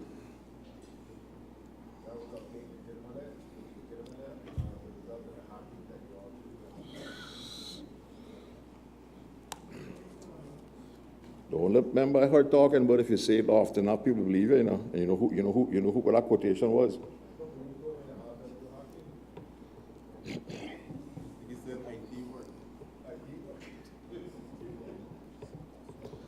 Mr. Speaker, why do cruise lines, why are they building bigger ships? Why?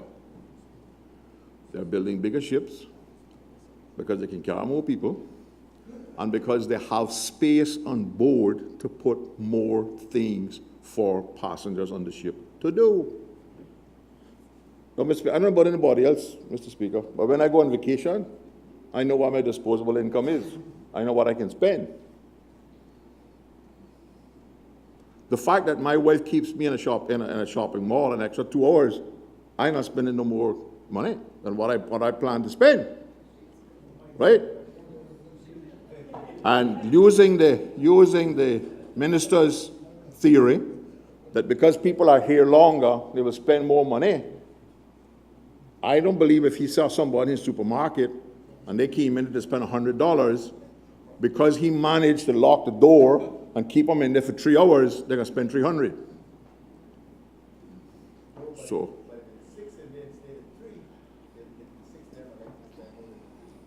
So, Mr. Speaker, while the big cruise lines will bring more passengers, they are not building those cruise liners to bring more passengers to Cayman.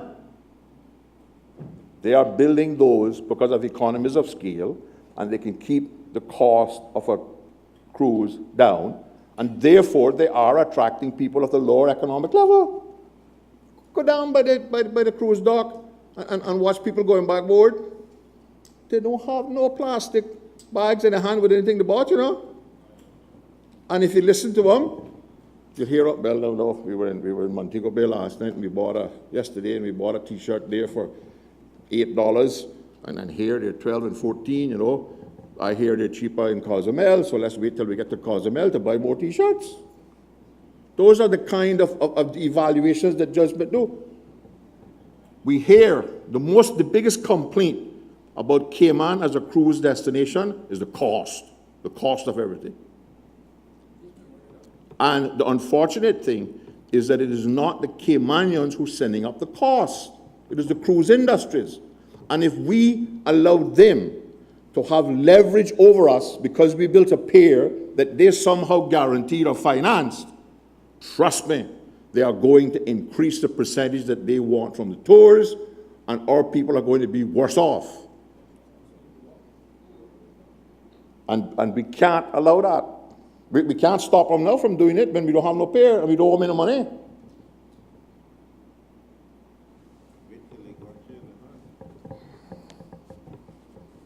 Now, Mr. Speaker, the minister said that he had 7 meetings and that he had discussed with us this cruise berthing facility.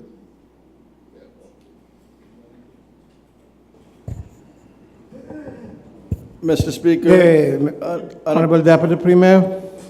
On a point of order, what the minister said was, I had 7 meetings in this country.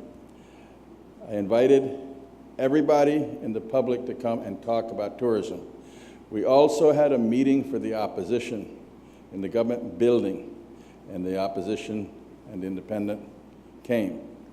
And we were prepared. I stayed there as long as people wanted to talk about tourism. And I identified the 2 meetings that people asked about cruise. It is not the minister's fault that somebody did not ask about cruise. Anybody was entitled, but specifically the minister did not say, I had meetings about cruise. I said I had meetings about tourism.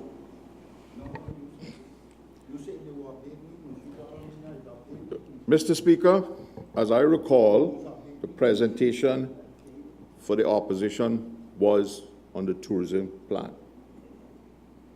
I don't recall any slide presented to us that dealt with cruise pairs or cruise passengers. It was all about planning for stayover tourism, etc., and marketing, Because my conclusion, when we went downstairs, my conclusion was that this plan is only about the three things that were not mentioned.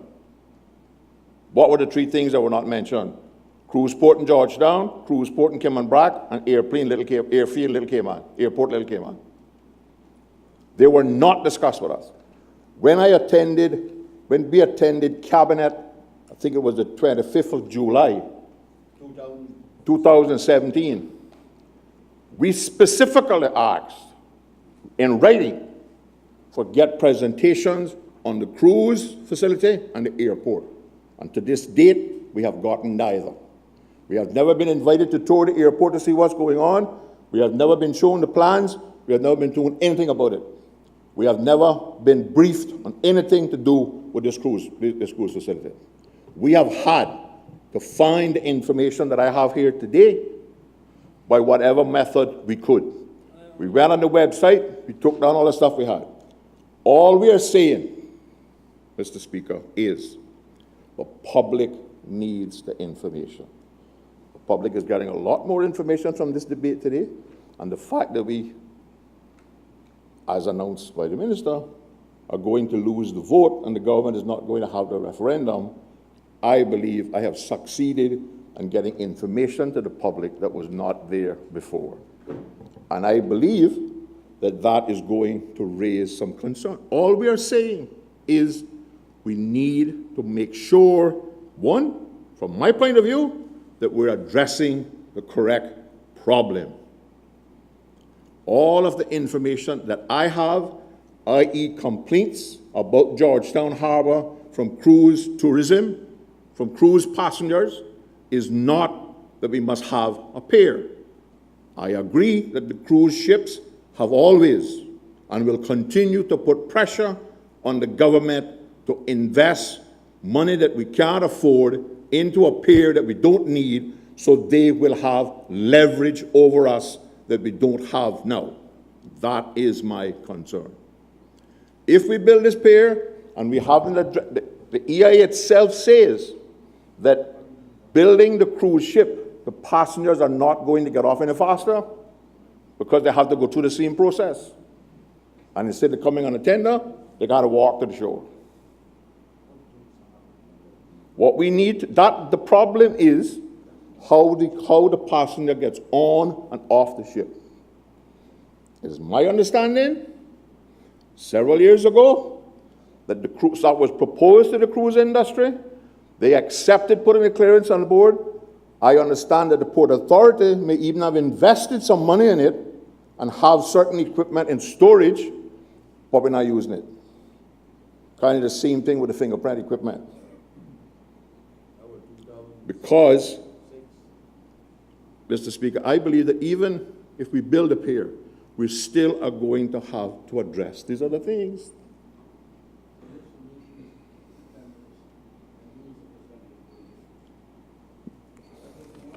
Mr. Chair, Mr. Minister, you shouldn't have went there, you know. You really shouldn't have went there.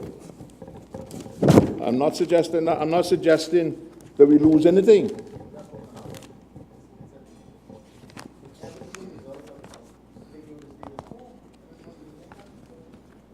We're not talking about sticking with the status quo. I am of the view that if the government concentrates on improving the passenger experience in Georgetown, that the cruise ship will have no choice but to come to Cayman because their clientele is going to demand it. That's what brought back the Freedom Class. That cannot be denied. And what we are not doing is improving the experience of the passenger. Don't believe me? Go down on the dock yourself. Listen to what's going on down there. People shouting at people, come on my bus, etc., all kinds of stuff, right? We need to improve what separates us, and the reason why we can put fees on that those countries that have piers that are helped financed by the cruise industry is not allowed to do is because we try to treat our passengers better. But the way we treat our passengers is deteriorating. It is deteriorating, and we need to arrest it.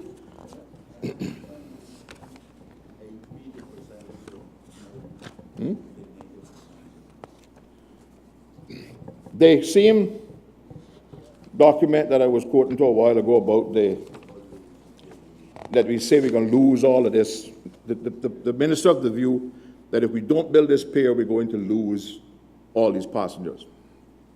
And these are his experts, best in the field, he said.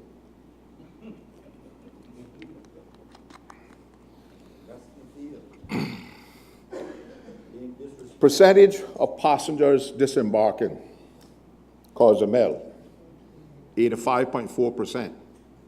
They have dog. St. Martin, 90.4%. They have dog. U.S. Virgin Islands, 90.2%. They have dog. Grand Cayman, 89.8%. So we're building a dog to try to get 0.2%, to get up to 90%. Are you reading from a document, honorable member? Yes, Which document? the same one I quoted to earlier. Honorable member, if you're Cayman. quoting from the Grand Cayman CBF, No. whichever one We you're quote- quoting from, I need to know because I want to see what you're reading. Yeah, look, I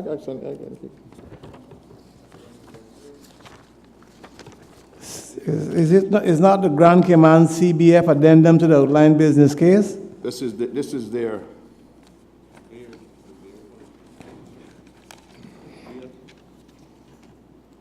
This is Grand Cayman Cruise berthing facility, potential impact on cruise passenger by the Brac one, the one we quoted from earlier. That's the numbers, that's the thing I was just quoting from. Show it to him, bring it back to me.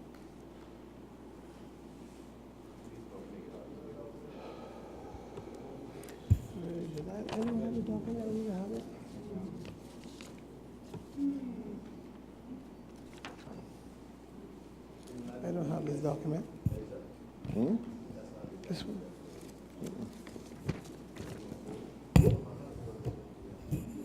You have that? Oh. Are you giving me this document because I don't have it? I give you a copy. I thought you had a copy. I thought that's part of what they had circulated earlier on. The minister quoted from that extensively. You didn't give him a copy when you quoted? No, I don't have any copy of it. Okay, well, I don't intend to refer it again, but that's the only copy I have, so would you please go, Sarge, and take him a copy and give him a copy? I don't know what the member said. Anyway, getting back to the statement about on the October the 15th, in, news? The minister said that from a regional perspective, all of the 22 cruise ports, you gotta take a copy for him. Copy for the speaker and bring my copy back with the whole point. Feedback for the cruise lines affirms the inconvenient truth that the Cayman Islands will continue to lose market share unless a berthing facility is constructed to facilitate the fast, easy, and safe movement of passengers to and from the ships. This was October the 15th, 2015.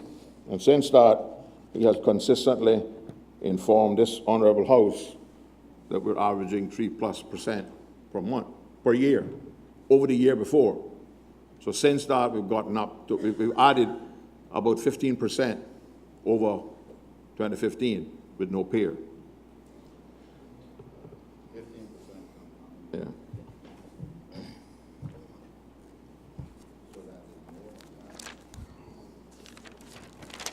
I got the wrong book now. Mr. Speaker,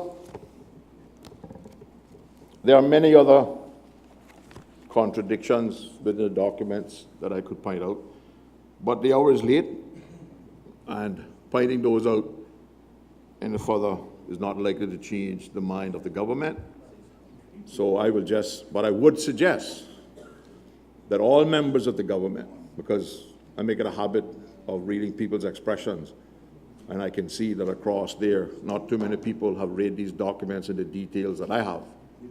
So I would suggest that every member of the government make it their business to read these documents so that you have fully conversed with what you're making a decision on. Because I don't believe, and both of those call for updates to be made when the final design is done, etc. Updates on both the EIA, updates on the business case, etc. So I would recommend that the members carefully read these documents before making the final decision to go forward with this port. And I would also recommend that the minister take a little time to look at possible other causes that are going on that will not necessarily be alleviated but appear, which are contributing to our declining passenger satisfaction in Cayman. Thank you, Mr. Speaker.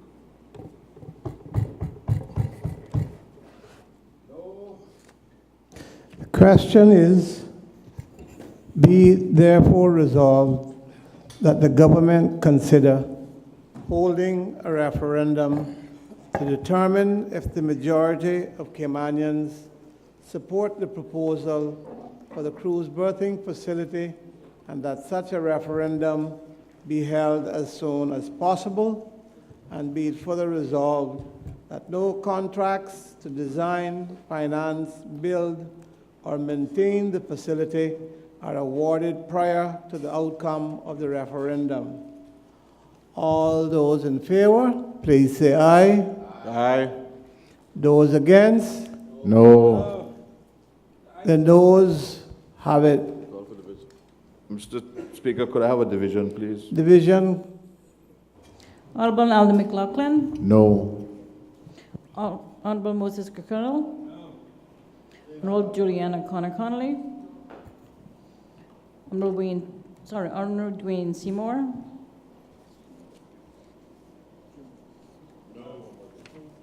Honorable Roy McTaggart. No. Honorable Joseph Hugh. No. Honorable Tara Rivers. Honorable Barney Bush. Captain Eugene Ebanks. No. Ms. Barbara Connolly. No. Mr. David White. No. Mr. Austin Harris. No. Honorable Ezra Miller. Aye. Mr. Alva Saku. Aye. Mr. Kenneth Bryan. Mr. Anthony Eden. Aye. Mr. Christopher Saunders. Yes. Mr. Arden McLean. Absolutely, yes.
Mr. Speaker. So what? I crave your indulgence.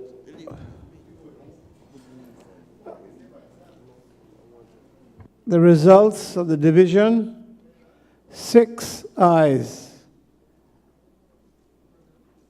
11 noes, 1 absent. Therefore, the motion has failed. Mr. Speaker. The member for Georgetown Central. Thank you, Mr. Speaker. I just want to ask, grave your indulgence to allow me to do one thing that I don't think anybody noticed today, or at least I didn't hear it, but to wish the Honorable Premier a happy birthday. After midnight, gone. Well, I still want to take the opportunity in this evening. That's all right. Regardless if he wishes me or not, I would like to take this opportunity for the public and everybody else to wish the Honorable Premier of the country a happy birthday. Well, Mr. Speaker, just want to wish the acting Deputy Governor happy birthday. Today is her birthday, so midnight her birthday. Called her here, watching the people on the government bench vote no, but that's fine. That's very, very, very magnanimous of all of you. Honorable Premier.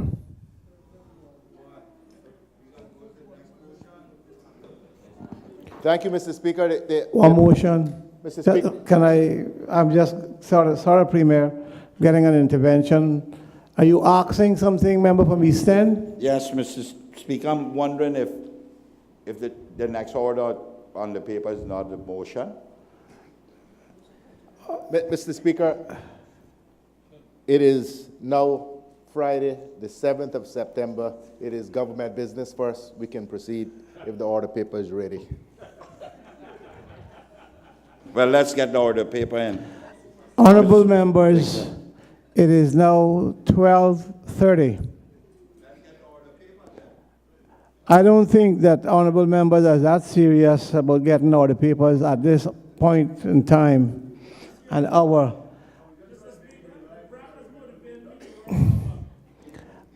Well, we'll test you at this point in time, Honorable Premier. Thank you, Mr. Speaker. Mr. Speaker, I was simply trying to underline the point that Private Members' Day was over. Mr. Speaker, I move the adjournment of this Honorable House until 10 o'clock this morning. The question is that this Honorable House do not adjourn until 10 a.m. this morning, the 7th of September. All those in favor, please say aye. Aye. Those against? The ayes have it. This Honorable House do stand adjourned until 10 a.m. this morning.